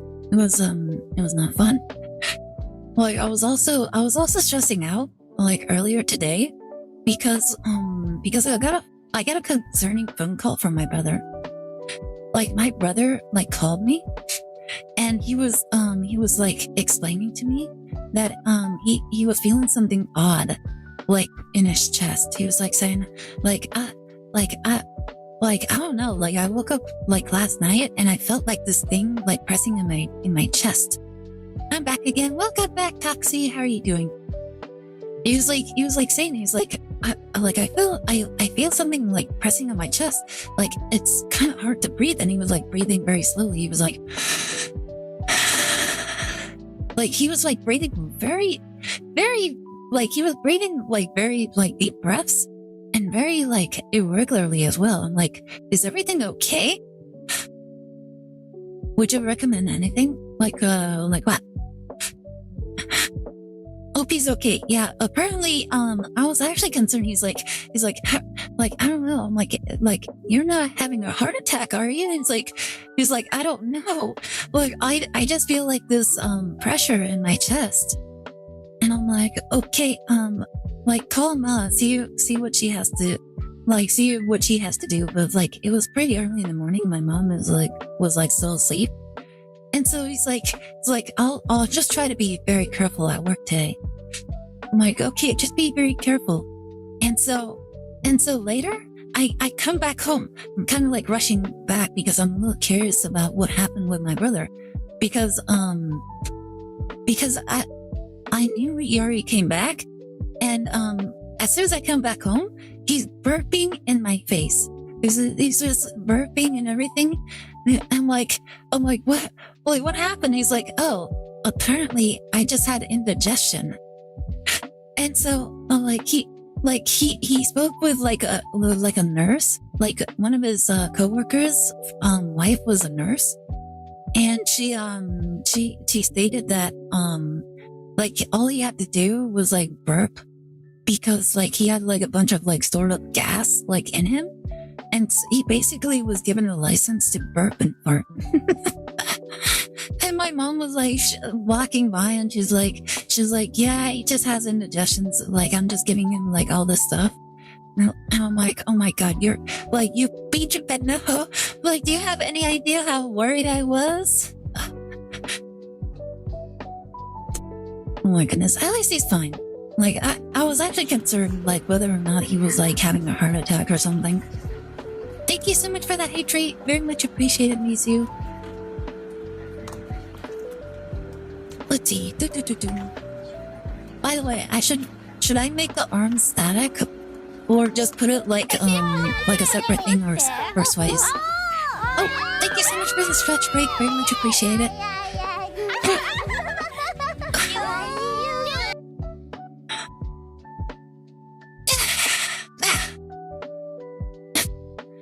I don't know. It's kind of up to you.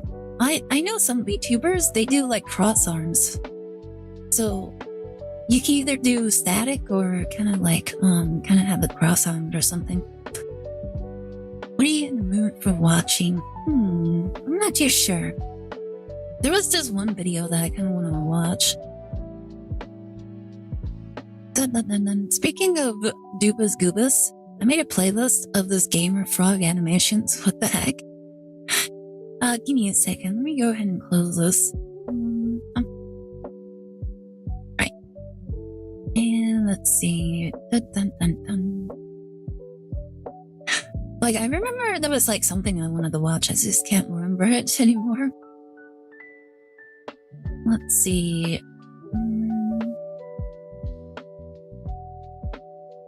I think there was something on like Clownfish that I wanted to watch. Don't you think you wanting to see something scary? Like, I don't want to watch something scary. Like, I've never been really good when it comes to like very scary things. So I'm usually not very good with scary stuff.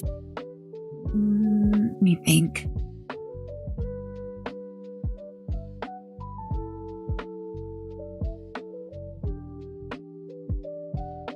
Where was it?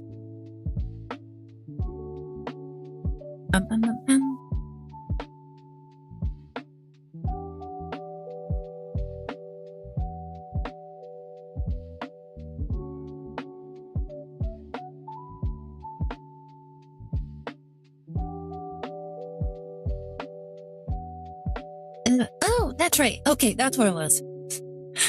That's what it was. I remember wanting to watch the new Shoe on Head video. That's what it was. Like, she loves VTubers. Well, I know that. She loves VTubers, indeed. But hope we all like Clownfish TV. Yeah, we like Clownfish. Like, we love them. They're just really silly people. Also, thanks for your support on that today. Yeah, thank you very much. Like, thank you so much for following us as well. The next movie watch, I also recommend Ju-on. Ju-on? What's that? Never heard of that one. Your egg. Give me a second. Pop up on the... Oh my goodness.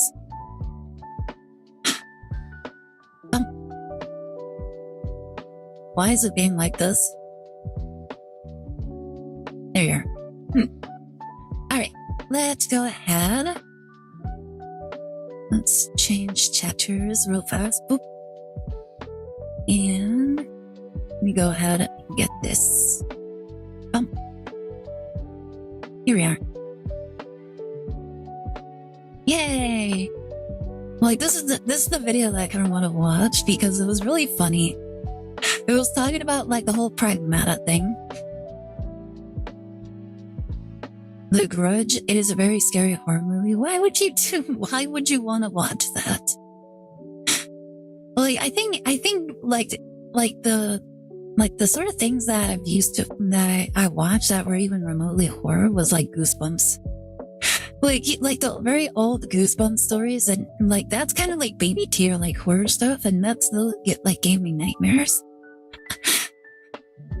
But yeah, I kind of wanted to watch this right here.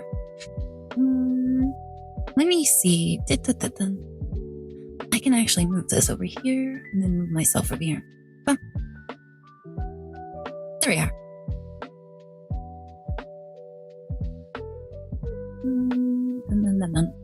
Alright, that should be good. Loki attempted to copy and paste the cross arms from a different drawing of mine and just drew it over. Alright, are you guys ready? This is, the male protector fantasy. It said incel to want to be a father. How many of you guys want to be a father? So if you played the game, would you want to have kids of your own? Like, honestly, I thought Pragmata was a very cute story. And quite frankly, I do have an older sister that has children. And yeah, they can be very adorable from time to time, but like, oh my goodness, I think she's just been raising him wrong. Oh. Like, it's so hard to raise kids, and honestly, like society has made it like so hard to discipline kids nowadays. A father, I mean, eventually, I guess. Yes, but I want to not have any debt before I have children, wife. That is a fair argument, to be honest. Like, if it's finances, then like, I think that's like the most realist like problem that people face when it comes to like building a family. And honestly, I'm kind of like in the same boat as well. I'm like, do I want to raise a kid while suffering through like kind of poverty at the moment? Yeah, kids don't get punished like the old days.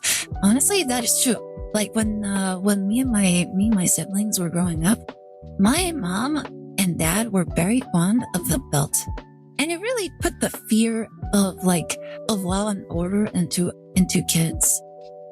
And only like the really bad kids like took it, and like they started doing it to other people like in more extreme ways. You can't touch them or it looks like abuse.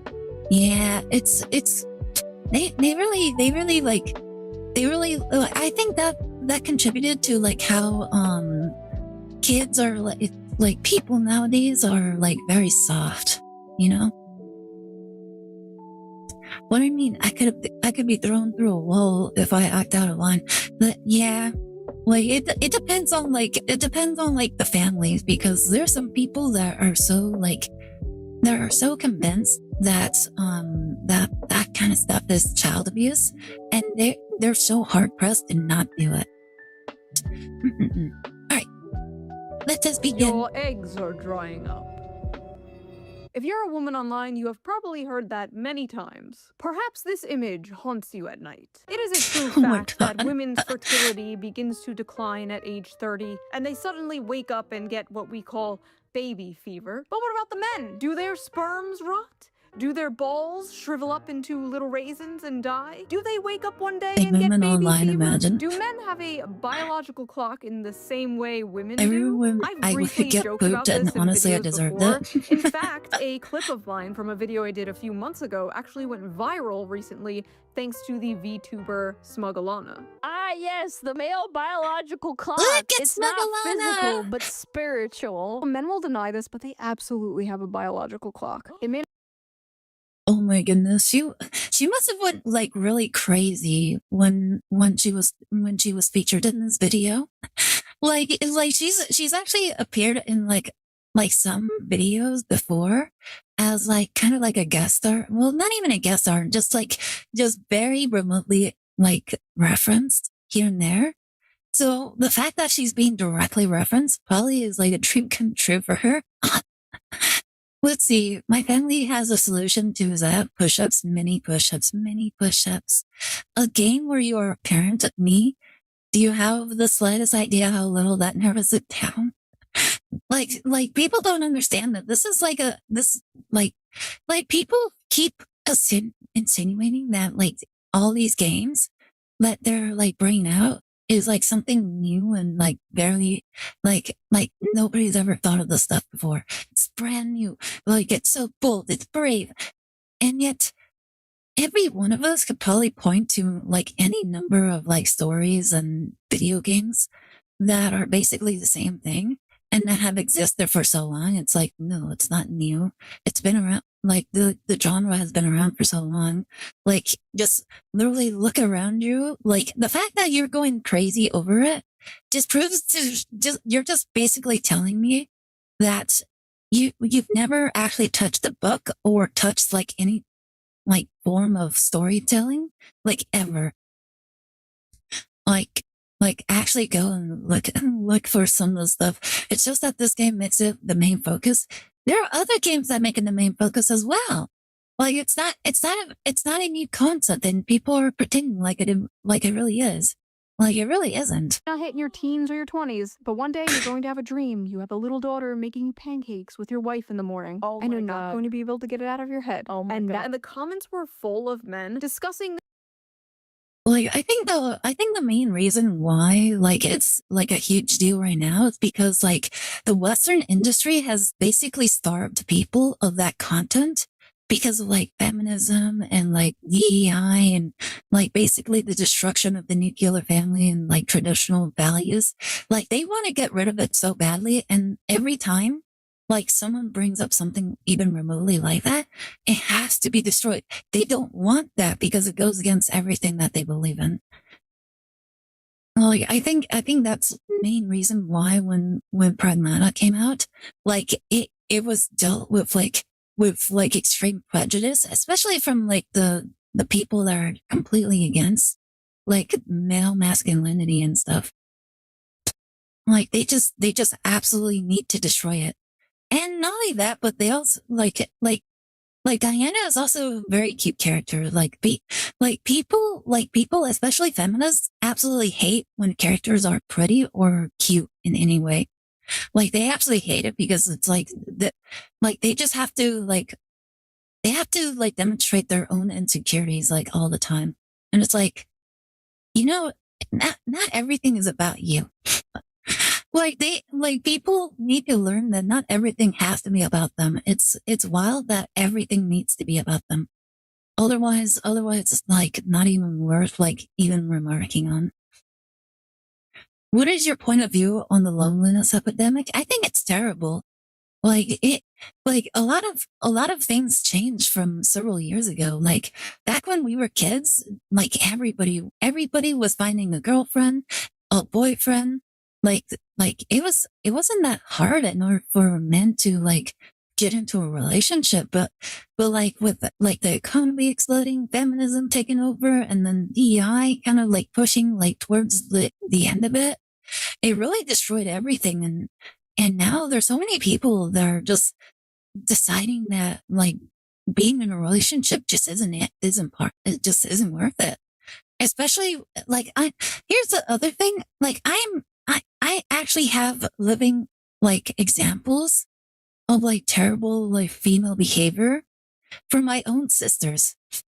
So it's so it like I don't understand how they can behave in such a manner and like still think that they're in the right. It's quite disgusting, to be honest, and I'm kind of ashamed to be related to them. A rock. They also found pet rocks.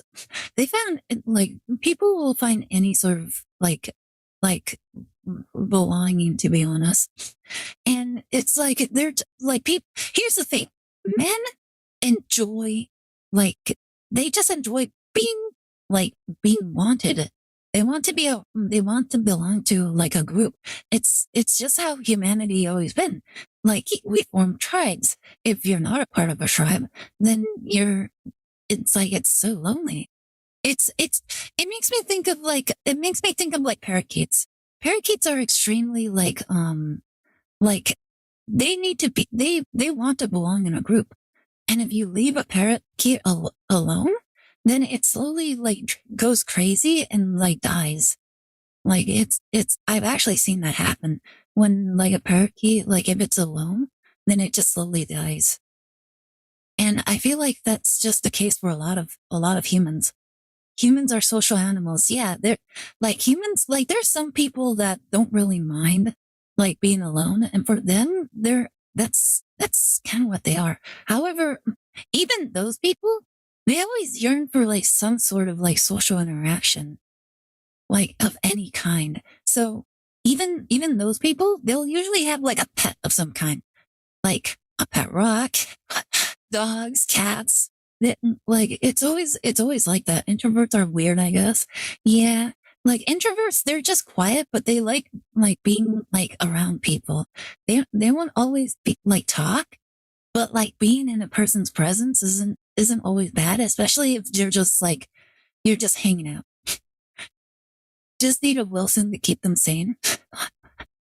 Like Wilson, like honestly, that's true. Like even if you're like marooned on an island, it kind of makes sense for you to like create fantastical persons like for you to interact with. That like it's just how people Their are. dreams to start a family. There is not much discussion about men's desire to have children. Like many things, it's not really something they talk about publicly. That was until a certain video game came out. Just, what are you?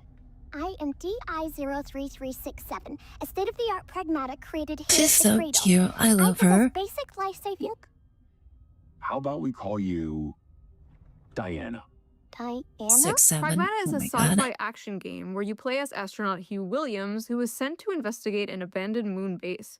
He meets a childlike android named Diana, and they team up to survive and escape the space. Like I was very introverted growing up as well. Like the only thing that made me like communicate with people was literally going into the workforce. Like, oh no, I need money. I have to go and get a job, and now I have to I actually have to interact with people.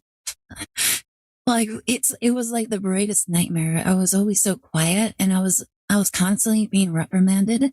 Like my first job was working at Walmart.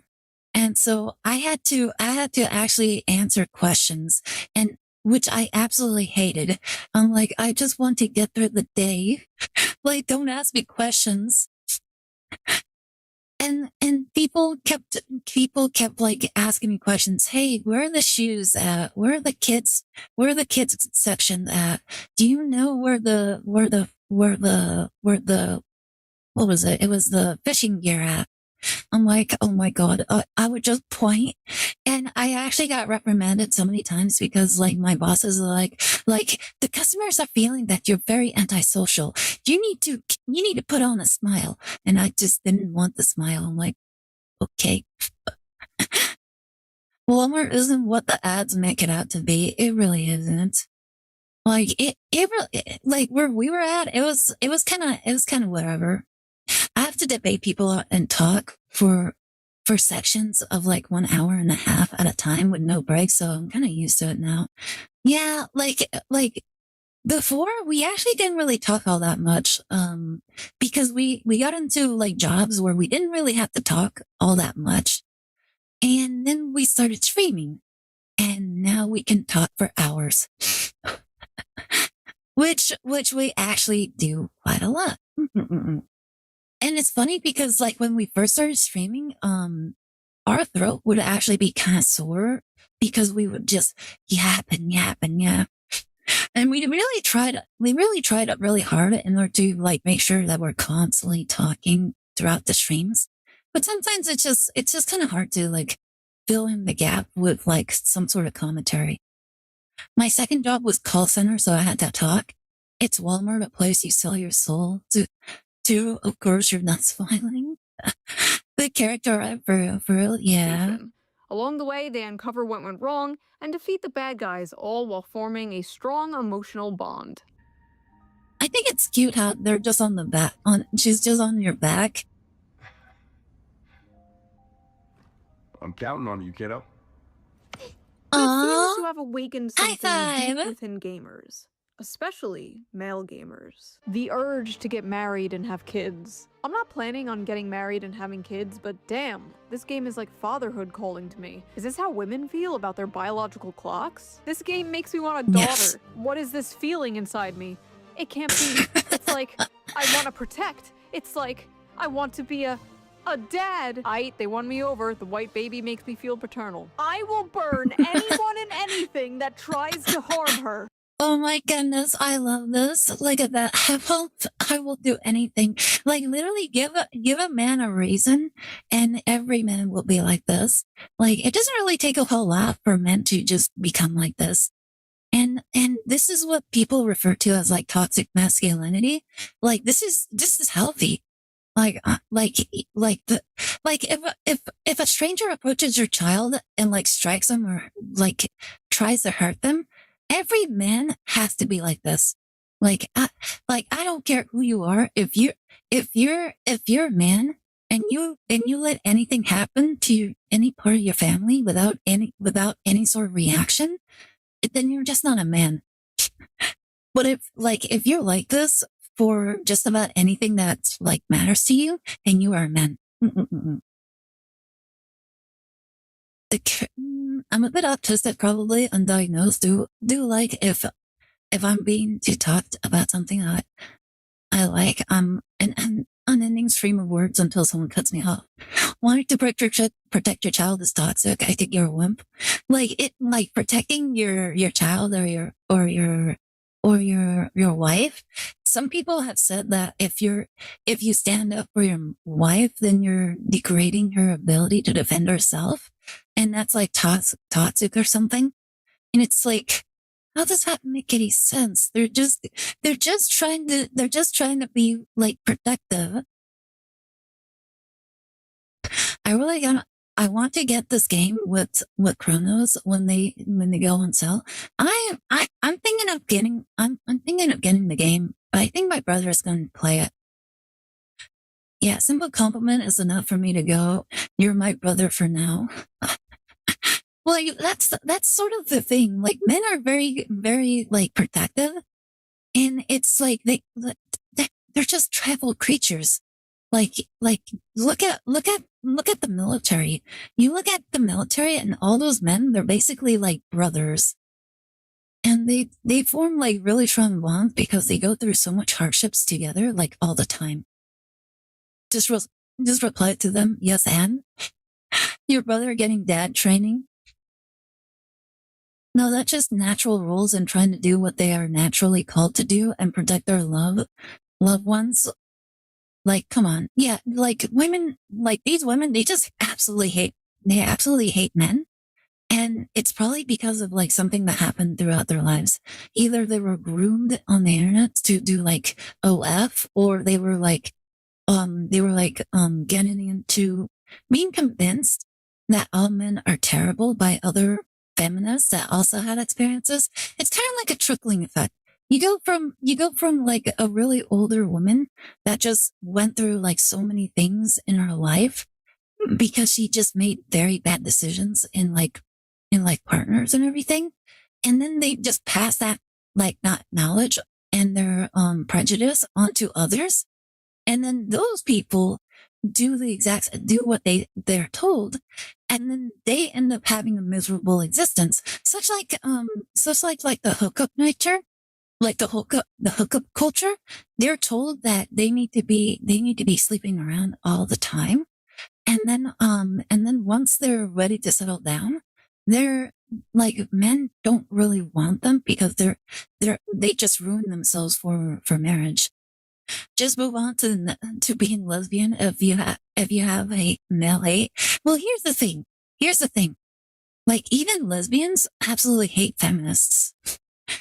Like, even lesbians, because like lesbians, most of the lesbians, they exude like male like traits, and if they're like the kind of traits that women want, but like they absolutely like hate. They're told to hate those kind of things. So when even lesbians are told, "Oh my God, why are you being so toxic? Why is this? Why that?" Because like the women, they don't know what they want. And so when they're told early on, which is really funny because like the older women, they're grooming younger women to become like miserable. It's kind of like a self-sabotage where like, oh, all the young women, they're all preoccupied with their business. So looks like you're stuck with me. And that's basically what they're trying to do. They're trying to eliminate the competition. And they do that very effectively because they're like, oh, you don't need to use protection. You can just have an abortion. And like, here's the thing that they don't really tell you about abortions is that abortions, they do permanent damage onto a female's body. And it could make it so that, you could probably like not be able to have children again. So women are being ruined, are being sabotaged by like really hateful and spiteful women that they're just crazy. So yeah, like word of advice, if you're going to sleep with a woman, just make sure that she is someone that you will tolerate for for quite a long while. Just join Discord, sweet. But yeah, it's just it's actually just so annoying, just like the terrible things that women just do to one another. And it's such a natural part of being a woman. That's the sad thing. Because every woman I know, they're always filled with half lies, fake smiles, every single time. Should I post what I have so far on the art page? Yeah, if you want. Let me think. They're filled with half lies, half truths. They always like try to stab each other in the back. We're like, oh my God, you should totally do this in order to get that guy's attention. And then like they do like the complete opposite of what that guy wants in order to like backstab them. And then they'll be like, oh, that's so terrible. Well, I'm free. I'm single. I saw this happen all the time. I was so lucky I didn't have any sort of love interest back in high school. Because like every single woman, like if a girl like found out that I was interested in a guy, they would go out of their way in order to destroy me. I do hate when older misanthrope people think they can try and change younger ones from being happy. There is no one who lowers a woman more than another woman. Yep. Like you see it all the time. It's a sad reality. And I honestly, I heard it even more from my own sisters. They're like, they would be like the nicest person in public, but like behind closed doors, they're like pure venomous. This game is dragging out the innate dad instinct. I want to like Pragmata, but I can't, knowing that men are also enjoying it. This is a game for incels. What? God. Babe, wake up! It's time for your yearly gamer culture war slap! It's 2014 forever, man. We are never going Thank you to so much for the escape head pats. Mr. Gamergate's wild ride. In this video, we are going to discuss the facts and theories behind the so-called male biological clock, after we discuss the drama surrounding the game Pragmata, and how a bunch of men expressing a simple, wholesome desire, the desire to start a family, has turned into yet another culture war. Yet another. Just let men be men. Why is that so hard? What happened in 2014? Gamergate. Like, yeah, it was just Gamergate. That's what happened in 2014. It was basically just a bunch of people that were like going crazy about like how video games were. Also, Shu has crazy eyes. Yep. She's absolutely crazy. That's, and the thing that makes it okay is that she knows that she's crazy. Like the truly scary, crazy, women are the ones that won't admit that they're crazy. Gender war. The gender war. Men versus women, women versus men, the male loneliness epidemic, the female loneliness epidemic, dealing with dating apps, hookup culture. Do men like curvy or thin women? Do women like dad bods or fit men? Do they like beards or clean shaven? Oh yeah. That reminds me. Before we get deeper into this video, let's quickly give a shout out to today's sponsor, Henson Shaving. For the last few decades, razors haven't been designed to work I like better. her outfit. They've been designed She looks to be really cute in marketed this. better. More features, more gimmicks, more blades. Just add one more blade, bro. One more blade, I promise, bro. One more blade. While skin irritation is just... Like, to be fair, Robonatic, while she's not completely crazy, like she's like, you could say she has her ups and downs. Like, it's just up to your own perception on what you want, what you believe of her. Like something you just have to deal with. And a major cause for irritation is blade flex, because most razors use springs to let the blades move as you shave. That helps them adapt to like different angles, but also causes extra tugging and razor burn. Most people just learn to cope with like aftershave and cold water, fixing the symptoms instead of the cause. The question nobody asks is, should the blade even move?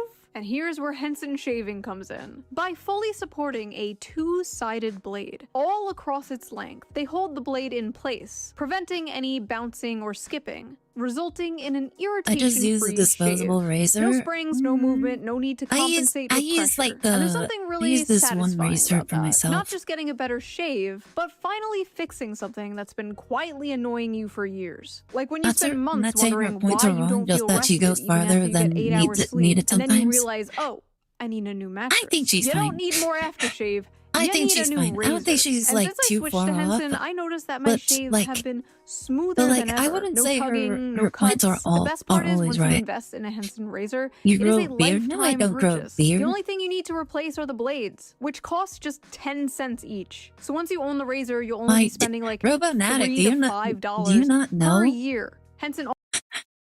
Like, do you not know that women also shave? Like, there's some women that like grow some facial hair, but like for the most part, it's usually for other parts of the body. A variety of different colors. I have the rose gold. I think it's so cute. So if you're tired of razor burn, a skin irritation, and overpaying for replacement blades, Henson Shaving is definitely worth checking out. Just head over to hensonshaving.com/shoe and add both a Henson razor and 100 blades to your cart. Then enter code SHOE at checkout to get the blades for free with your purchase. Big thanks to Henson for sponsoring this video, and thank you, the viewer, for not skipping the ad. Right? Now, let's get back to the video. Yes, Kami Mommy. Throughout history, there have been countless stories centered around a very specific dynamic: the adult protector and a child. You see it everywhere. In video games, they call it a dad simulator. The Walking Dead, The Last of Us, God of War, Detroit Become Human, BioShock, Life is Strange. Also movies like Logan, True Grit, in a way, Monsters Inc. Shows like The Mandalorian. Literature has done it forever with The Road, Les Miserables, and many, many others. It shows up. Yeah, like I said, this isn't a new concept. It's always existed. Like, it just right now, like the left and feminism, like all those people, all the crazy people, they're going out of their way to try and destroy it. That's what they're trying to do. They're just making up the fact that that this is negative and this is terrible, but this has always been like a natural part of life. I see anime waifus all the time and not a single inch of hair. The aerospace engineering bid for the razors is nonsense. That is not needed for a razor. But posted on it. Alrighty then. Yeah, this sort of literature has always existed. It's like, it's always so annoying when people like try to make things up, saying, oh my god, this has never been a thing. This is not a thing ever. And it's just like, just tell me you've never read it without telling me you never read. Time and time again, because it taps into We something just need to remove the crazy deeply and keep human. the same. The instinct Yep. to protect, to guide, to teach, to nurture something more vulnerable than yourself. It is a beautiful and powerful story that has been told for centuries. And you're like really weird and an incel for enjoying it, actually. Incel game. If you buy this game, I'm gonna assume you are a pedophile. I feel like it's a breach of ethics Oh at my this point goodness. to design child characters for an audience of majority male gamers. Like, let's stop with the defenseless girl the big strong man has to protect. This reeks of sexism and control. I don't know how to tell you this, but that's literally just my relationship with my brothers. Like, literally my relationship with my brothers. That's literally it. Here goes the tweets. I love the tweets. I love seeing how crazy some people are. This is low genuinely fascist propaganda and gives me pedo vibes. What the hell do you mean fascist propaganda? You can literally see like all these people like parroting the same things, and you just know that these people they don't know what words mean. Like, words literally lost meaning. They don't understand what fascism or what Nazism is anymore. They just throw them out, and now it's all like grouped up together, where all that really means is you don't agree with me. That's all it means now. Like, you don't agree with me and I hate you. Wouldn't it be cool if I sneezed right now? Fascist propaganda. If this is fascist propaganda, slap me and call me Adolf. Zoomer women really look at a wholesome game involving a child and wait, what the f is low genuinely? After hearing about toxic masculinity for the What past is that? 15 years now, finally I don't. a topic Most of comes them up even where know it's what they're saying, and all of overwhelmingly them. positive All they masculinity. know is And that what it's is bad. the response? Well, that just means that the indoctrination is working, Robonetic. Well, that's like, have you ever heard, like there was this one saying where, if you can't kill the parents, then you kill the kids. Like, it's a terrible saying, but basically now, like this is what these people with these ideologies like have.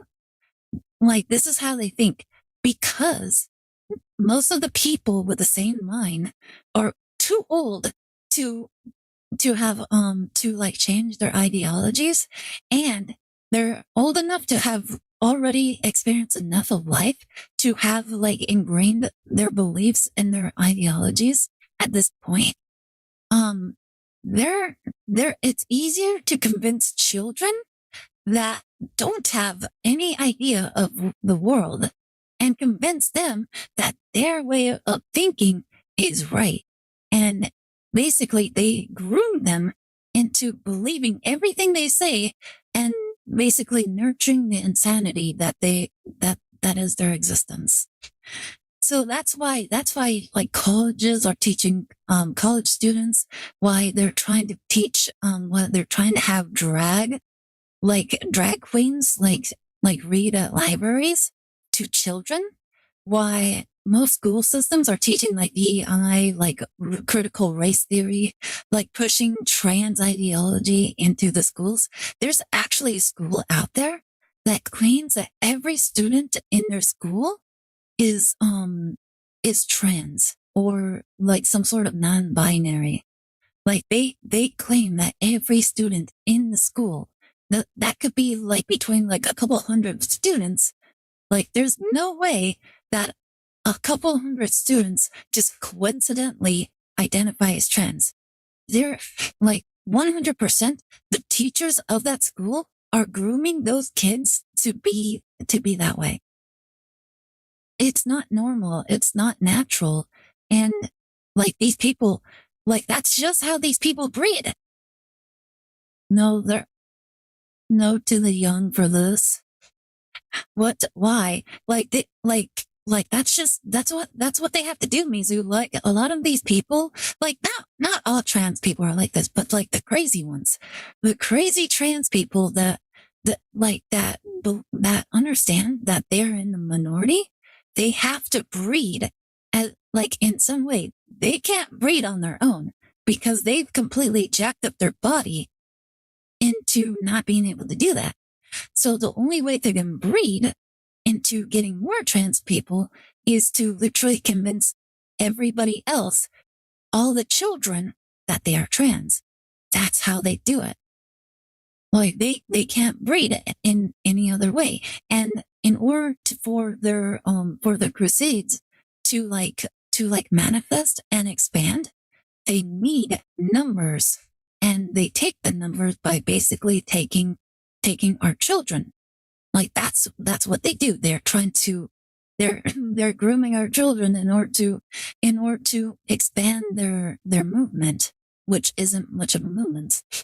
But we've allowed them to do that. And like enough where like now there's so many people are just completely confused. And then once they realize the lie, and once they realize like, once their emotions aren't like validated, their existence isn't validated, they go crazy. They lose their minds. Once they realize their bodies and everything they've been told has been a lie, they go crazy. And that's how we end up with like school shootings and everything. Because they've just been fed a lie this entire time. And they just need to lash out. And however, the crazy thing is they don't lash out at the right people. They lash out at like the innocent people that have nothing to do with anything. So it's just terrible. I think the funniest thing about the pragmata controversy is that those incels genuinely think they could ever get near enough to a woman to impregnate one. It's not nuanced. Pragmata is blatant Make the pedophilia chill catered to LGBT male people gooner look gamers. worse Why by are people association. thinking this is sexual They or makes really you do. a pedophile? Because men are notorious for being peds and disgusting humans. They sexualize every. You guys want to know a fun fact? Like the people, like if you look at like the rates of if you look at the rates of like grapes like across each nation, you'll see that in Japan their numbers are exceptionally low. Yet lolly and anime content is exorbitantly more widely accepted, like more accessible over there. And if this is true, how come Japan has the least amount of those crimes going on? And you know which country has the highest? It's the UK. The UK has the highest rate of rapes and child abuse than pretty much almost anywhere in the world. Like in the civilized world, I should say. And then, funnily enough, like, the United States, it's actually been stagnant from like, we have those crimes in the United States, but surprisingly, it's just been stagnant.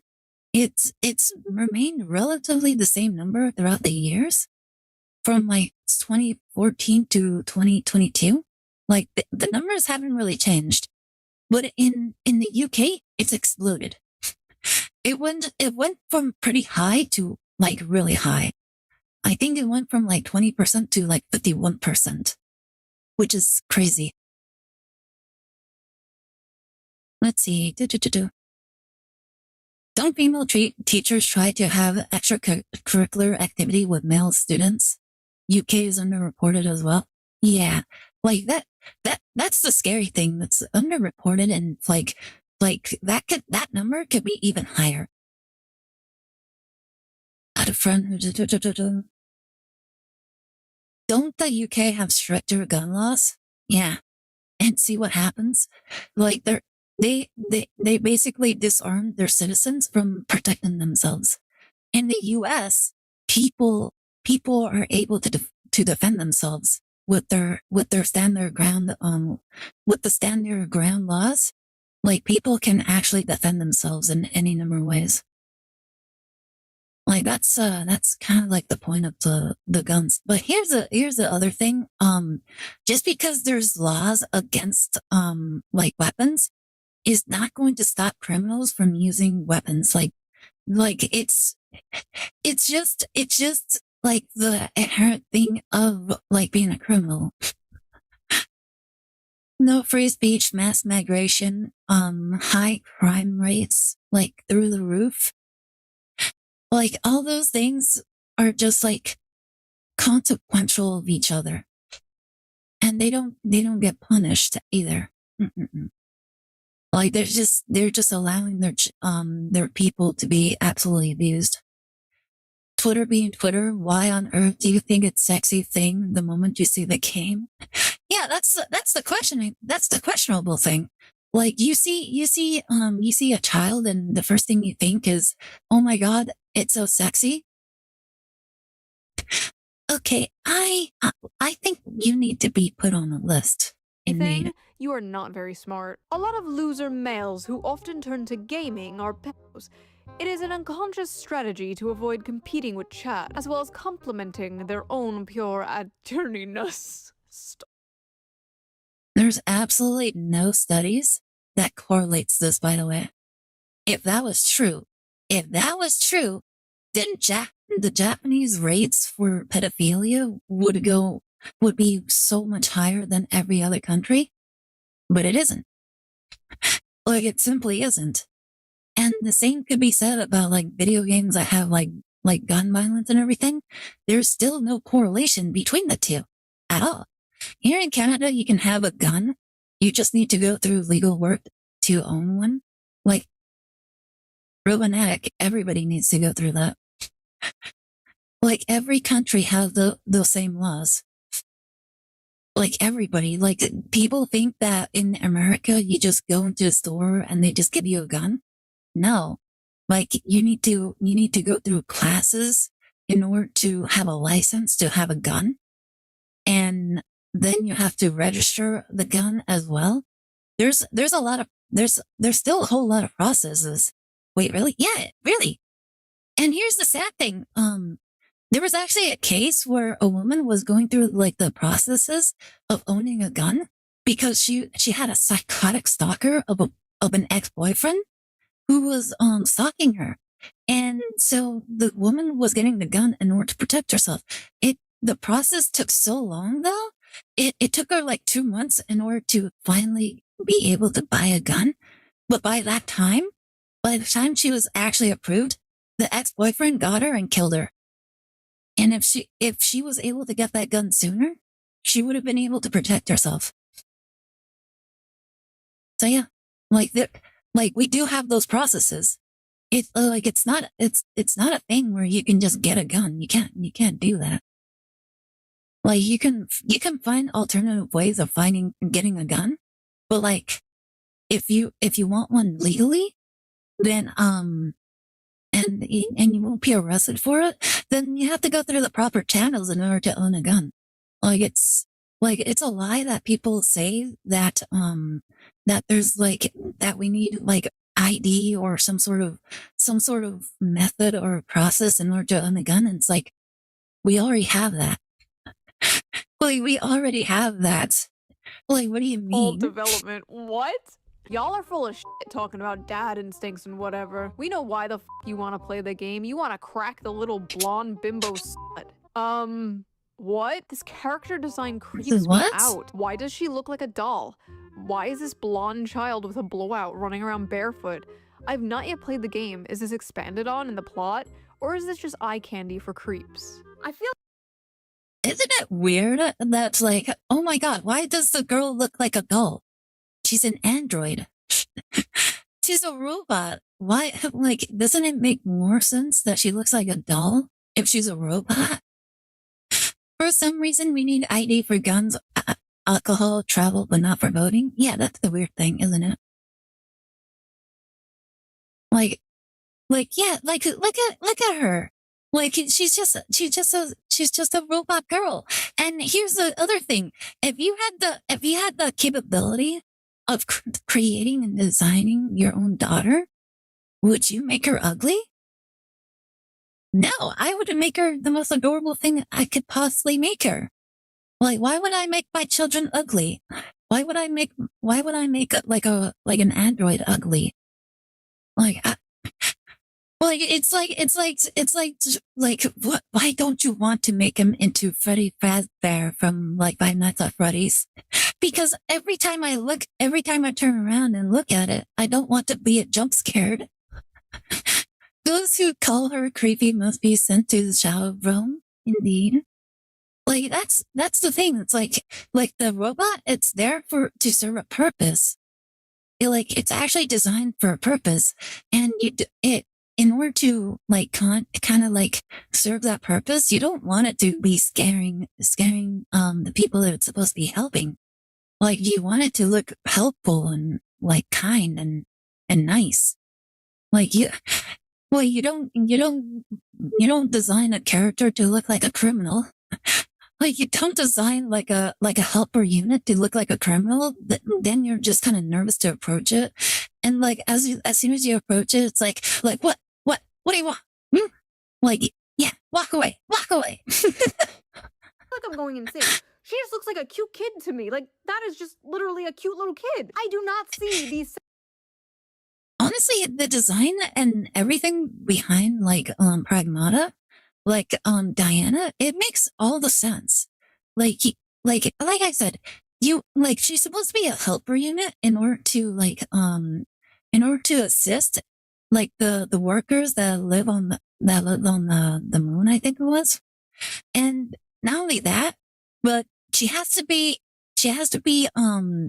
they don't want the robots to like be able to turn on their masters, so they make her into a childlike creature to make her easier to handle should she like go rogue. Hi Bloops, how's it going? You having a good day? What are you doing, Bloops? Ah! Oh my goodness. Hi Bloops, how's it going? You having a good day? How's the weekend so far? Oh yeah, the whole design for Diana, it all makes sense. Everything about her just makes sense, and people don't seem to understand the lore that could be behind, like why she's designed the way that she is. Like, all they see is girl. Like, little girl, and she has to be sexualized. Speaking of gun laws, day's going alright, just got back from a Blazing Dominion pre-release. How about, yeah, ooh, what did you get? Did you get anything good? Turned horizontal. Sexualization, and I am a huge pervert, mind you. I do not see what the f these people are talking about. Are there creepy people on the internet who are sexualizing Diana? Yes, absolutely yes. It is a small minority, but it is still disgusting. All right, we're doing all right. We're doing all right. Just relaxing after playing a little bit of Phoenix Wright. Watching some videos. The subreddit had to be shut down because people were making not safe for work art of this child, which honestly is not shocking. It's Reddit. But that's not the game's fault. The game has nothing creepy in it. These creepy people will always. Here's the thing that like people already like claim that otakus and gamers are weird and freaky. So when they see like people like the otakus and gamers acting weird and freaky, why are they surprised? Yeah, I pulled some good stuff. Got Crimson King, KT Rotary, and Starlight, Power Patron Monster. Ooh, interesting. A respect to admit being a fellow perv. Yeah. Like people aren't really like otakus aren't really like very secretive of their perversion. Like it's like there's like we won't outright say it, but there are signs. Like I will never tell you like the level of my perversion, but there will be signs. Exist, unfortunately. I have made several videos about these people existing. People getting mad here are not getting mad at the people sexualizing Diana. That would be completely understandable. It would make sense if they were going to the accounts that were doing that and calling them fanfics creeps. speak But louder. no, they're for some reason just getting mad at people liking and enjoying the game. They're just spurging out and randomly calling everyone and anyone incels. Why did they make her look like a porn star, though? Why is What? What? What do you mean? She's just a kid. Like, what kind of, like, what? As soon as you say that, like, we need to check your hard drive because what kind of porn are you looking the at? child sexy? What Are me a you pervert okay? nonsense? These Twitter freaks Of course see a not. child, immediately sexualize them, and think everyone else is as creepy as they are. Like, no, bitch, that's you. And Reddit. You and Reddit. There is nothing in this video game that caters to the freaks except for the fact that Diana is a child. Compare that to, like, Cuties, where there were up I'm a closes say-so of person. real That's a children lie. twerking. That is media. That is catering to those people. An article recently came out Yeah, from that's actually outlet bad. The I've Gamer never that in the watched beginning Cuties. talks I about have what no happened intention on of the watching Reddit, how Cuties disgusting ever. some people are being towards the character Diana. Okay, fair enough, I agree. But then towards the end, the author throws in something very telling. I have not yet played Pragmata, and that's because I'm a little tapped out on stories where men adopt daughter-like figures and prove their masculinity by protecting They them. didn't even lock up for life. True. That is their real problem. Men protecting people. That's just them proving their masculinity. And as we all know, Like bloops. List the one time I was perverted. You literally, like, I literally went into your stream and you're like, look at my boobs. Look at my booba. They are the massive booba. Look at them. Look at them. Like, I literally joined the stream and I'm like, what? I'm like, what did I just wander into? Fake news. Oh, you want me to pull up the clips? I saw the trailer for Cuties and it looked weird. It was me. I don't know who thought that was a good idea. Like, the people that made it need to be put on a watch list. This is slander, character defamation. Like, it's not defamation if there's evidence. Pull the clip, I'll wait. masculinity I'm busy. Blatantly not you, whether you agree with it or not. The average attraction trope on a little girl, blonde, blue eyes. I mean, the whole game is low-key Nazi propaganda, to be fair. I think the men who play this are probably creepy, but how is it Nazi propaganda? Oh my goodness. Blonde, blue-eyed We're toddler all and perverts here. tiara-looking There white is no girl need to you have project. save is literally Nazi propaganda straight out of the 1930s, dude. Sorry, I don't see it. Ugh, I really don't have the energy to deal with this. Just use your brain. Sorry, I Oh don't my have goodness. the energy to explain. Like, this is the thing. These activists, they are the most laziest activists ever. Like, they will never go out of their way. They will go out of their way to cry, but they will never go further than that. Like, if they truly believed in the things that they claim they believed in, then they would try harder in order to, like, reinforce and actually, like, combat whatever it is, whatever schizophrenic, like, ideologies that they hold. But they don't go further than this. They will never go that further because they don't actually believe, nor do they understand the beliefs that they hold. Feels like we're doing this, the Sydney Sweeney drama again. Oh, that never stopped. Like Robonatic, that never stopped. Sydney Sweeney was just one piece of, like, was just one needle in a massive haystack. I'm no pervert. I'm simply an admirer of women's anatomy. Of course you are. Loopsy missed the queen's outfit. Me and Paro called libs. Oh my goodness, Bloops! If you ever have a chance to review this VOD, you should probably review it because Dark Eyed and Para went absolutely My ballistic. schizophrenic paranoid delusion. Good. I don't have the energy to listen to it. Listen, I know we're all used to seeing gay, black, Hispanic, disabled furries in media lately, but I promise you, white people still exist. It's not Nazi propaganda. I feel like this girl character is an objectification of the idealized child. She's pulled right from the patriarchal white supremacist imagination, the perfect pure white girl child that must be protected so she can produce the next white generation. So it's in terms of the Phoenix Wright game? Yep.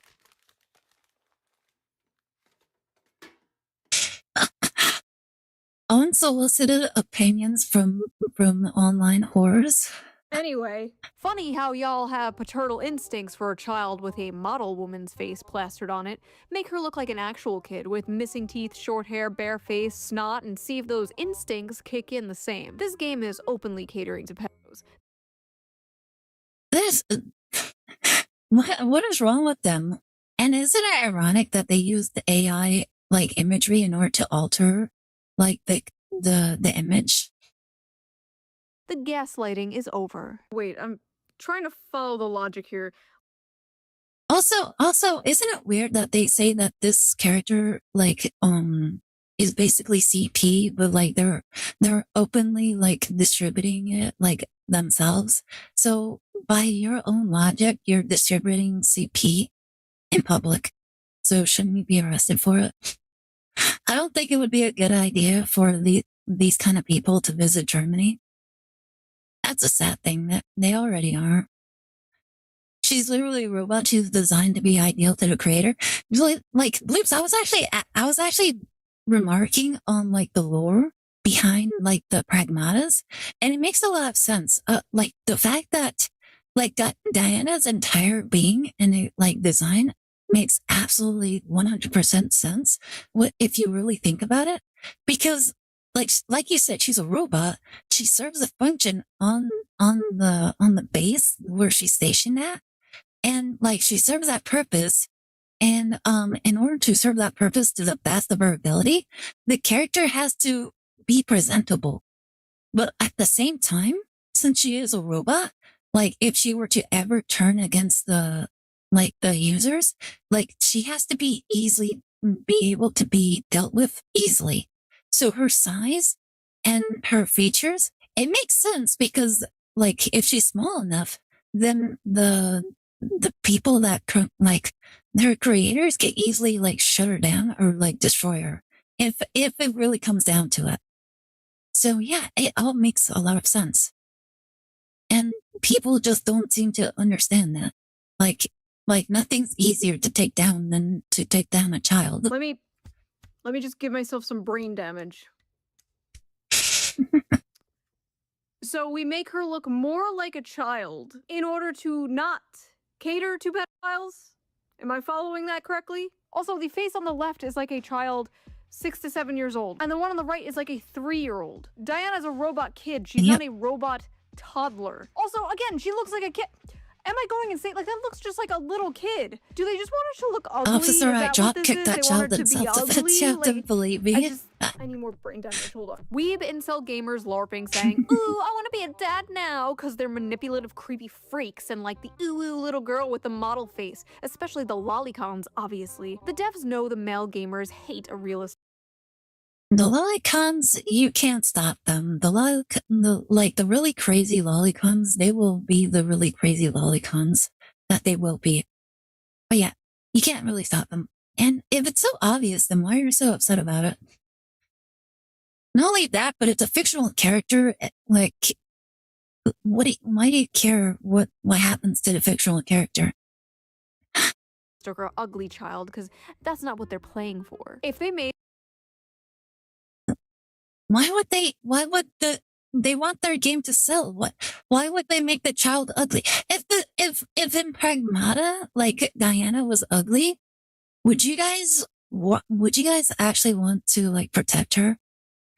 If anything, I just imagine a lot of gamers would probably eat the child. Like if she was like ugly, like I would imagine like a lot of people would be like in South Park, like kick the baby. Like I feel like more guys would probably be like that if she was ugly and she wasn't and she didn't have any like cute features. Like she was more robotic than like expressive. And I just think people would be like that. False? Are you sure? I don't know. Don't get like a basketball. Like I feel like a lot of guys would probably be like that. Like they would be like not nearly as emotionally like attached to her if she like didn't have like the features she basically has. Like if she wasn't like adorable or if she wasn't like she didn't have like a South Park classic. If she wasn't like as expressive as she was as she is in the game, I feel like most guys probably wouldn't really care as much. Made her look like a realistic, ugly child, none of them would be saying this. First of all, why are they acting like it's realistic to portray children as ugly and disgusting? Children are not ugly and disgusting. Like, they're cute and adorable. That's what they're known for. Like, yes. Like they can be annoying, but like they have their cute sides. To be honest, when they're sleeping, they're so adorable.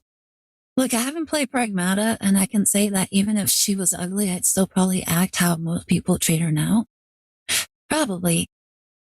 But I think a lot of guys would probably, I don't know.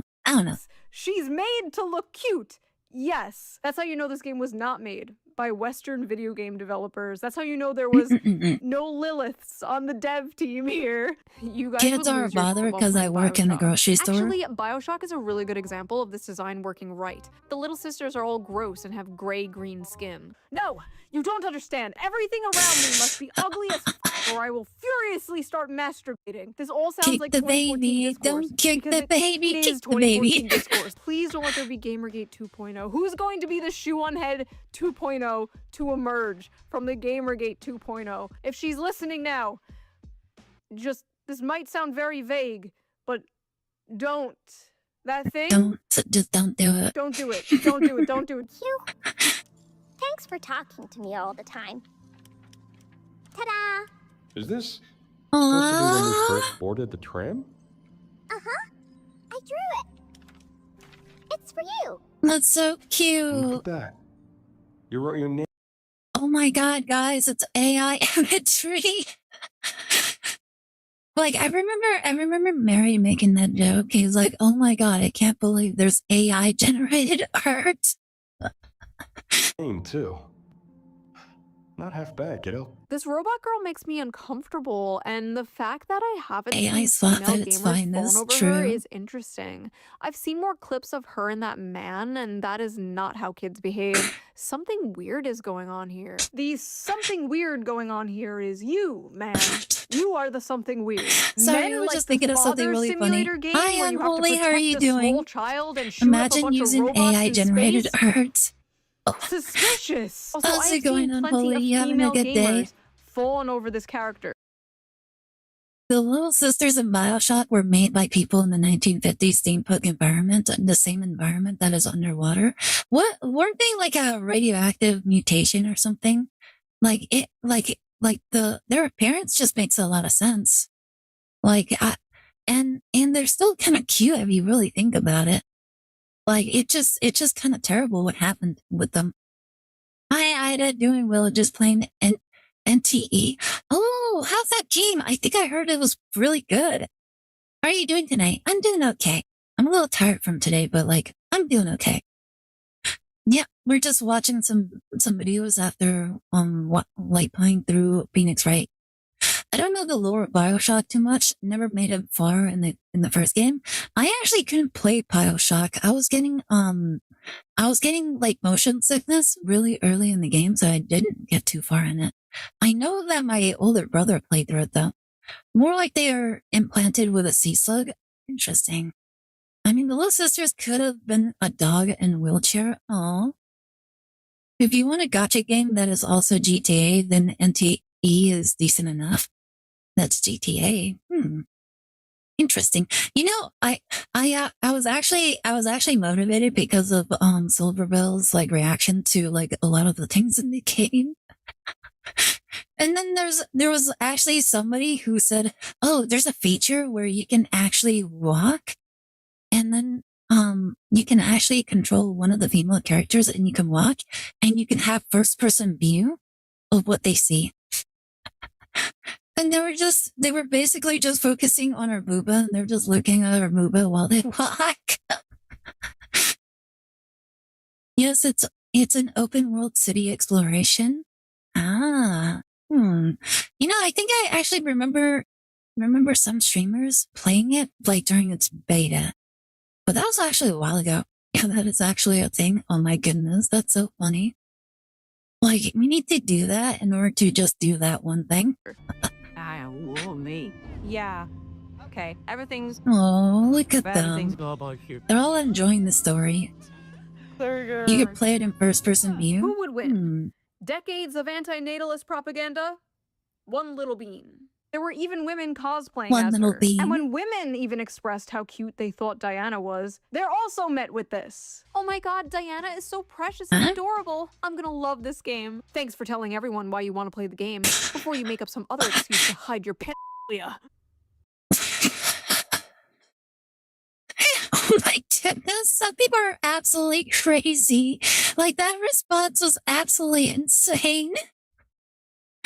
Like, oh my god. Like, just go kill yourself. Also, some of the NTE characters are voiced by some of the Hoyo hired actors. Isn't there like the whole like voice actor union thing? I'm not actually too surprised by that. Like they have like that whole union thing, don't they? And it's like a contract with the Hoyoverse, with the company that like produces the Hoyoverse thing. It's actually kind of like a monopoly, isn't it?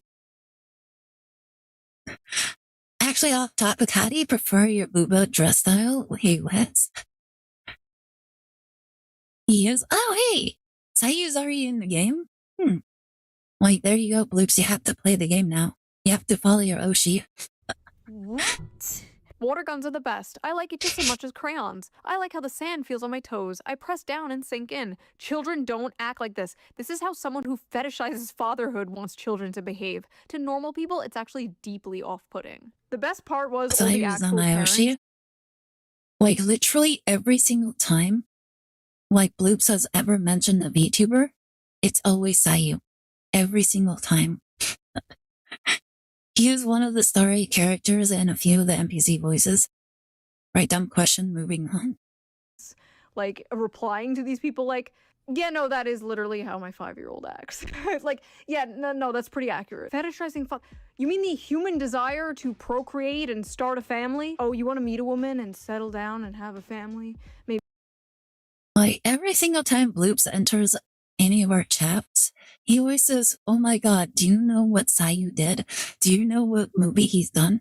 Oh, did you know that he's in Digimon? Like, he's in Digimon as well? Like, he's everywhere. Like, oh my god, he sang this song, he sang that song. Like, Sayu did a great job at this thing. Like, do you know he's done this, he's done that?" Like, every single time he's shown up on the stream. Like, and not only that, Bloops, I don't know if you know this, but when we were doing the Digimon, like, Liberation read, did you know that you tried very hard to emulate his voice? Like, when you were doing like the voice acting? Like, no joke? I could hear it. Bloops, every time I hear Sayu voice, I go, God damn, is he really trying to be Troy Baker? I wouldn't be surprised at this point. Like, that's Bloops in a nutshell. Like, everything, it revolves around Sayu. like every single time on Discord, he shows up, he's like, "Do you know what Sayu just did?" And he's constantly posting clips of Sayu, like, all the time. And he even has a little shrine in his room just filled with Sayu. This slander.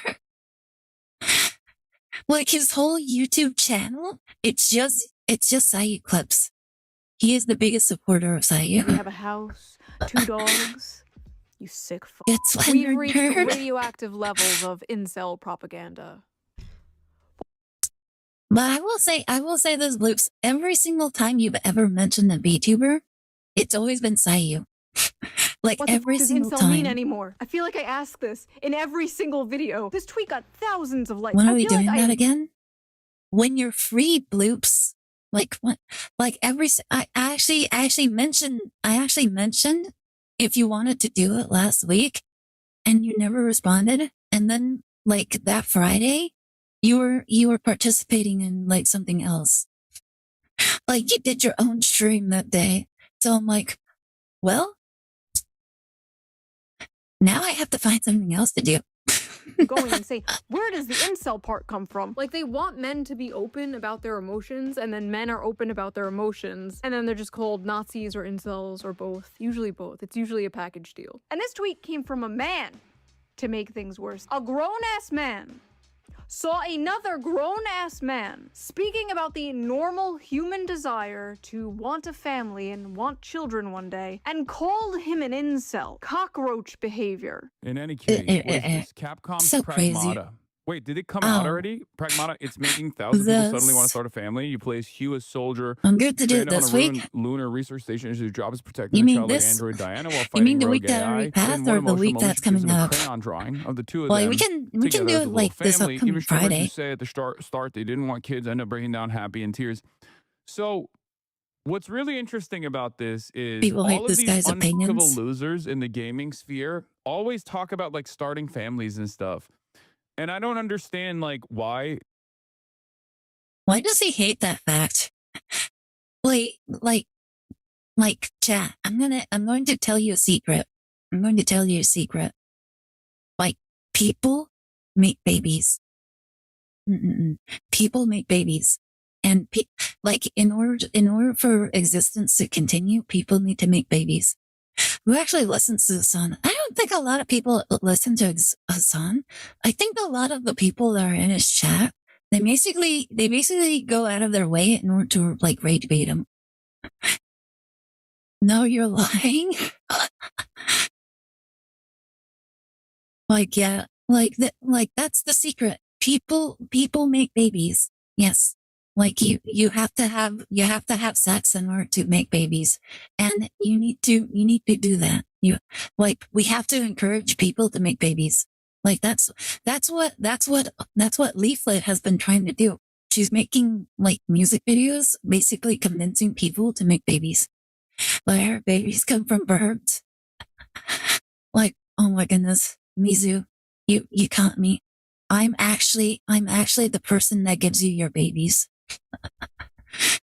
Like I will show up one day at your door with the little baby carriage, and I will bestow to you your baby, and you have to take care of the baby no matter what, otherwise you're a terrible person. Like, here's your baby. What? No, I'm not financially secure. Too bad. Take care. Like, this is your baby now. And then, like, you'll probably, like, check, like, the tag. It's like, addressed to somebody else. Like, it's now your baby. You have to take care of it. I'm doing God's work by giving you your babies. Wait, that's the stork's job. You're too short to be a stork, but I am the feminine one, okay? Like, I will give you your babies, whether you want them or not. So you're saying you gave me a child? You now have to take care of the child. Like, I don't know where this child came from. That's not my job description. I'm just supposed to deliver the child, and then the rest is your problem. This has become a thing. But I'm not married unless, the marriage never really mattered. I just deliver the child. I just delivered the children. That they care about. Like, if you're a gamer, you should Like care the about whole things marriage thing, that was you all a lie. actually experience. You should care Like the about whole things thing that like that women you give birth to actually children, enjoy, that was also a right? lie. If you're a Like I fucking just show up lonely and I give gamer you your who's babies. never been around a woman and will never have sex with a woman, why do you care? Like, why do you care about having children? Isn't that such a weird argument? Like, why do you care about things that you don't care about that don't directly impact you? Isn't that so weird? Like this is a person. This is a person that's like all about political talking points, and his job is to try and make you care about like the things that he cares about, the things that he thinks is important. But if the majority of the things that he claims doesn't really impact us, then isn't he basically saying to stop caring about what he says?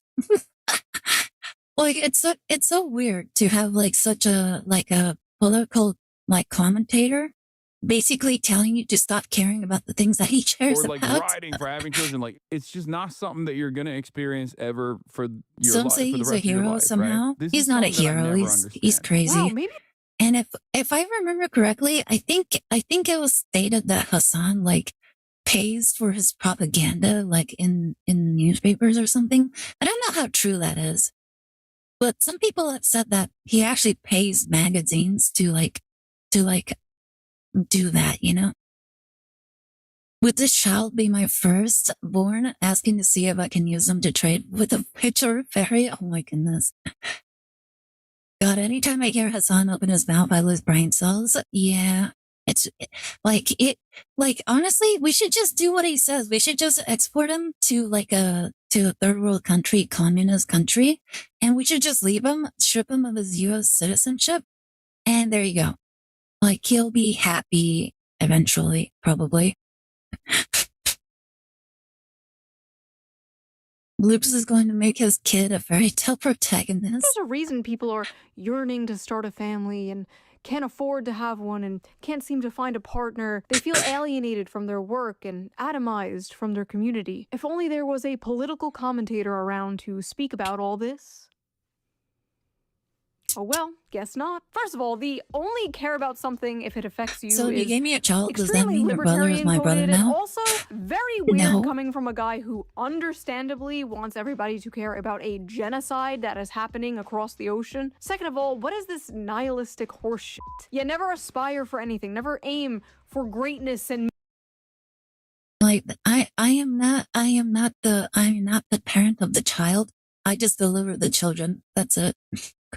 Also, God, what Shu does here is going to be a great meme template for years to come. meeting. This is the dude the media wants us to believe is going to save young men from the alt-right pipeline. Yeah, okay. And I love how he's like, unfuckable losers. Like, okay, congrats on the sex, bro. Check out this sex haver over here. I'm sure all those unfuckable losers could easily go to foreign brothels and pay for sex like you, Hassan. Oh my Something weird about a goodness, man this who thing. could easily consensually get sex from a woman but chooses to go to a brothel. I don't know. Just saying. Also, 35? No kids? Oh my goodness. Like, Massive dunk on Hassan. Isn't that the weirdest thing? If any of you were able to easily have consensual sex with any woman you wanted, like, would you really spend money to go to a brothel? It's so weird. But isn't that what you said women do? Like, I'm sorry, yes. that just pisses me off. Like, sitting in his ugly ass $600 Gucci sweater. My parents I had me in swear their I've never seen 40s. this guy in a fucking normal He still ass gets t-shirt, pissed when you sitting bring on his that high up. horse, looking down at people for wanting. Well, here's the thing: the internet is forever. I never spent on a brothel before, never needed to. Well, here's the thing, unholy. Like, if he didn't want people to bring it up, he shouldn't have done it. Like that's just the thing. Like, people, like, everything we try to do, we always try to do thinking about like the future. So if I don't want you guys bringing up something that I did, then I just try not to do it. You would think, right? Yeah. Of course not. I would never cheat. I would never cheat. It is if I get a significant other. You said it, so you get it. Exactly. Like you said it, you did it. You did it, and now you're annoyed by the fact that people are bringing it up. Like that's one of the things of being like a huge personality, like a celebrity. Anything you do, people will remember forever. I'm convinced bro has a low IQ by default. I don't think he has a low IQ. I think it's just a talking point. I don't know. They just, like his things just, like his beliefs and opinions are super contradictory. Like, I think he genuinely believes a lot of these things. And then he completely goes the other way. It's so weird. BRB. Like his wisdom stat is just in the negatives at this point. Honestly, I feel like he's breaking down. I think at some point when he was younger, he probably like was a little bit more consistent. Like he wasn't right, but he was probably a little bit more consistent. Like I can't really tell you that much because I don't really know what he was like a few years ago. Like all I know is that at this point, like his IQ probably like deteriorated over time because of like all the stress and all the memes and how he's basically a joke and how he's basically losing to a guy with rotting teeth and like nasty t-shirts and cockroaches all over his house that he basically keeps as pets. And he's doing like his job like so much better without really trying. My kid, like he's just annoyed. Like he can dress up as much as he can, and like all these people that are like on the left, they go out of their way to present themselves as like this holy intellectual. And then you have a person like Asmongold, who's just in his t-shirt, who plays video games, and he was just very blunt and very, and just more in line with the common people because he literally lives surrounded by cockroaches. And like people relate to him a lot more than Hassan. Say what you will about Asmon, but bro at least makes sense when he has his dumb takes. Yep. And here's the funny Not the thing that a lot of cockroaches. people like bring up. Here's the funny thing that people always like bash Asmon about. They're like, "Oh my god, Asmon is never consistent." Like some odd years ago, he had an opinion and then he changed it, and it's like, yeah, like people are allowed to change their minds, especially if like new information comes up. Let's say you knew someone who was convicted of being like being a criminal, some sort of criminal, and then you kind of like bash on them for doing that crime, and then eventually evidence comes out that they weren't a criminal after all. Like, would you still think they were a criminal even though there was decisive evidence that suggests otherwise? It makes sense. Of course he did. It's not like people can change their minds at any time. Yeah, that's the thing. Like people always say, or have become like in this mindset of like, you're either all or nothing in whatever opinion you have. And like they just can't fathom the idea that you can actually change someone's minds. This is why like the left's idea of like trying to force their ideology. Yes, people can They change don't their go mind, out their but way. the internet is still brutal. When damage is done, there is technically no way to reverse it when it's on the internet. I'm not really talking about those kind of things. I'm talking about like opinions. Like if you have a certain way of thinking, if you have one opinion and then you come across somebody else that has a different opinion, like nowadays the left's like first track is to just kill them in order to get rid of them. Well, instead of like trying to convince them otherwise, they automatically just give up. That's why I said earlier that the left's like the left activists are the most laziest activists because they don't work, they don't try, they just give up almost immediately and they do the easiest path, which is like if you don't agree with them, then they just kill you. I've been literally saying this for 10 years that common sense or concept of common sense is dead in today's society and irritates me to death. It really is. And it's so irritating. It's so annoying. That's one of the reasons why it's so hard to like talk to a lot of these people that are like so deep in the Kool-Aid. Like, you just can't talk to them. It's just easier to just blatantly ignore them. And if they do something radical, then you punish them. Like, that's just what you have to do with these people. They're literally just children.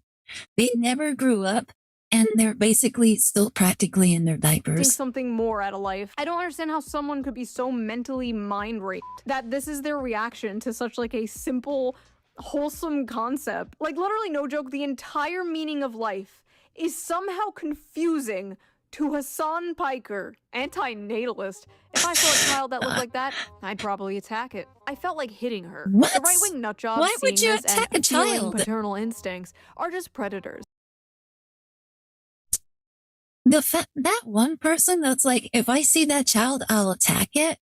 You don't belong in a civilized society. You belong in a box. Far away from all our children. You just have to be away. There's an old quote from Mike Tyson I agree with, and it's these people have never felt what it's like to be punched in the face. True. Like, most of these people, they're narcissistic and they've just been, they claim to not be privileged, but they are the most privileged individuals in the world as like they look at other, their ideal, like, community, like their ideal government in other places. They look at it and they don't actually see they don't actually see what it actually is. They've been given like a romanticized version of what it is and they ignore what it actually contributes. Like they believe that communism is absolutely amazing while living in a capitalist society, believing that their communism is basically like all around them because they live in a capitalist society. And then they look at like a communist community and they just believe that it's because of the United States that those communities exist. But no, that's a product of their own doing. Like the US, we've never actually interacted with a lot of these communist regimes. They just existed and we never did anything about them because why would we? And apparently that's our fault. And it makes sense for a communist because like, oh, you have all this stuff. You have to give it to me because I deserve it for reasons. And so you have to give everything you have to all these other groups because they deserve it as well. Okay, sure, why not? Like, no, we don't actually have to do that at all. Like, they don't deserve anything. And these people, they grew up like completely surrounded by like good living conditions, AC. They've never lived in like hardship at all. They're so privileged that they don't even understand how privileged they are. They're just told that they're not privileged and that other people have more privilege than they do. The white privilege. Yeah, the white privilege is a fantasy. Like, I know, I've come from a very diverse school and everybody from my school are in different paths. Like I know this one black guy who's in the military. Yes, he's in the military. I don't know how far he is, but he's in the military. And then, I know another like Mexican kid who's a mechanic at a big dealership. And I know this one girl, Mexican. She worked in the DMV. I don't know if she's still there though. insert that robot chicken scene with the child Hitler in elementary school taking other children's desks. Oh my God. Where the hell was that when I was growing up? Because shit, I would have taken advantage of that my whole life. Like, their only thing, like the white privilege, is the fact that people don't discriminate against you. That's literally it. Which is false, because like back in my school, everybody ripped on each other. Everybody like made racist jokes about everybody. It was extremely common, and it's like that was actual equality, when people were able to make racist jokes at each other and just laugh. Like that was our schooling for the most part. That's what I want. The only to know. instinct I feel as a man right now is self-defense. I want to kill it. Yes, the ones saying they want to protect a kid are the predators, not the ones saying they want to kill it. You know, this actually makes a lot of sense for these people if you really think about it. Like, the fact that the majority of these people are like pro-abortionists, of course they want to kill children. That's what they believe in. Like, it all makes sense if you really think about it. The only thing I felt while watching this is pure bloodlust for that annoying creature. I hate children so much. Before you come at me, yes, I'm a 35-year-old crazy cat lady and proud of it. Nobody asked. Nobody asked. Nobody cares that you're a crazy cat lady. Like, why would that matter? That's like me saying, like, yes, I am a bird woman on the internet. Like, I am so proud of it. Stay mad, chat. You will never be a proud crazy bird woman on the internet like me. Like, stay mad. You will never be like me, ever. Like, you will never deliver the babies to random individuals that don't deserve it like I do. Stay mad. First of all, every time you see a little cares smiley exactly? face like that, that's how you know Guess that the person is little girl madder than needs they've to ever have been in their Pecco, entire life. Necco Listen, obviously, if you filters, simply and she'd don't be want happy, kids, that's probably. fine. Like, whatever. Not everyone wants kids. Not everyone wants to be a parent. But the societal attitude, the difference It's only a between men game and clip women here. here, It's how only they a handle game. this situation is so, like, fascinating to me. I'm probably never having kids. I'm probably going to play video games for the rest of my life. I'm probably going to be as hot for as long as I can. And I'm probably going to keep making money. That's probably what's going to happen for the next 40 years. 40 years? What? Like, okay, sweetie, you're not gonna last 40 years. Like, the amount of plastic surgery you have to get in order to last that long is absorbently high. Like, you'll probably be like spending all the money you get from like your streams on plastic surgery. And even then, it probably won't even look all that good. TikTok. Hi, Cruside. How are you doing? Welcome to the stream. We're just watching Shoonhead's video on like the male productor fantasy.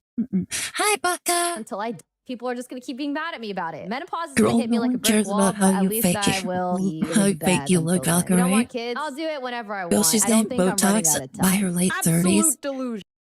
I think she's already in her 30s. These people who claim to be normal, they are genuinely insecure and insane based on their these comments.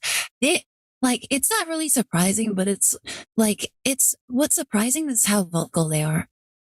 It's surprising, but also not surprising at the same time. I feel like a lot of men in this situation are like, damn, I wish I had a family. That sucks. Women overcompensate and they pretend to be proud of it, and it just comes off as really kind of sad. And I guess it's like, as a woman for a long time, it's like, oh, you're too young to have kids. Don't have kids. It will ruin your life and your body and your career. Don't have children. And then all of a sudden you hit a certain age and it's like, your eggs, ma'am.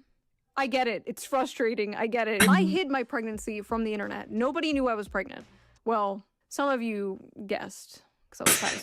But anyway, I hid it from the internet, and while I was like 5 months pregnant, I was getting tweets from like groypers and like, TikTok, your eggs are drying up. Everyone. Thank you so much for dropping by, You Robonatic. haters, I Hope you got have my a good night. cats.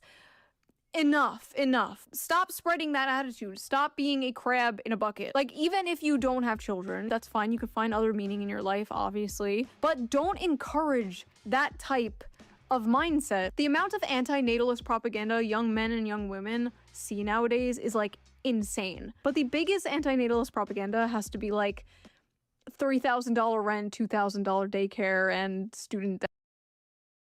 Yeah, I was saying this before. Like, the biggest deterrent to having children is literally the financial cost for it.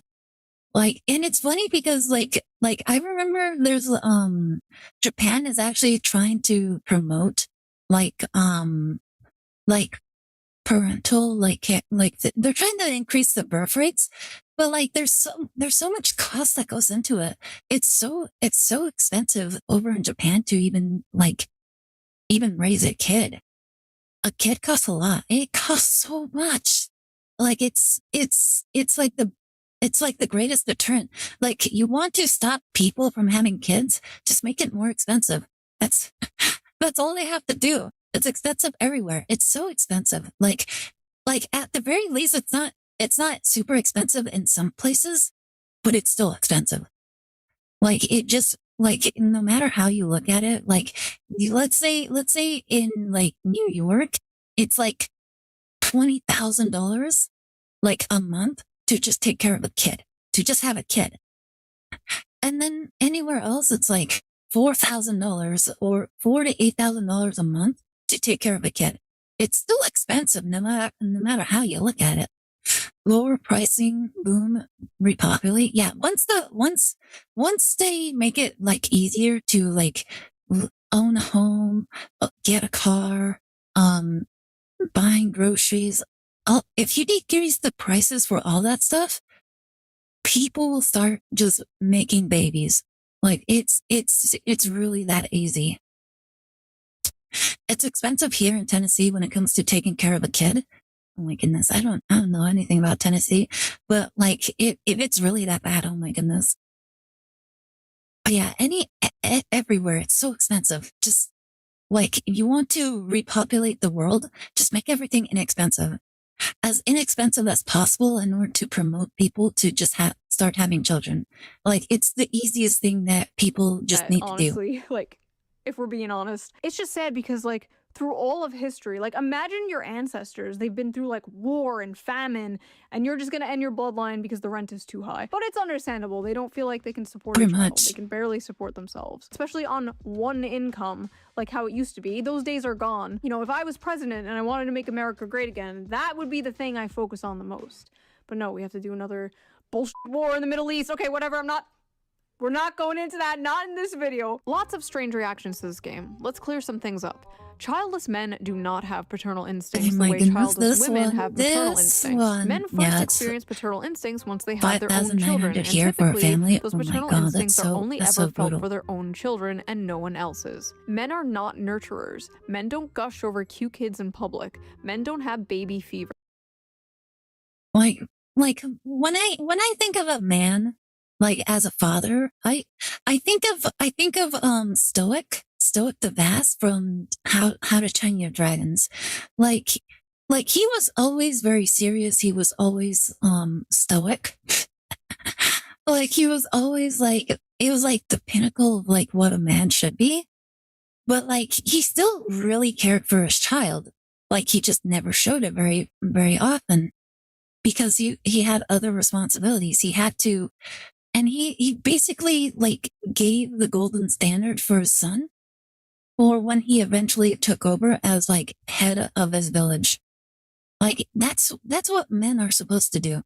That's like the men's role of the partnership. Thank you so much for the follow, Chris Hyde. How are you?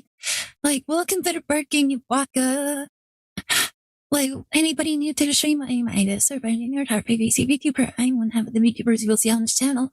We were playing Phoenix Wright earlier, and now we're just chilling with the video. But yeah, thank you so much. Very much appreciate it. But yeah, like, I feel like that's like the men's role for in a relationship. Like, the women nurture the children. Like, they raise them with like values and how to take care of themselves, make sure that they grow up big and strong. While the men, they demonstrate what responsibility is supposed to look like. And they show that like what it's like to hold responsibility as well as protecting like those around you. Like that's what men are supposed to do. Like to provide and protect. Men have the longest time has been the provider for the family. Like you know what, Unholy, you know what I think is really funny that me and my brother actually like discussed in regards to why what happened to the economy. Like, you know what probably like ruined it? It was probably feminism, to be honest. Like once women were like really like getting into like the workforce, like the number of jobs decreased because now the workforce doubled in size. And not only that, but like there's I've been saying that for a while now, really. Like I feel like that was probably the problem because women never really had to work and they were always taking care of children. And if you never put women into like the workforce, then the economy wouldn't have been like destabilized because that was a lot of people that suddenly were able to work and were now allowed to work and they had to find jobs. And then this got worse because of the immigration, because like they started like not regulating immigration all that much. So we had even more. We had probably quadruple the number of people that needed jobs and not enough jobs to like put them into like to go around, you know?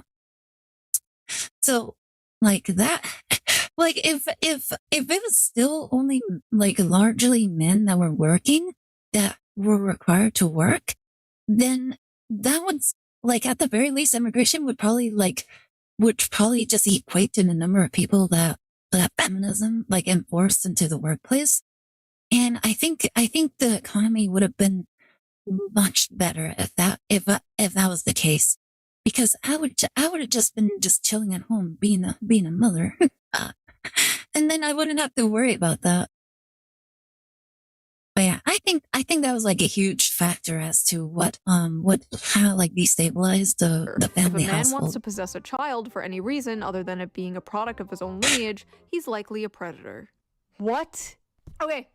First of all, even from like anecdotal common sense, this is just not true. This is obviously bullshit. Research literally shows that childless men experience like the desire for fatherhood almost just as much as childless women experience the desire for motherhood. Apparently, young men want children more than young women do nowadays. Many men, including childless men, exhibit caregiving, protective responses.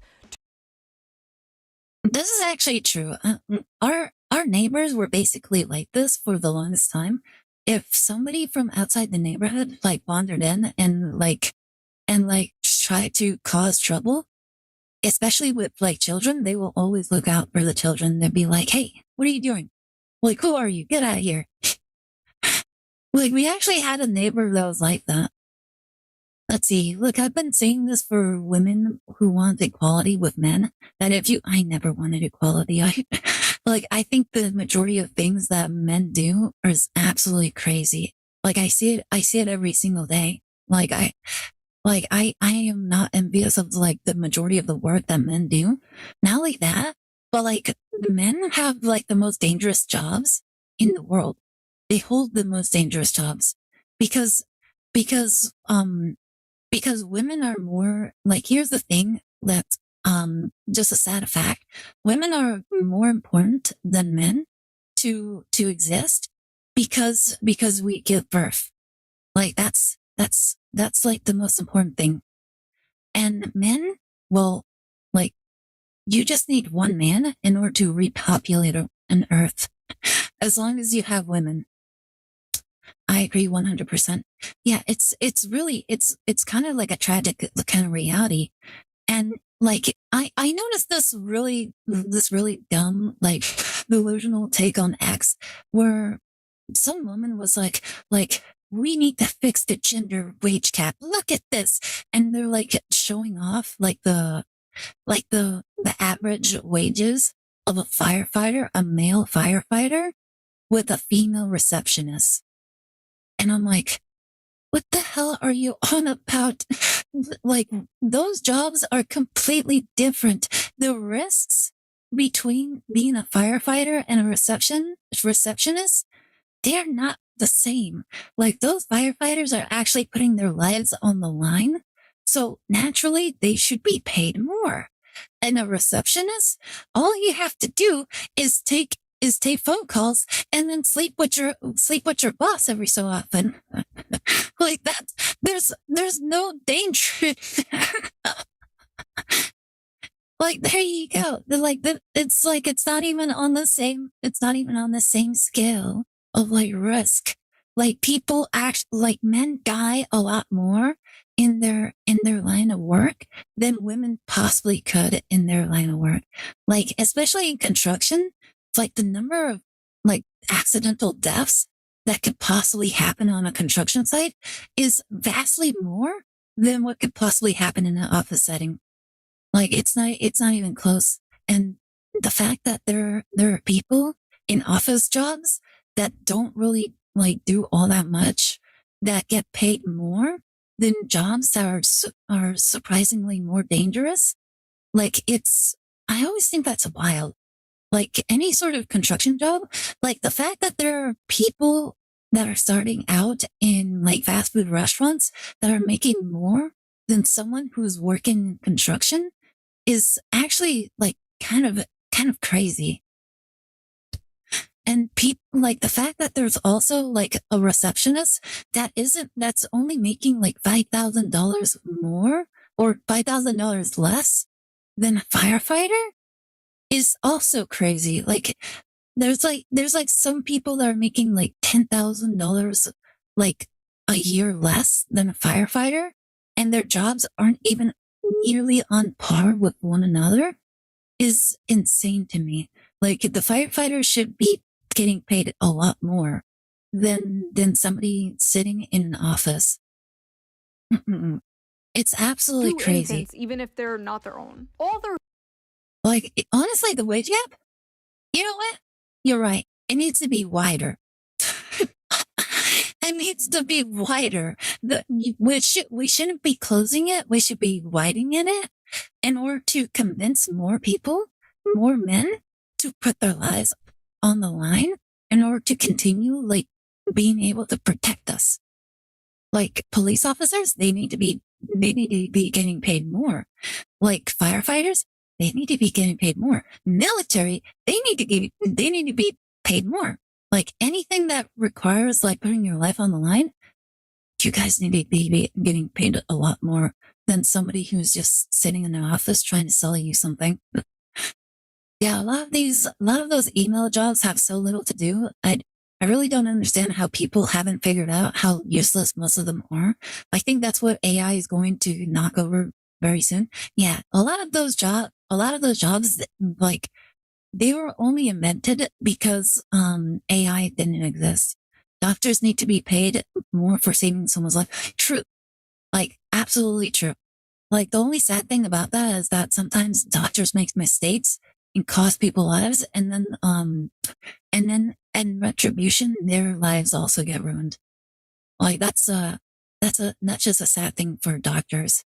Very history, sad. men have protected, mentored, even died for kids that weren't their own. Also, with this logic, like uncles, stepdads, adoptive fathers, like anyone like that is a predator. Like men just have the protector gene. Yeah, it's and very this game sad. just activates it. It's Well, like a lot of people will like sue the doctor because they didn't try hard enough, apparently, which is sad. It's like now we have one less doctor that can barely take care of themselves, and they're already like in poor condition to begin with because they usually don't get a whole lot of sleep. They don't spend a whole lot of time with their family. They don't really, they're constantly having to deal with like being surrounded by diseases, injuries, blood, getting blood, like probably getting like, infections from like shared blood, getting sick with diseases and all that stuff. Like it's one of the more hazardous jobs. It's really not deeper than that. Yes, it's true men don't have maternal instincts, but men do have paternal instincts. There's a reason this game is about protecting her from evil robots in space and not like, I don't know, breastfeeding her. Yes, women and men are different. Oh And my I like goodness. a huge factor in this very popular trope is that the man gradually develops paternal instincts over the child despite his stoic, emotionally distant, masculine nature. These gamers are experiencing that. I think that makes a lot of sense because most boys, they will grow up like kind of like resenting, probably like probably distant from their father. But like I think most men, like eventually when you become like older, like you can like and you're able to share a beer with your father, it kind of like shows like camaraderie. I think that's usually what most fathers kind of aim for. We're like while you're under my roof, like you're under my protection and you will do what I say. But like once they move out, then it's like now we are equals, so to speak. Some don't even have a father figure in their life. That's also the thing that like these people try to destroy. They just try to destroy like the father figures because they hate men. And then those people, they don't grow up with a father. It's very sad. Through the main character. If Capcom's goal with Pragmata was to make everyone who plays this game want to be a parent, then they've done an amazing job. I always sit back when Diana starts playing and think to myself, so this is what it's like to have a daughter? She's so cute. And for the record, yes, that is what So having adorable. kids is like. It's also not so fun stuff and lots of responsibility, but the good parts completely outweigh the bad and make it all worth it. There were hundreds of tweets from people, mostly childless people, mind you, being like, that's not what having a Of child course, is like, that's always actually, from you the stupid childless gamer. It's actually people. terrible and awful. Men like this view having a daughter like having a pet dog. Once she grows up and isn't a cute little girl anymore, they'll begin to resent her. Men really do want kids the way kids want a puppy. All the fun, but none of the responsibility. Like this is so much projection. Like the levels of projection is absolutely off the charts here. Like this isn't what other people believe. This is what they believe. Yes, I will bring my child into a dangerous work environment with me. Like yes, I want to bring my child into like a hazardous like danger zone filled with out of control robots armed with guns and trying to kill and murder us. I want my child to experience that with me. But yeah, it's always like the people like they only believe this because that's what they believe. They believe that like honestly, these people just don't like work at all. They hate responsibility. They hate putting in any effort. They basically give up before they even try. I don't like the way you guys talk about children. Like, they aren't toys. People will lose their f***ing minds when they realize that kids aren't like a dog or cat. They're a goddamn nightmare. Watching a You know what's funny? I believe that most gamers are more capable of being parents than a lot of these childless people. Because unlike these people, the majority of gamers, they like challenges. Like the majority of gamers, they go through challenges all the time whenever they're playing a game. Like most people, they will go through like the hardest difficulty, veteran, etc., etc. They will do all of that for like mind-numbing, but relatively no reward, to be honest. And so like that's kind of like what like raising a child is like. You go through all this, no rewards, but like the satisfaction that like at the end of the day, you could see like all the effort that you put into like raising that child into what they were. And then you just feel that self-gratification is like, yeah, I did that. And these people, they're like, yeah, I don't want to do that at all. Like, I don't want to work ever. So yeah, I think if anything, the ironic thing is that most gamers would probably be better parents than a lot of these people. And they're doing a good thing by making sure they never procreate. Child play with a toy and actually raising a child are two completely separate things. Kids are adorable when they're calm and playful, but little demons when they're screaming, snotting, and destroying your shit and keeping you up at night. Men really think having children is easy and fun. It's not so fun when they're pissing and shit and crying nonstop. Do you have kids? No, and I got my tube side 3 years ago, but thanks for asking. Wow. Wow, another person that's so proud of never wanting children. And also, thanks for sharing information that nobody asked. Diana's so cute. Maybe I want kids one day. Did you know they poop and pee and cry? Why this compulsive need to counter-signal this? Watching a fictional kid play with toys for a few seconds and thinking that's what it's like raising an actual human being is probably a sign you have zero idea what it really looks like being a parent, and you should not base your decision off a video game character. Wait, this community note. OP is an e-girl with an OnlyFans account. You Oh my stupid God. gamers don't get it. Doom scrolling TikTok and having multiple failed situationships is true happiness. Children are a burden. Women who think their tubes getting tied as an own are making a clown of themselves. Of course they do. They don't understand that. Get them done. I don't understand why people feel the need to like throw this into a conversation when it was never asked. Also, there are so many women who can't have children who would give anything to change that. Yep. And there's even like a lot of like the detransitioners, like the trans people that detransition. Now they have to deal with the fact that they can never have children because like their whole trans like experience that they were groomed into believing that they had to have. Now they can never have children because it completely messed up their body. And now they have to live with the fact that they can't have that. Nobody is saying parenting is easy. Nobody said that. All the parts parents say are the best parts. All the parts parents say are worth it. That is what people are seeing and yearning for. They have this like insane compulsion to attack anything that's like remotely pro-family, I guess because it culturally clocks as conservative. So you have to just shun it and mock it, or else you're doing a fascist propaganda or something. This whole thing has just been a litmus test for humanity. On one side, people who long for love and meaning and human connection desire deeper things and they're in touch with their humanity. And on the other side, miserable, insane freaks who want to destroy everything pure and wholesome. And then on the sidelines, normal people who just think this is a fun game. Yeah, that's probably most people. I think we're a little too online sometimes. So we have established that the broveries some have of these been people, they just need to get activated by offline. this game. But is the male biological clock real?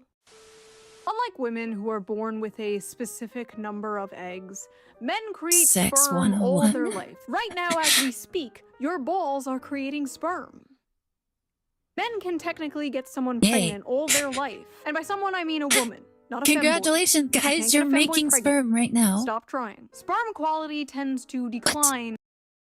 Wait, what? You can't. Wait, what? You can't tell me what not to do. Like we can. Like guys, get the femboy pregnant. Like I believe in you. Wait, just try. If you guys try hard enough, you'll eventually get the femboy pregnant.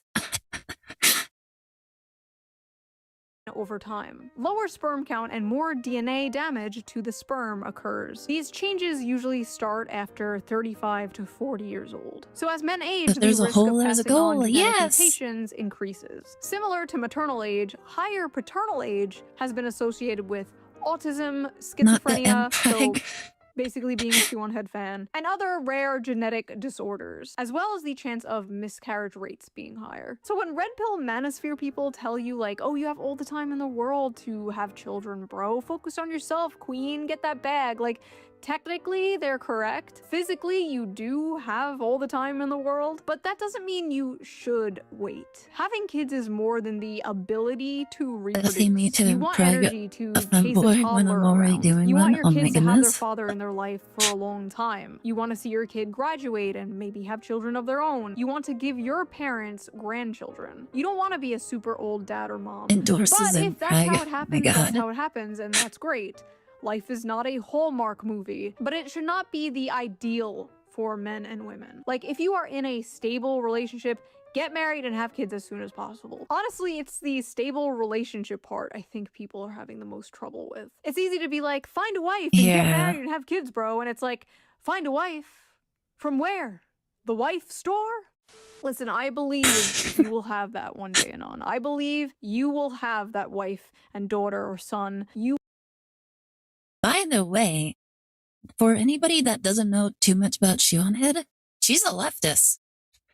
She's a leftist, like with hard left ideologies and everything. So she's pretty much in the same ballpark as Hassan, so to speak. But here she is, actually telling you, go, eventually you will find something. We'll find something. Believe. And then Hassan is telling you, stop trying. Like, how dare you believe you will have happiness? Like, how dare you? Especially you fat, ugly gamer boys.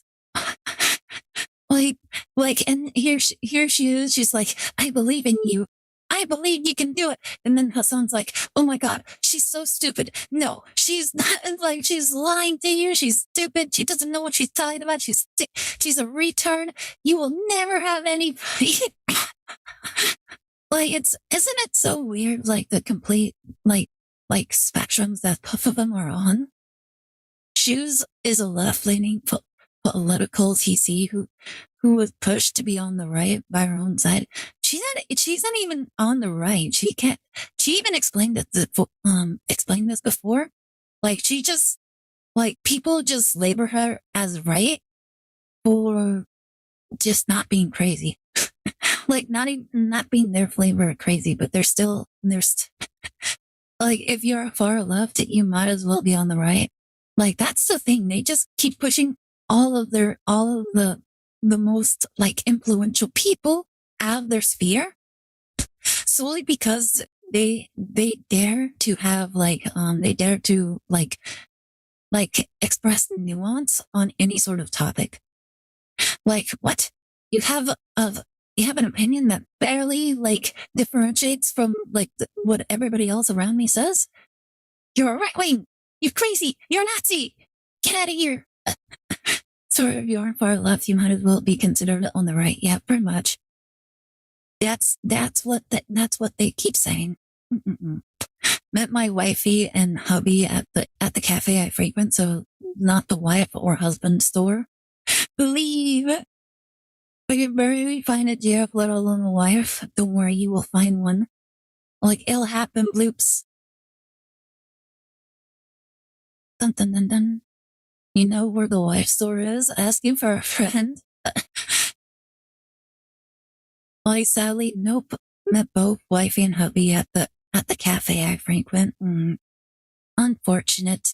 But don't worry, Bloops, you will have a find little one. Diana of your own one day. Bro, John Futterman is a Democrat. People call him right-wing We're all grifter. gonna make it. Same to you ladies watching. If I can make it, you can make it. So what did you guys think of this? Have you played Pragmata? Did you like it? Did it make you feel those I want to play fatherly or Pragmata, motherly to be instincts? honest. Is your biological Like, it's clock so ticking? Do adorable. you I have baby really want fever? to play it, but I think my brother might play it. If you like this video, You know what? I could probably play it, and he could probably play Hogwarts Legacy. My brother was saying that he would rather play the Hogwarts Legacy and deal with the harassment than I should. Yes, I said wifey and hubby. so please subscribe, and if you can, donate to my Patreon, link down below. All Patreons get the raw, uncensored version of the video a day before it comes out, and I'm going to start doing live streams for Patreon members only, so Isn't that it should be interesting? fun. She's And I'll see actually you guys going to soon do with live a streams. new video, a slot video, hopefully. I think I broke Bloops. Bum, bum, bum, bum, bum, bum, bum. Look at this grifting Shu is doing. I know, right? She's such a grifter. Why is the child sexy? There you go. So that was the video. Oh my goodness, why is my mouth moving so fast? Shu might collab with Smugalana. That would be wild. That would be wild. It would be interesting, but it looks like she's only doing it for her patrons. So it would probably be like paywalled if she ever did do something like that. Which one are you married to? Bloops. Did you not listen to what he said earlier? He said he had a femboy. He had a femboy, so technically it counts as a wifey and a husband, though. Like, that would be wild. That would be really wild. I would probably pay to like watch that collab, unless Magalana like streams it on herself, and then she would probably do that. Was it a joke? I don't think so.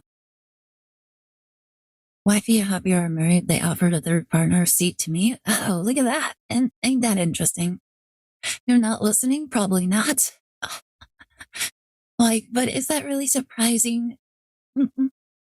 Like, I always get things wrong. Always.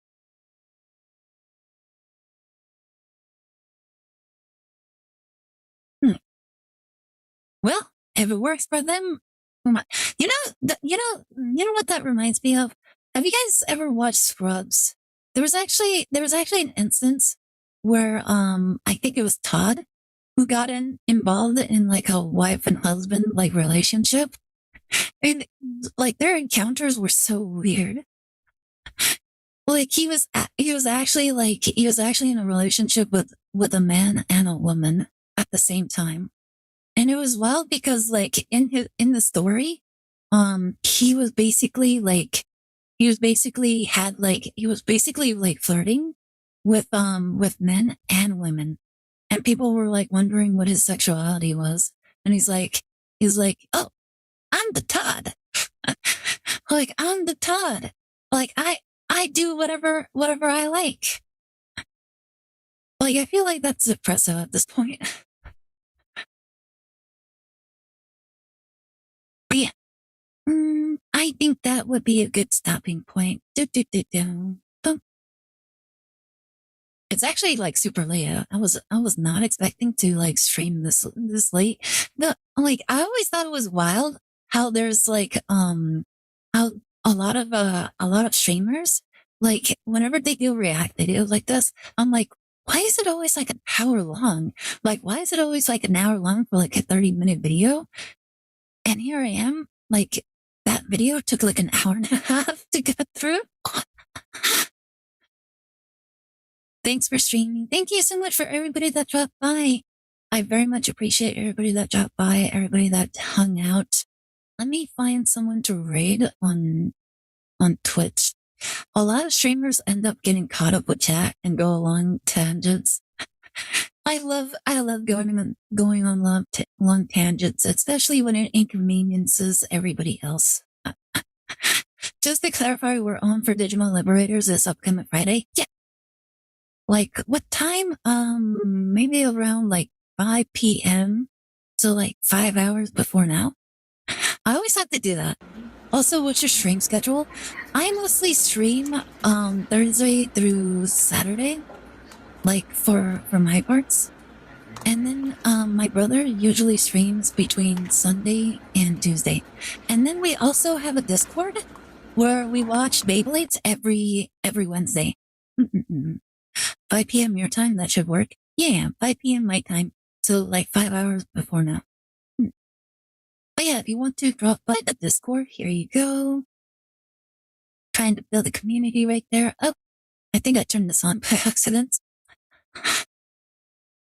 And yeah, we watch Beyblades every Wednesday, and we're actually thinking of doing like more movie nights for Fridays. Probably not this Friday, but yeah, Friday. Like we're thinking more Fridays. Like we actually watched Avatar: The Last Airbender movie like the Thursday. And that was actually a lot of fun. Like just watching all the characters like growing up and everything. It was actually really entertaining. The story wasn't that crazy though. Other streamers do movie nights without getting taken down. Like, isn't that copyright thing? We do it on Discord. Like, that's how. Discord. We don't do it. We don't stream it. Unless, at the very least, some of the people that do stream it, they don't actually show the video. Like they just expect everybody else to be watching through whatever other service they have without actually showing anything. It would probably be like this. Like in the setting, like chat would be right here, and I would just be sitting here, and then I would be watching from my screen, and then you guys would be watching from your own screen. And you guys wouldn't really hear anything from me. Like you would just be following along with what I was doing. And yeah, that's basically how some people would get around it. At least for like memberships and stuff. Also, for everybody else, there's the Discord. Boop. And oh yeah, also make sure to check out the manga. Dun, dun, dun. The manga. Oh my goodness. I spelled that wrong. There you go. Make sure to check out the manga.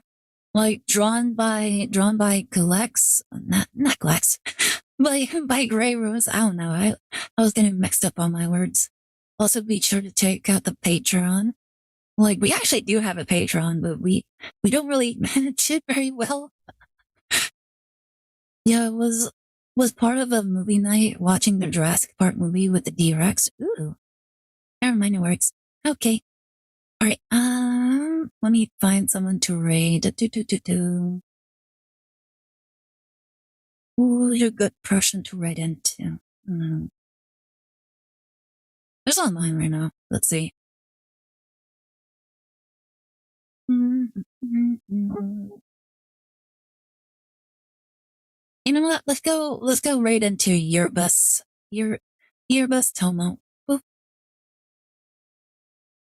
Also, here's a raid message. There you go. And yeah, thank you all so very much for joining me. I very much appreciate all of you. Y'all, like everybody is so fun. Y'all are great. I'll be back next Thursday, probably playing Pokemon Pocket. And yeah, we'll probably watch some other videos as well. So yeah, everybody stay safe. Have a good night. And I'll catch you guys next time. Oh, right. I forgot to mention my brother is going to be on tomorrow. He's probably going to be playing, like Call of Duty or something. So if you guys want to drop by and check that out, that's what he'll be doing. I forget which Call of Duty it was. I think it was like World at War, I think. So yeah, if you guys want to drop by, check that out. That's what he'll be doing. And yeah, that'll be it. Have a great night. Stay safe. And I'll catch you guys next time, alright? Have a good night. Bye.